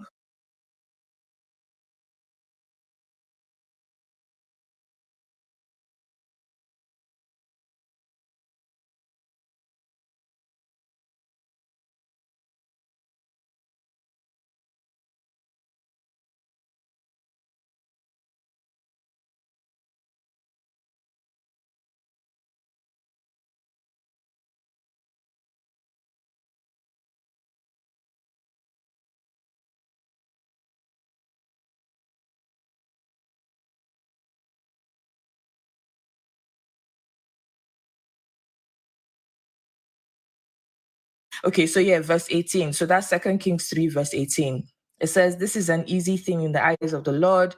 He will also deliver Moab into your hands." That's 2 Kings 3, verse 18. If you go down now to 26, verse 26 to 27, you then see where, so the king of Moab, whatever, the Moabite king, he says, "Then he took his first son, so who was to succeed him as king, and offered him as a sacrifice on the city wall. The fury against Israel was great, so they withdrew and returned to their own land. They did not win. God did not give them the battle. And they withdrew and returned to their own land. The fury against Israel was great." This is after God had promised his people in verse 18. This is an easy thing in the eyes of the Lord. He will deliver Moab into your hands. Christopher, any comments? Yes, it's a comment. Before he comments, yeah. then we will get Sharman here to speak afterwards. So this is Judges 1:19. The Lord was with Judah and enabled them to take possession of the hill country. Right? The Lord did that. He helped them take possession of the hill country. But they could not drive out the people who were living in the valley because those people had iron chariots. The Lord helped them to take possession of the hill country, but they could not drive out the people in that in the valley. Why? Because those people had iron chariots. God was afraid of iron chariots. He could not help them because the other people over there in that land, they had iron chariots. All right. Can I comment a little bit now? Mm-hmm. Thank you so much for giving me the mic. Okay, I would like to say if we are all ready for an intelligent discussion tonight, depending on your location. I don't know if I have people who are scholars here. Maybe they were once theologians. I know, according to his name, atheist cast is an atheist, and then maybe a few of us. But I'm going to come in for Christopher. You know, I want us to do scripture, and but before we go into scripture, which you already started to read, I want to give you a clear understanding of who a man of God is. The word called man of God. What does that actually mean? You know, even if you're a Muslim, this thing also refers to any religion who believes on the word man of God. So the word man of God actually means someone who represents Christ or represent his God. So let me not use Christ in this context. Who represent his God and is from his God. That is what the word man of God actually means. So if you are, for example, you are a traditionalist, you represent maybe the shrine, you are the mouthpiece of the shrine. Do we all agree with that? If you're a Muslim, maybe sorry, it's just can we be as concise as possible? Also, Yeah, Christopher still has to respond to the verses. I'm trying to allow. I don't want you guys to discredit the word he said that he believed on the man of God. Sorry, Chinasa, whatever you're saying, make sure you're factual. Because people who worship in the shrine, they don't call them men of God. They can call them their names. But they do not call them men of God. That is a different concept. So don't mix things up. I'm not mixing things up. That's why I ask you if you're ready to have an intelligent question. Okay, of course, you should come with something intelligent. So don't mix things that's up. what I'm telling you now. I'm using in the context of being a Christian. Chinaza, sorry, I think you're taking away from the point. Christopher wants to speak, just so he can respond to these two things before we pile up other things. Okay, let me allow Christopher speak. Thank you. Can you hear me, please? Yes, we can. Yeah, I think I will just respond to one here because the one here, the 19 cover everything. He said the Lord said the Lord was like with Judah and then sorry, my glasses. Hold on. Enable them to take possession of the hill country, right? So what I want to try to say is that if God can promise you, but you have a role to play at the same time, you know what I mean? God cannot tell you, I promise you, then you just free and leave everything good like that. You know, you have the work to put into, you know? So God promises does not mean that you should sit down without doing anything. You see what I'm saying? So what God cannot do does not exist. Means that God knows the beginning and the end. That's my understanding. Before anything happens, He knows it. No, so if you're saying God knows the beginning and the end, what's the word? I think what's the word for all knowing? There's a name for all knowing. Say that. Why don't you say that instead? But when you say what God cannot do does not exist, you're implying there's nothing your God can't do. But we've seen in this verse, and especially in the one that I quoted, because that one there was a word from God saying they will win this battle, and then at the end they did not win the battle. They fled, they retreated, they had to retreat. Sorry, and and your God, the God could not do anything. Sorry, you know what? If I'm going to say this, it's like going to bring much argument. Thank you. Today we prayed. See, today we prayed. You know, you don't base your prayer on improvement. You know what I mean? Don't just pray. You say something must happen. No, you pray. Let God take charge. You understand what I'm saying? So when you base your prayer on improvement, that means that you get disappointed. So your statement what God cannot do does not exist. It's not factual. It's real. No. Listen, what I'm trying to say, they say patient. You know, when you pray, give space. He said you can listen. See, God can talk to you. Have a space to listen to God, what He said. Some people, when God is talking, we don't listen. We just want everything to happen at the same time. Christopher, sorry. Let me ask you a question. Sorry, real quick. Do sir. Why do you pray? Why did I pray? Yeah. Just a quick question. Why do you pray? Because that's you know that God. God. Okay, wait. Let me tell you. Because you know God made you, and He has destined your life, right? He knows the beginning and the end, right? Yes, please. Yeah. And He has planned all your life. So why are you praying? Like, are you trying to change God's plan? No, you're not trying His plan. See, we are in the war. This is it's like a marketplace, right? So we are coming to go, right? So being in the war, control yourself, know your position. You need to ask. No, we're talking about prayer. No, we're talking about prayer. That's what I'm saying. Relax. Wait. Let me explain. Wait. Let me explain. If you program, hold on, Chinosa. Let me explain. Wait, maybe I think he does not understand. Let me explain. If you program something now, to start from morning till night, you've programmed it. Nothing can change it. Right? That is how God has made you. He has made you in His image. He has given you purpose in life, and that's what you're fulfilling, right? So why are you praying? Are you trying to change God's purpose? Are you trying to? Are you why are you praying? That's what I'm asking. You're praying to God to renew. Listen to me. You're praying to God to renew your fellowship with Him and keep going on. That's simple. You're praying to Him. Pray when you're in bad situations so that God gets you out of it.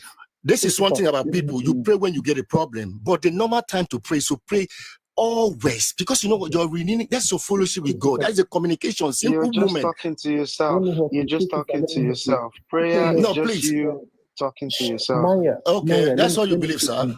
Okay, let's take it down a notch a little. So, Christopher, you still haven't answered. You still haven't answered. With like you were going round, but you never gave answers.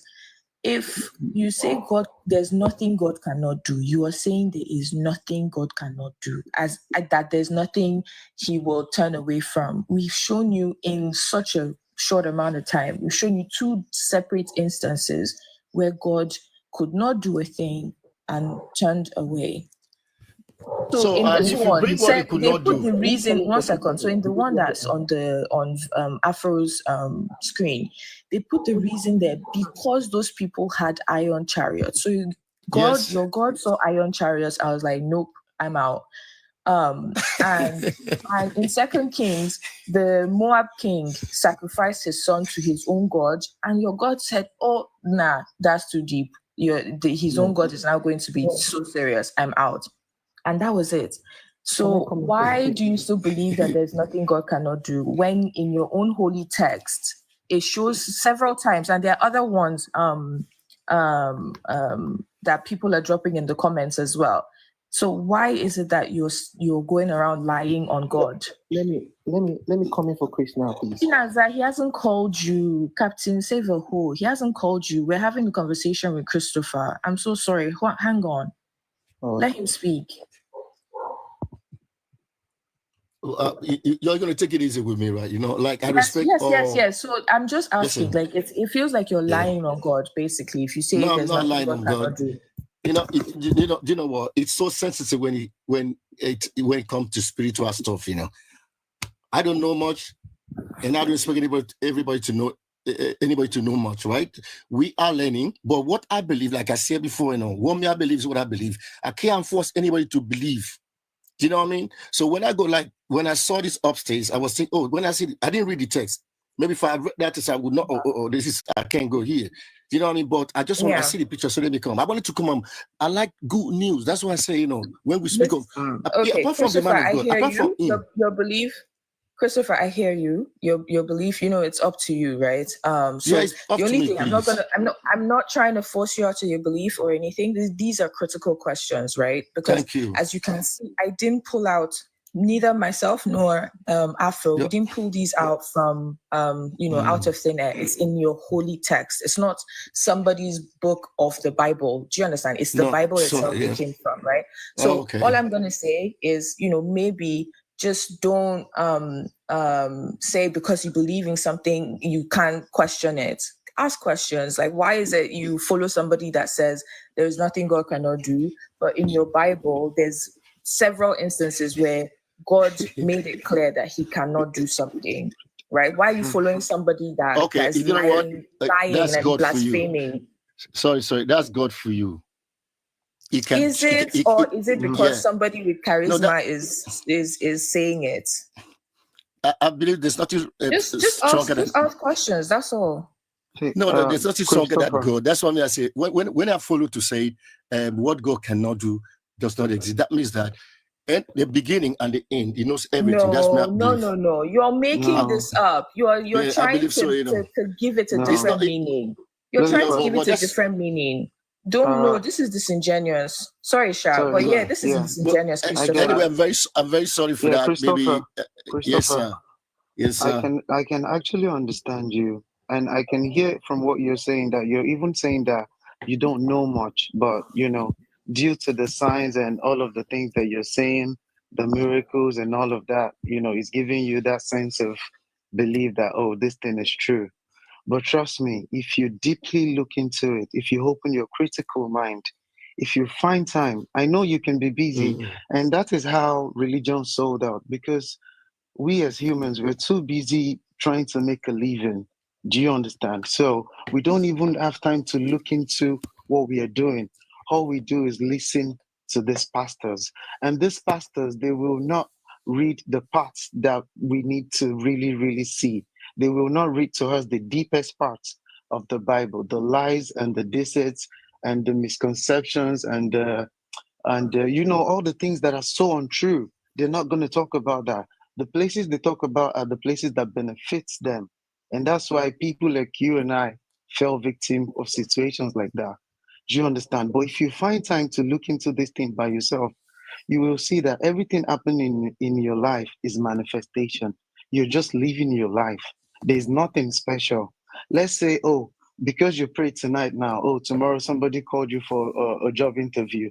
You now think, oh, it's because I prayed last night. That's a lie.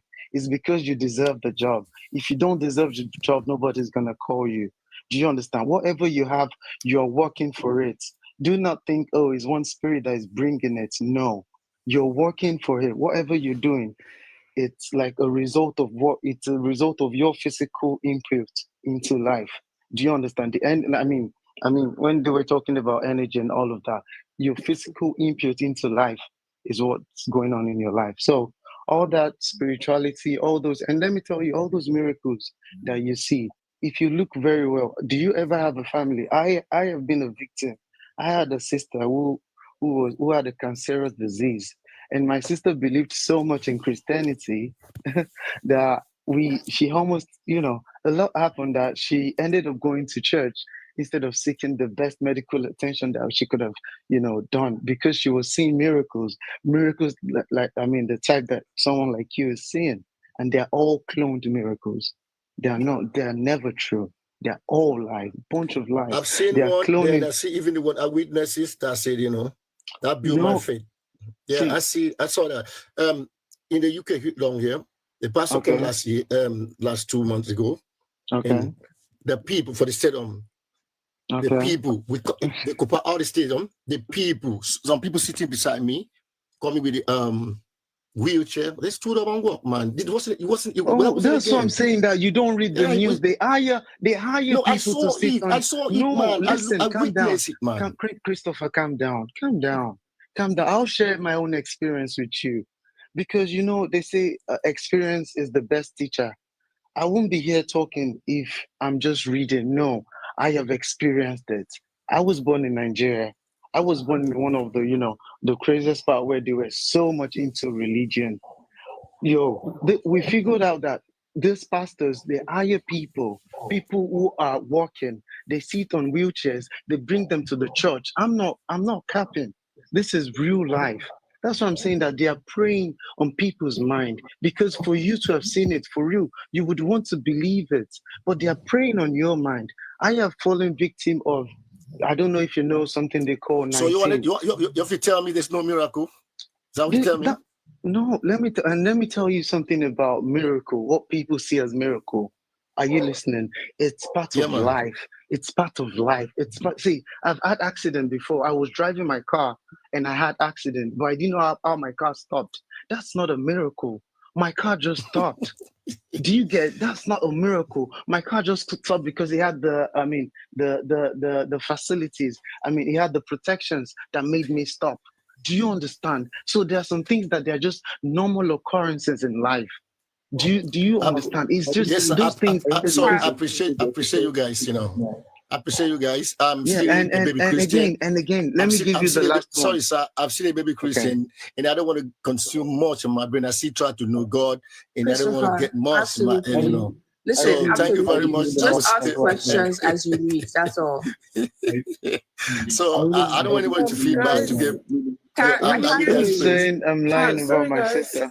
I think there's some interesting people here. Can we give Ekis a chance to speak, please? He's had his hand up. Go ahead, Ekis. I don't know. I really appreciate you guys. I need to take my leave. All right, Christopher. God bless you. No problem. Thanks you very much. I appreciate it. Go ahead, please. No, it's okay. Right. I think Christopher came up not knowing what he was going to talk about, didn't realize what this life was even about. He saw a picture, he liked the picture, he came up and realized, oh, I might actually have to defend this stuff. All right. So he left. So we can move on. Chinaza, you've been dying to speak, but more so to save somebody else. Do you want to introduce yourself? Do you have a belief? All right, thank you so much. I do have a belief, and I came in on board. I saw the topic vividly, so I'm not ignorant of what you guys are discussing here. Though I just have a few. Sorry, are you a Christian? Please, sorry, I didn't get that. You're a Christian. Okay. Do you go to Jerry Eze's church, or do you follow him? I don't go to Jerry Eze's church. Do you think he's a man of God, though? Yes, I do. That's why I was trying to explain something before.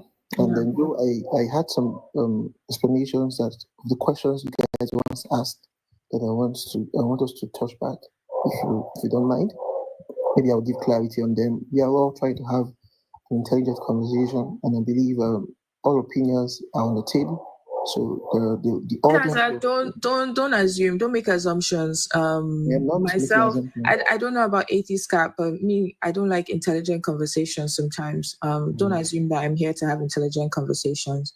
So you do not believe in anything. I see a sign of intelligent conversation as being to the point instead of blabbering to set exactly. You've been going around in circles. Yeah, he's been repeating the same thing. How about you just get to the point quickly? So Chinaza, here's your issue. Here, no, 1 second. 1 second. Here's your issue. You've had a few opportunities to speak. Every time you've literally gone, before we speak, can we have intelligent conversation? Listen, if you cannot get to your point straight away, if you cannot get to your point straight away, you're lacking some intelligence there. May I once ask Christopher, why does he pray? And I want to answer that question. I want to answer the question. Yeah, go ahead. Why does what? Answer. Why does he pray? Yeah, why do you pray? Okay. Why do you pray? Yeah. Okay. First of all, Scripture says, "I am a believer, so please pardon me to use Scripture, which you will use to address me to." Jesus was speaking. He says, "Men ought always to pray and not to faint." So that was the person who we believe is the person who we are following. This is what he says we should do, that we ought to pray and not to faint. But prayer is for three purposes. Number one is to build intimacy with God. Build intimacy when it means communication. Number two According to scriptures, prayer is for the building up of your spirit. Sometimes you can be downcast, you can be depressed. Prayer helps you energize your spirit. That's the second purpose of prayer. The third purpose of praying is for warfare. What do I mean by warfare? According to scriptures, it says we wrestle not against flesh and blood, but against principalities and powers. So prayer is for warfare. So I can pray. So Chinasa, real quick. Yes. Now this is the problem. You said when you're down, you should be praying. This is the problem with Christianity. When you're down emotionally, there are lots of things that you can do to help yourself, to help your health, There are other options. instead of praying. There are other Listen. options. I do listen to music. That's Because the. one goes into Thank other you. Now options. you're talking. I do There's listen lots to of music. things that you can And do to I do lift go out weights. for fun. So I it's do go not out for prayer. fun. You can't be praying. Sure. And One sec. Chinaza, were you done making all of the No, points? I wasn't done. Okay, I wasn't just done. be concise. Yes, that's I'm going to be concise. So these three reasons are stated for. I'm going according to scriptures. Prayer is for building of yourself and building of your spirit. Prayer is for, we're told to pray according to Christ. It says men ought always to pray, not to faint. Then thirdly, prayer is for warfare. Now, concerning the word man of God, like I was saying, probably each religion has what they call the person who represents their own religion or represent their own God. But in the Christendom, they call them either pastors or generally called man of God. So, what is a man of God in context? Reality, man of God is someone who represents, Christ. According now, this is Christianity. Somebody who represents Christ and who represents God.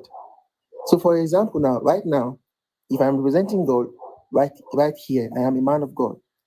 In fact, I am a man of God because I represent Christ and I follow Christ. That is what a man of God is. Is that okay now? So that is why I believe Jerry Eze is a man of God.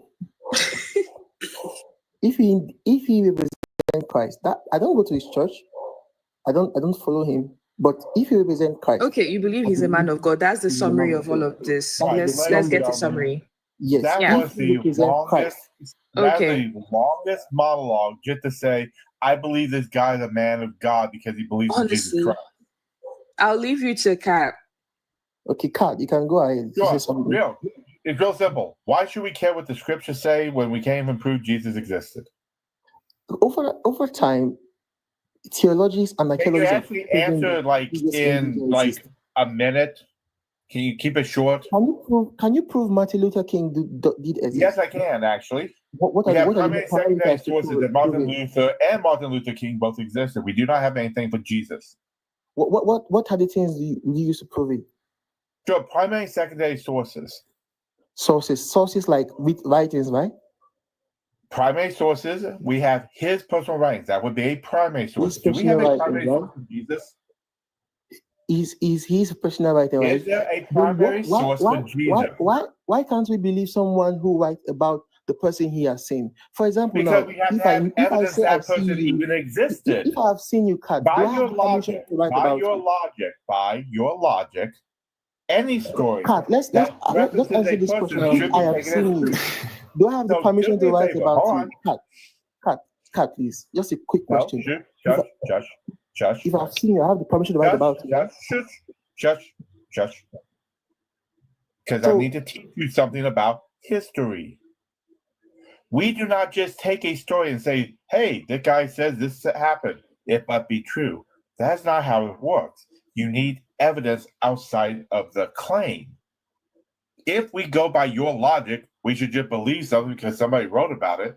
Then do you believe that Hercules, Zeus, the Epic of Gilgamesh, the stories in the Book of the Dead, Shinto, and every other mythology and legend that ever been written is true? Of course not. You don't believe this stuff. So let's get down to the actual information. If we have no evidence that Jesus actually existed, then we shouldn't care about what you say about Scripture at all. There are tons of evidence online. There are tons of evidence everywhere. Give me your best. I believe you're from the United States, right? Give me one. Are you from the United States, please? I just want to be sure. I am a historian. Give me one piece of evidence that Jesus existed. Number one, the witnesses who saw him wrote about him. Which All witness? those Name a witnesses. witness. Let's Paul, start with it. Name Peter, a witness. Paul, Sure, Peter, Mark, Matthew, Luke, and John were not witnesses to Jesus because they're not the authors of the gospel. Did you understand that? Did you know that? Martin Luther John was not around when Jesus was alive. Mark, Matthew, Luke, and John are the gospels that are supposedly the accounts, the eyewitnesses. However, we do not know who wrote those at all. The earliest one, Mark, would be around 66 CE. At least 30 to 35 years after the supposed event of his unaliving. These are not primary sources whatsoever. And they're very weak secondary sources because we cannot even prove that people existed. We can prove this because even the way they were martyred, even the way they were martyred was recorded in scriptures. Go ahead and wait a minute, hold on. If that's the claim, please provide the source. The Roman Empire. Have you read the book Roman of Empire Roman Empire? has no such evidence of such a claim. Who told you that? Hi, I'm a historian. It's literally my job. If I'm wrong, could you please cite? Please, can I say If I am something? wrong, wait a minute. Kelly, 1 second. If I am wrong, if I am wrong, then show me I'm wrong by citing the documentation that is evidence that the Roman Empire wrote about Jesus' execution at the time of the event. Could you cite that, please? If he comes back with the Pontius Pilate letter from the 14th century, I'm going to go nuts on it. Yes, give me 2 minutes. Let me bring this document out. You're going to need more than 2 minutes. We can wait. Give me 2 minutes. I'm coming. It takes you 2 minutes to come?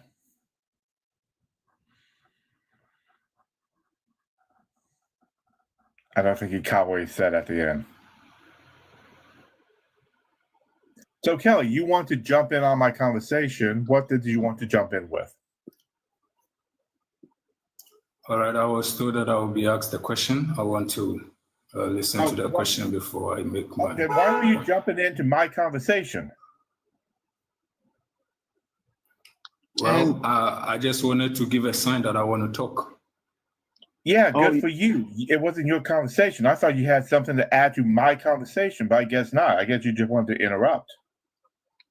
Kelly, just hold on for a sec. When we're done with Chinaza, Kelly. All right, I'm waiting. Okay. And sorry, I really want to come through. And Kelly, I think I saw in the comment section where you said I was lying about my sister. And I'm like, I'm trying to think, like, why would you think I would lie about something that sensitive? Like, is that how you lie to your members? I'm not thinking. I'm not a liar. I'm not one of those pastors that lie. No. I'm real. I say it as it is. And I'm not, do you get what I'm saying? I'm not one of you that lie to get members. No problem. I'm You here don't have to be one liberating, of me. excuse me, I am here liberating people from your business, from your church business, because that's where you feed from. You need a job. That's all I got to say. No problem. Everybody feeds from what they do. Police people feed from their police find work. a job. Excuse me, you can't Whatever find a you job. do, You can't find a you are profession. feeding Your from it profession. too. No, excuse me, but your profession is feeding off people's vulnerability. Sorry to break this up, Sean, Kelly. Chinaza is back. Okay, so you're back. So what is your evidence that you would like to provide? Chinaza, if you're speaking, we can't hear you because you're not on the app. Do you want to come back? Can you hear me now? Yeah, we can. Yes.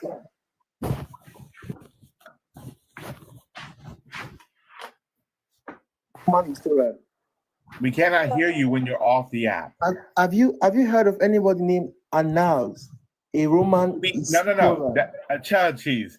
It's not Arnold, it's Annals, and that is the document, not the writer. The writer is Tacitus. You're talking about Annals from about 116. I'm sorry for the when wrong you read pronunciation. I'm trying to help you out here because what you're referencing is Annals, which I suppose that you got from the chat, which you didn't know or read. If you read it, you would have learned that what Annals is Tacitus. Tacitus talks about what Christus, where Christians get the name from, Christus.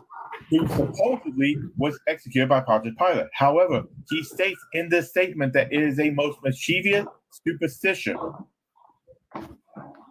Thus, You've left the app again. Mantayax, can you mute? There's a lot of noise. Can someone mute him, please?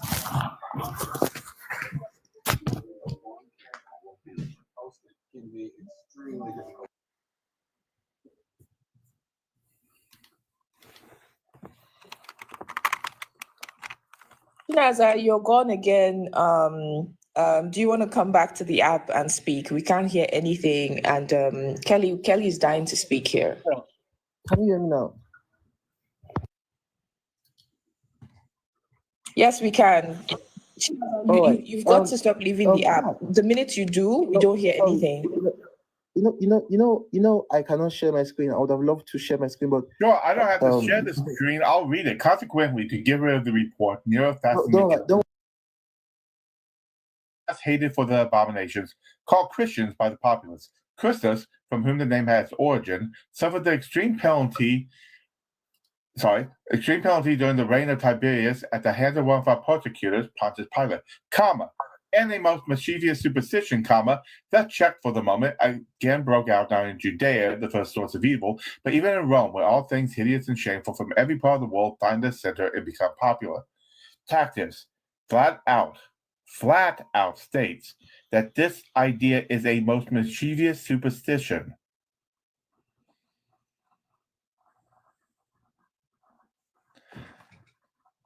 Have you heard of the Pilate stone from Caesarea that is now in the stone that actually has Pontius Pilate's name on it? Yes. What it doesn't do is show that Pontius Pilate executed, unalived, Jesus. Okay. Have you ever read the Roman? Yes, Josephus. Which books? 18 or 20? Hi, when I said I'm a historian, I wasn't blowing smoke up your ass. All right. So which book, 18 or 20? You know what? Which one, 18 or 20? 18. 18, great. So you're going to talk about the interpolation. You said what? It's known as an interpolation. It's a text that was added after the fact, not from the author. And we can tell that, and I can cite you to a great person called Peter Hopper. He's a linguistics professor from Cambridge Mellon University who's done a peer-reviewed statement, paper, all about how all the linguistical inconsistencies points to this being from the 14th century. All right, and that's not it. And then if you want to go with 20, you're going to talk about the claim of James, not Jesus. And did you want to go into that one? James, the brother of Jesus, is he not? Sure. Keep reading the line because it tells you who Jesus was in this line. And it wasn't the son of Joseph.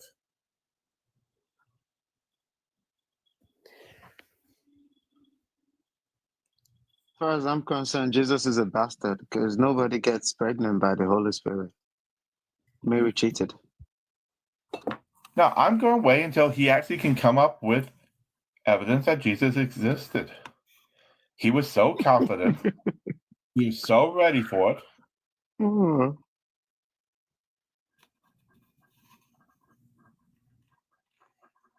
His better bet is to just say, I just believe it on faith and then leave it at that and not try to claim this is historical fact that this happened. I mean, how do people even believe that story? After Mary, no one ever got pregnant by the Holy Spirit except her. Miracle stopped the moment Mary got pregnant.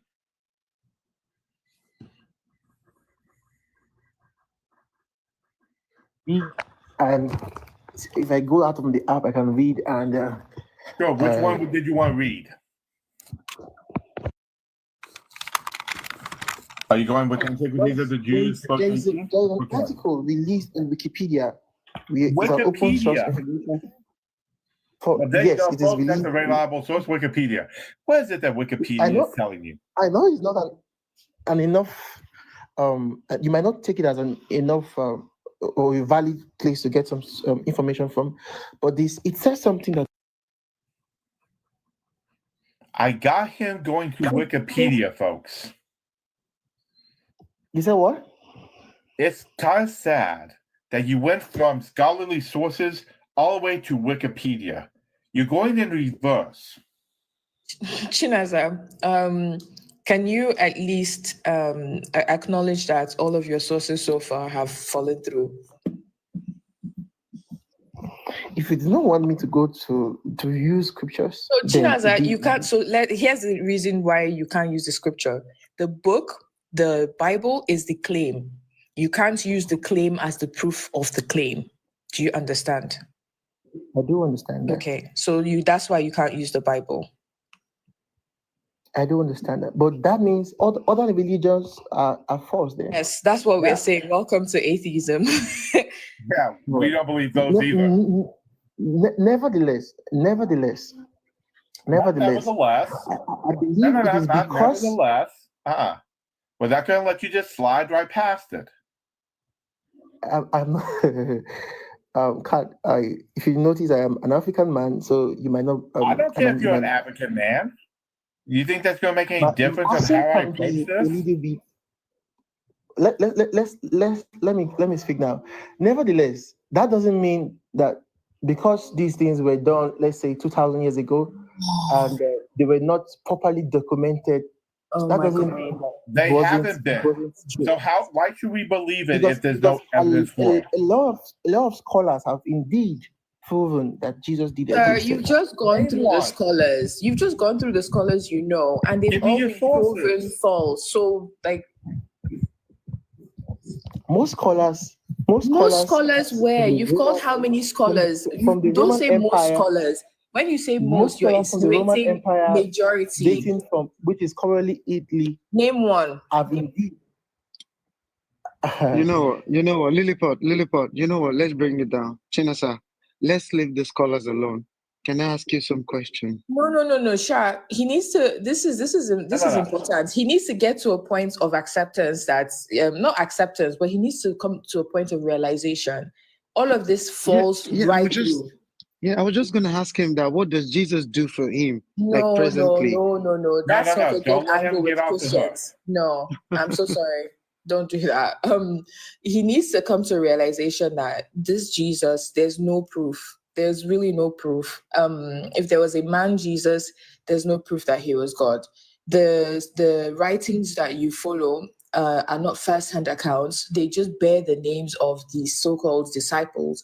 So people can look at it and say, you see, they were first-hand accounts. Do you understand that these people have different accounts of Jesus's life, Jesus's so-called unaliving and resurrection? They have different accounts because different people, years, decades after the man existed, supposedly, were the ones that wrote this.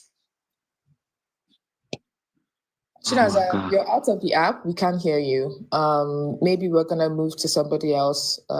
If it's taking you this long. All right, Kat. Since you're an historian, have you heard of Joseph before? Who? Josephus, the man we just referenced.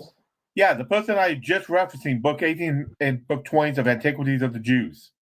Were you not paying attention to what we were just talking about?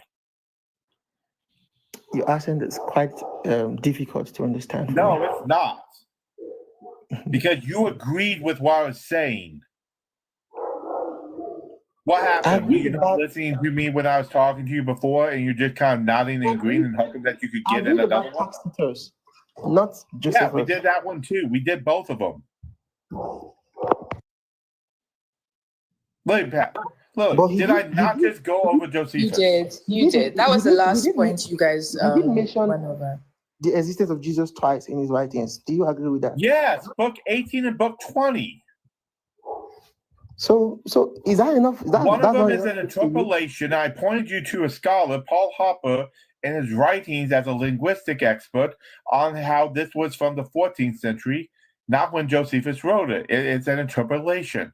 The other one I referenced was about James, brother of so-called Christus, and I told you to keep reading to the next sentence that tells you which Jesus he's referencing, because it's not Jesus, son of Joseph. The problem is, and I'm still going to point this out to you, you haven't read this stuff, have you? I haven't. Then quit bringing it up as evidence because you don't even know it. I've read little about it, so that's why I didn't say I've not read everything about it. All right, You haven't read anything about it. But any other question that is outside. One moment. Did you just learn about this today? You say?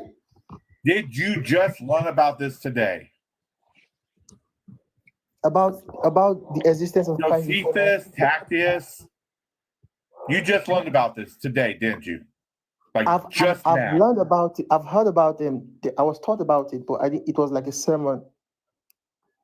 Yeah, I can guarantee you no sermon brought them up. Should I share one for you? No, Kat, they probably had a sermon like that, and because it was a sermon, there was no chance for questions. So I don't doubt that. If you want, they also probably didn't include, the actual text. If you want to argue, I can share you a sermon if you have the chance to watch to the end. Honestly, it's not gonna do much. If you come from a preacher man, historian, preacher man, historian, preacher man. I'm going to go with my knowledge and my expertise in my field rather than a con artist. Because that's all that preachers are. They're con artists. They're confidence men. Chinaza, if you've picked up anything today, is that you need to do a bit more research into the claims. Sure.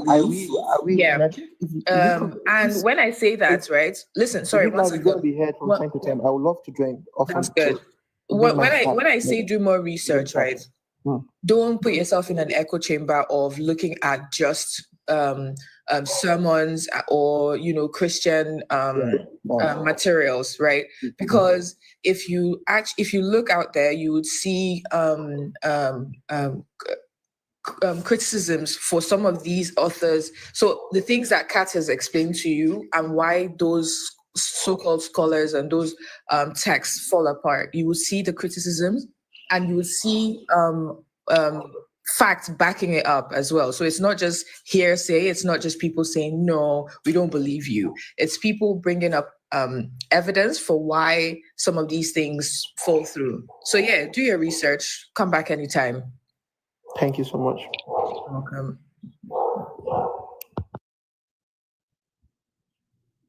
Probably. Is that all right for now? Or yeah, I mean, because that's the basis for you.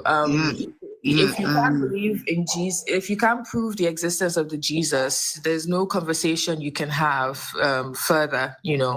I think that's a fair I think that the advice that I'll just give you because I was also a Christian. Can I just quickly say, just sorry to cut in. You might have a question for the panel. You might have a few questions, and if that's the case, he can ask his questions. All right. Well, I would like to ask just maybe 2 or 3 questions. Were you guys once a Christian, or you just were atheists from the start? No, I can answer that. Yeah, I was born. In fact, my name is Samson. I was born a Christian. I was born, almost in a church. You weren't born Christian. Nobody's born Christian. Jiga. So I was born into it. I was also indoctrinated into it. But over time, since I was a child, I've always asked questions that nobody's able to answer. So I think he wants to Ghana if we were all in church at some point. Okay. So Yeah, of Chinaza, course, I was in church. Yeah, I was in church. Yes, Chinaza, I was a Christian. Afro was a Christian, but that doesn't mean every atheist has had a religious background. I hope that answers you. Yeah, Kat. 8 years all my life, never been a theist in any way, shape, or form, ever. Exactly. So yeah, does that answer your question? Or does that lead to more questions? You can. All right. Now, At what point did you guys transition? Because I would like to know the reason why you transition and your facts that brought to the conclusion. Because if indeed I really want to be aware of what you guys know, to be able to see from your perspective, then I should know how you transitioned to where you are now. At what point did you transition? Is it because you tried it out, it didn't work, you tried it over and over again, it didn't work, or you just feel like it's just like it is the Big Bang Theory? You know, everybody No, has their own. Chinaza. No, Chinasa, wait, It's sorry. different for different people, but yeah, sure, go Yeah, on. I think I'll tell you, there's nothing like it didn't work. As far as I'm concerned, my life is working. I'm doing pretty well.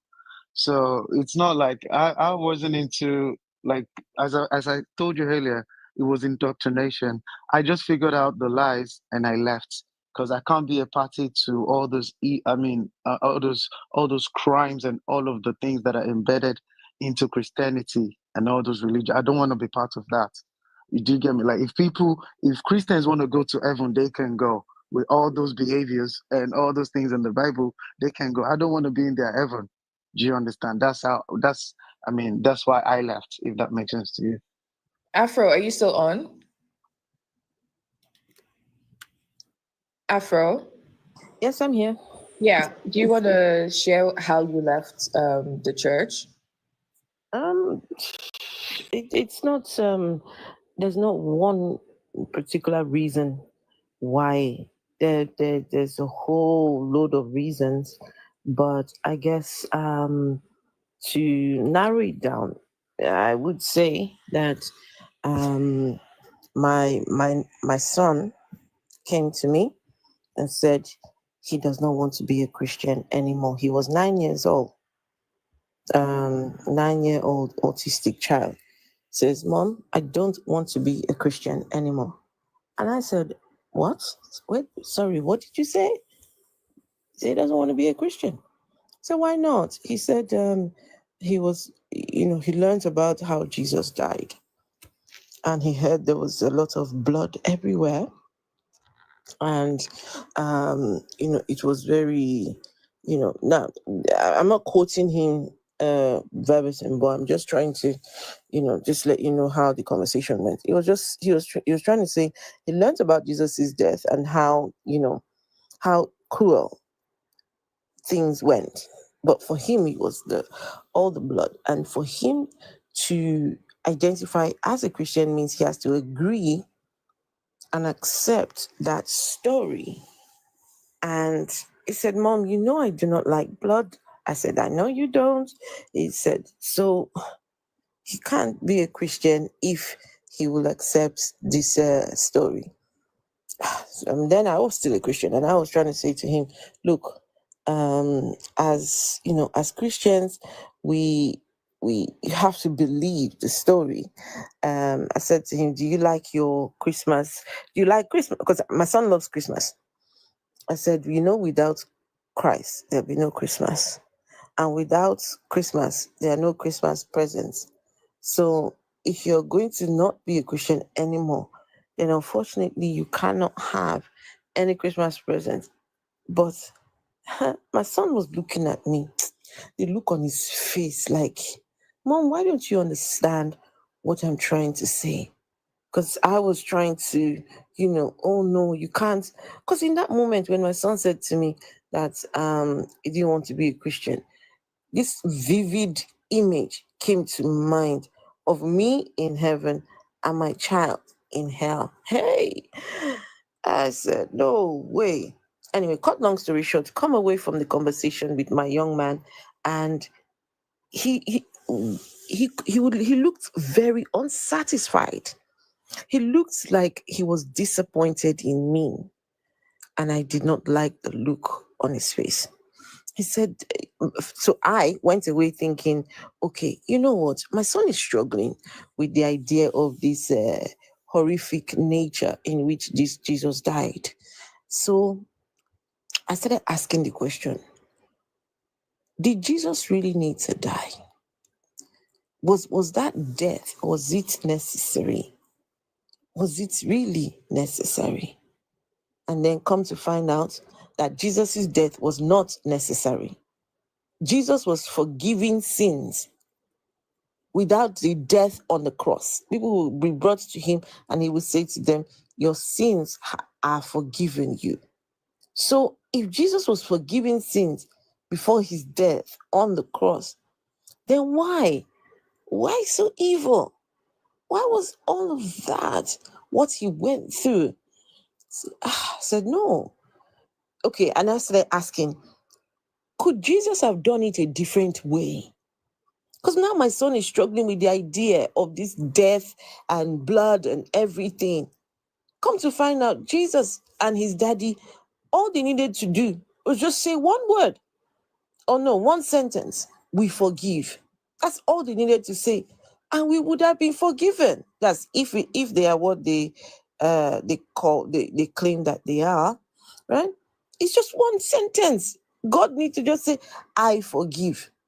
But no, God had to send his son to have him unalived, and all this whole well, cut the long story short, I started asking questions, and the more questions I asked, everything just fell apart.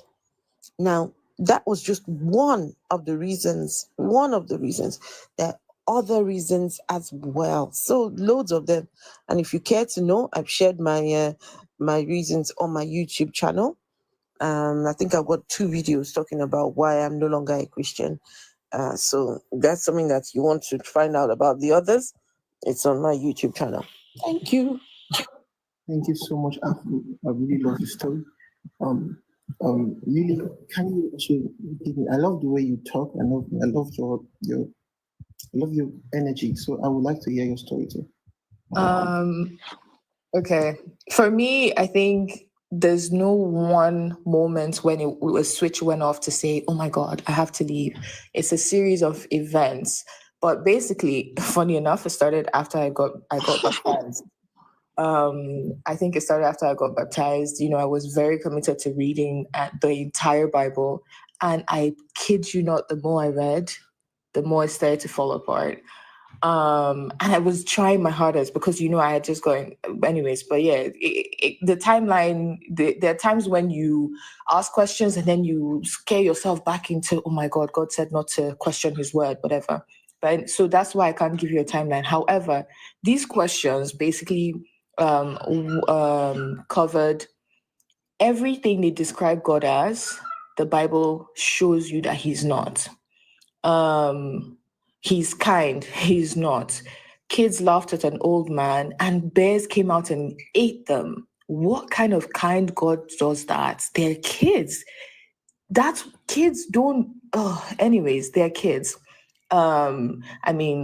There's so many stories. We can't go through all of them. But one other critical thing is, if God is all-knowing, it's God's will over anything. It's only God's will is over everything else. How come we blame Eve for what she did? And then how come entire humanity got punished, so-called punished, for what Adam and Eve did?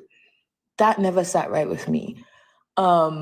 It meant God knew they were going to sin and he wanted them to, because it's his will, so that he would come back and show himself as a merciful daddy by sending his son. And instead of just declaring, I have forgiven all of mankind, he would make this big show and say, oh my God, I had to unalive my son, my only son, whom was not even he's supposedly a god. So how is he unalived? It was just a show then, because you can't really unalive a god. You unalived his human version, didn't you? Anyways, a lot of questions. Do you see how we're talking? My parrot is getting involved. I'm gonna move away. No, Lilliput, what kind of parrot do you have? Parrots are my favorite animals. He's a cockatiel, and he's a baby. Oh, a cockatiel. Yeah. No wonder he's so noisy. I used to have a ringed neck. Yeah. I used to have a ring neck. I've had ring necks too. Adorable. But I want one that talks, because I want to teach it. I want to teach it some words. I want to tell it a few things. I recommend a cockatiel. You think a cockatiel would do it? Yeah, so an African grey, sorry guys, this tangent. African greys are a bit expensive. Yeah, so that's why I said the cockatiel, maintenance, yeah, all of that. I think they're right in between and they're good. Anyways, but back to it, right, Chinaza? You see how even just trying to explain it to you, more questions are coming up. You know, why would God know that they would sin and then punish everybody just so he can bring his son? You know, it's just there's so many questions. God is not merciful. He decided to put a global flood, consumed even babies that were just born yesterday. Now, come on, there can't be that much sin in the world that you need to kill unalive everybody. There's so much questions in the book. So yeah, me reading to be a better Christian took me out of religion, basically. Wow. And that's why I know the Bible so well. So any of you coming to chat nonsense, I will quote every verse for you. Wait, hold on. Chinasa, hold on. Kelly said they're waiting. Kelly says they're waiting. Just okay, let me just say two more things and then No. Chinasa, you've spoken quite a bit. I want to talk to Lily now. Please give me. Though the conversation between Adam and Eve, I have an opinion about the whole event that happened. I believe the reason why they fell was because they had choices. They did not fall. Please. Okay. Go down this path. Go do your own study like you promised. Chinasa, do you believe that Adam and Eve existed? I do. And what makes you believe that? You will not like to hear that. I would like to hear it. Absolutely. I'd like to hear it. Huh? Scripture made me believe that. That's the problem, Chinasa. That's the problem. Okay, so the scripture made you believe it. Who wrote the scripture? Moses wrote the first 5 books. Moses wrote the first 5 books. And what makes you sure that it was Moses and not anyone else? I mean, there's every evidence to prove that it wasn't Moses that wrote the books. Moses could not have been writing about his own death. All right. About that, I know those ones written by different people that was articulated and placed into the description was even actually more than 66 books. Over time it was edited. I know about that too. So I cannot really tell about the continuity of the 5 books. Well, they were written by different authors. And over time it was translated. Over time it was edited. Over time. Oh my God! So why should we believe your book if there are all these translations and edits that you can't back? The first writing were in Greek. I think were Greek and Hebrew. Listen, Kelly's waiting. Kelly's waiting. Please, Kelly's waiting. Thank you. You're welcome. Kelly's waiting so we can get to Kelly, please. All right. But Chinasa, do come back again. I mean, if you want to wait or whatever, just let's get to Kelly first. Okay. Are you having it live tomorrow? Yeah, I usually do.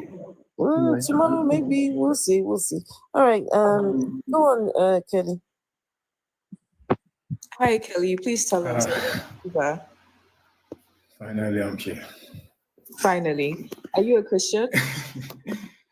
Of course, yeah.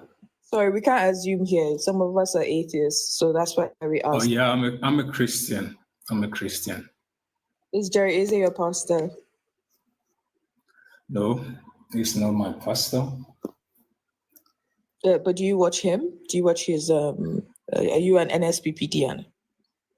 No, but I've watched it once. Do you think he's a man of God? Yes, I think I do believe he's a man of God. Why do you think he's a man of God?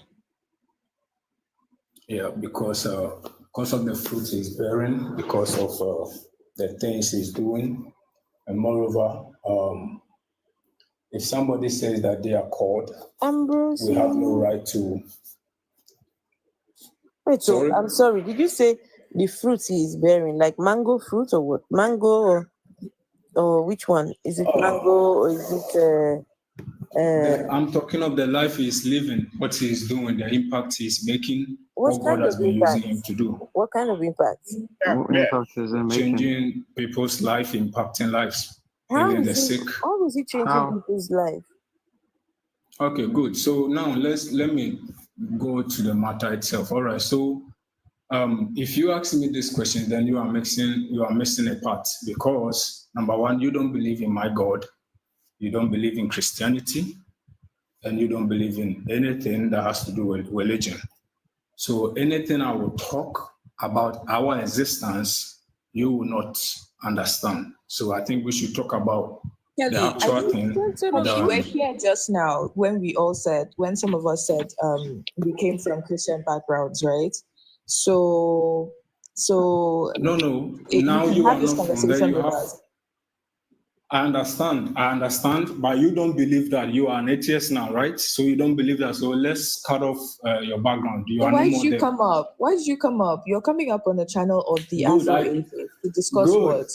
All right, I understand. So yeah, I came in so that we will talk. All right, number one, I want to ask few questions. I have some few questions I want to ask because I believe that we all have the right to have knowledge about things, right? We all have the right to know something. Well, you can ask questions if I can ask questions. Let him ask one.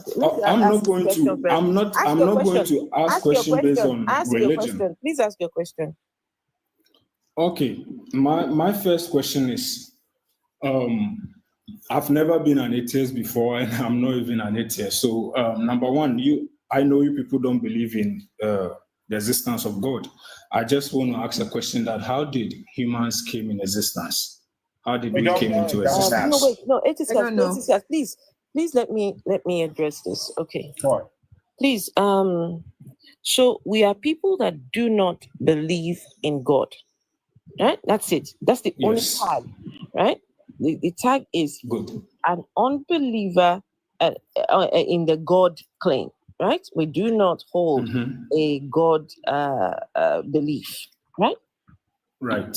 So, bearing that in mind, what makes you think that we are molecular biologists, we are evolutionary biologists and all these things? Why would you be asking people who do not believe this? We don't believe in God. So why do you? So you don't believe in your existence? Excuse me. So why then, right? Ask a question like, how did humans come about? Why do you go from, because you don't believe in God, then how did humans come about? Wait, why do you ask that? Because I want to know. Because everybody, in fact, if you ask me how I came to this world, I came out through my mother and my father. You know, they made me. So you know right? that. You know that. Same the way you are. Okay, All so right, you know good. that, then why are So you asking how us? did we? I'm asking of our existence. I'm talking of existence of humanity. How did we came into existence? What has that got to do with the lack of a belief in God? Oh God, it's a simple question. How did? If you don't know, you just tell me you don't know. Then we continue. It's a question. How does the lack of a How belief did in God humans came into existence? Because it plays a role about God's existence. Kelly, stop for a second. Wait, I'm going to answer you. We don't know. Does that mean your God did it? Of course, I believe that. That's my belief. And your belief is that God didn't do it. Stop. If we say we don't know, does that mean your God is the actual answer? No, it's my belief. Okay, then the question doesn't matter. Move on. No, the question matters because. Okay, listen, excuse me. So, Atheist Cat report said, okay, we don't know. Now, you have a belief in God. Let me throw the question right back at you. How did we come into existence? Yeah, now prove it. You prove it to us. No, you got are made up. asking me. How did we come No, I into asked you the existence? question. So you are telling me you don't have an answer to that question. Yes, If you don't have an answer to that question, why should you go in and bring a man of God who is in our belief system to ask whether he's a man of God or not?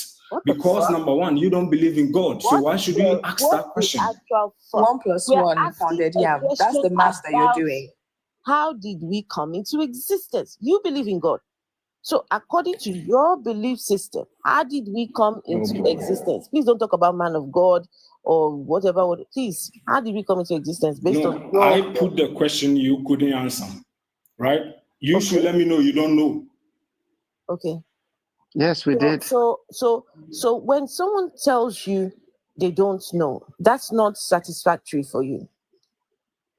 No, it's my question. You answer the question, then I continue. And we are asking what I you want the to say. exact same question that you asked us. At least if we have the decency to answer you, can you not do the same for us? Oh, I've not heard you giving me an answer. You were just throwing the question back at me. No. People, okay, good. You don't know. All right. Oh, good. You don't know. Excuse me. When someone says that they don't know, that is a very valid answer. I didn't hear it because everyone was talking. When someone says you don't know, it's a very all right. valid I've got answer. you. I've gotten your point. Okay. I didn't hear it, so now I know that you guys don't know. I don't know. When you say human existence, oh God. Wait, don't say oh God, please. Okay. Now the question is, as somebody who believes in God, how did humans come into existence? Okay, through my belief system, God made me. He used a moral clay to form me and breathe into me to give me a life. So God made me in three parts. He made me a soul, a spirit, and a body, like what we see. So that's how we came in existence. So now, when God made... Hold on, wait. So God used clay to make you. Well, you just said a minute ago that it was your parents that gave birth to you. Of course, they gave birth to me. So why did... Wait, was it after your dad? Was it after your dad ejaculated? The God I believe in... Uncle, please, can you let me speak? Was it after your dad... You didn't allow me to speak, so when I say something you don't want to, you interrupt me. Kelly. Was it Kelly? after... That's not what we do here. Was it after your dad ejaculated into mommy? Was that when God now started picking up the clay to form you?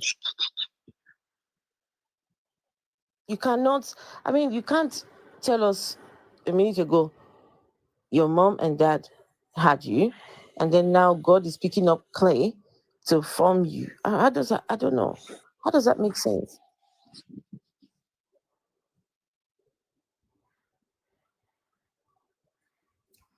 Kelly, you can unmute yourself. I had to mute you so I could at least get my question out. Afro, he's a pastor. He's never been asked a question a day in his life. He's never had to answer questions. That's why he's starting to get aggressive. Yeah, you asked the question. I'm going to answer you. You keep interrupting me. He's one of those fake. He's you one should of allow those. me to talk. He's one of those fake It's either you guys don't want us to talk here, or maybe you just want to put your point. And answer you the allow question. me to talk. Please go on. Good, and I'm answering your point. All right. Okay, your question is, to me, how did we come in existence? And I told you God made us, right? With moral clay and breathed into us. And then he formed us in three parts, as a soul, as a spirit, and as a body. Now, you asked me, I said a minute ago that my mom gave birth to me, right? I understand Hold on. Can we pause for a minute, please? Can we pause? Please. Can we pause for a minute?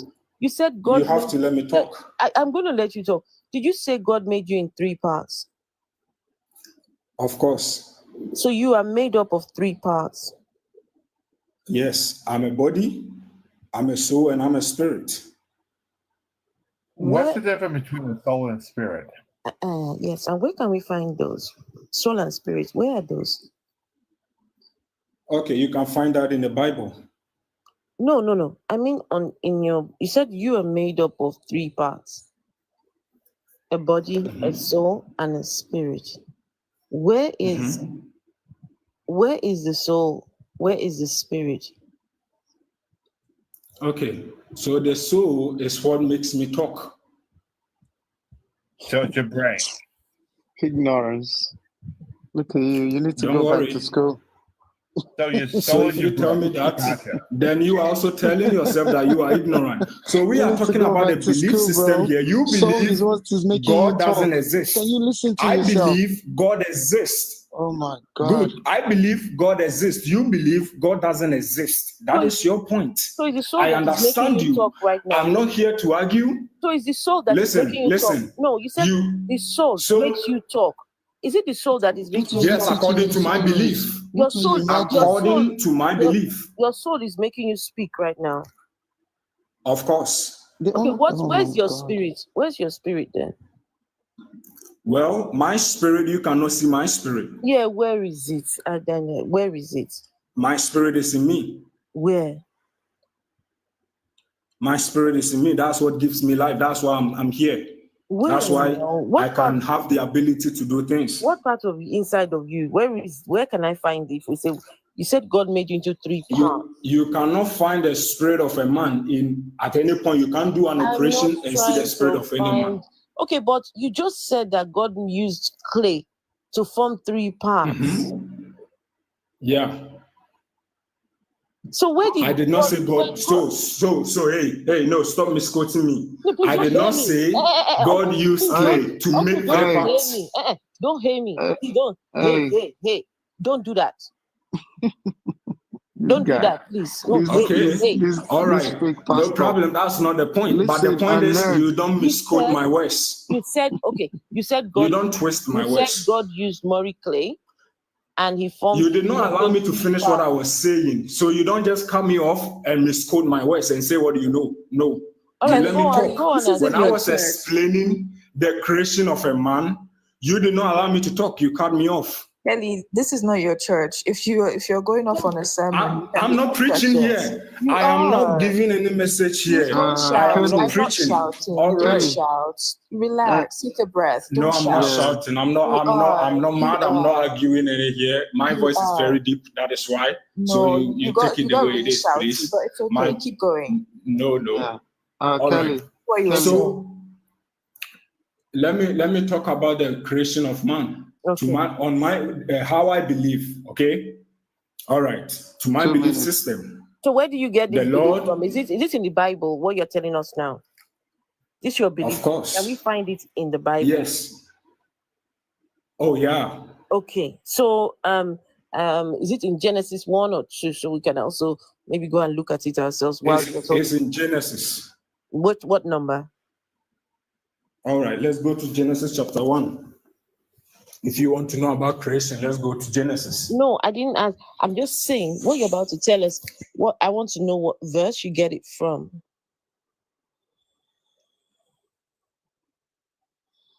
This guy, he does not even know the Bible verse offhand. He's trying to look for it. Trust me. This one is a baby pastor. He just started the business.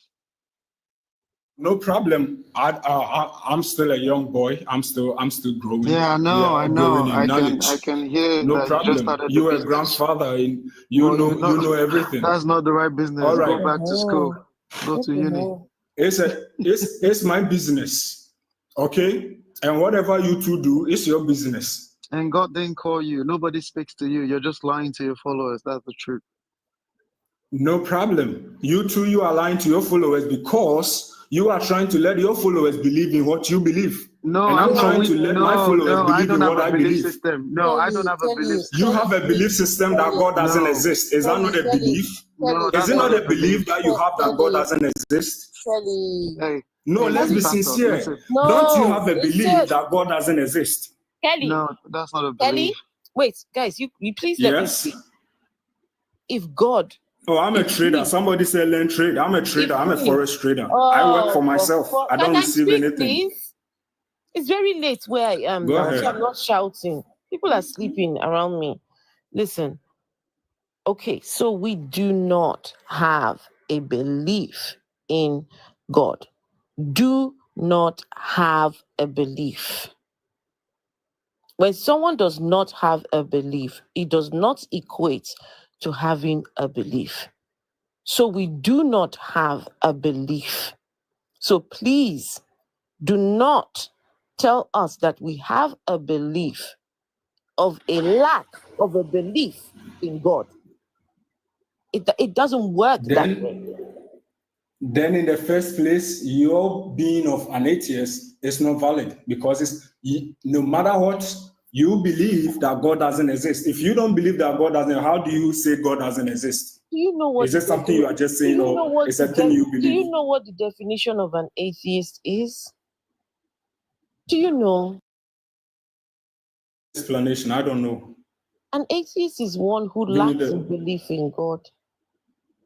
Who lacks a belief in God, right? Yes. They lack a belief in God. That's what you are telling me. They don't have a belief in God. Atheist, what do you think? I just want to know at what point do I get Go American on him because go on. He's broken down. Go on. All right, you two-bit backwater has been of a preacher. I'm sorry that you don't even know what the definition of atheism is. But you want to come up and try to tell us that, hey, if you're an atheist, you might actually believe in God because to lack a belief in God, you must believe that God exists. That is backward thinking of your part. And I'm sorry. I never said it's a belief in God. You are now. What's funny is you think you are going to speak at any other point past this until I get done. Because you are new around here. Allow me to introduce myself. I'm Atheist Cass. I'm a historian. I'm an educator. And I'm the one that is going to teach you what atheism is and why you are mentally. Okay, then I have to also teach you why God exists and how the Lord exists too. Atheism is a lack of belief in a God of gods. Just because you have a lack of belief does not mean you initially begin with that belief.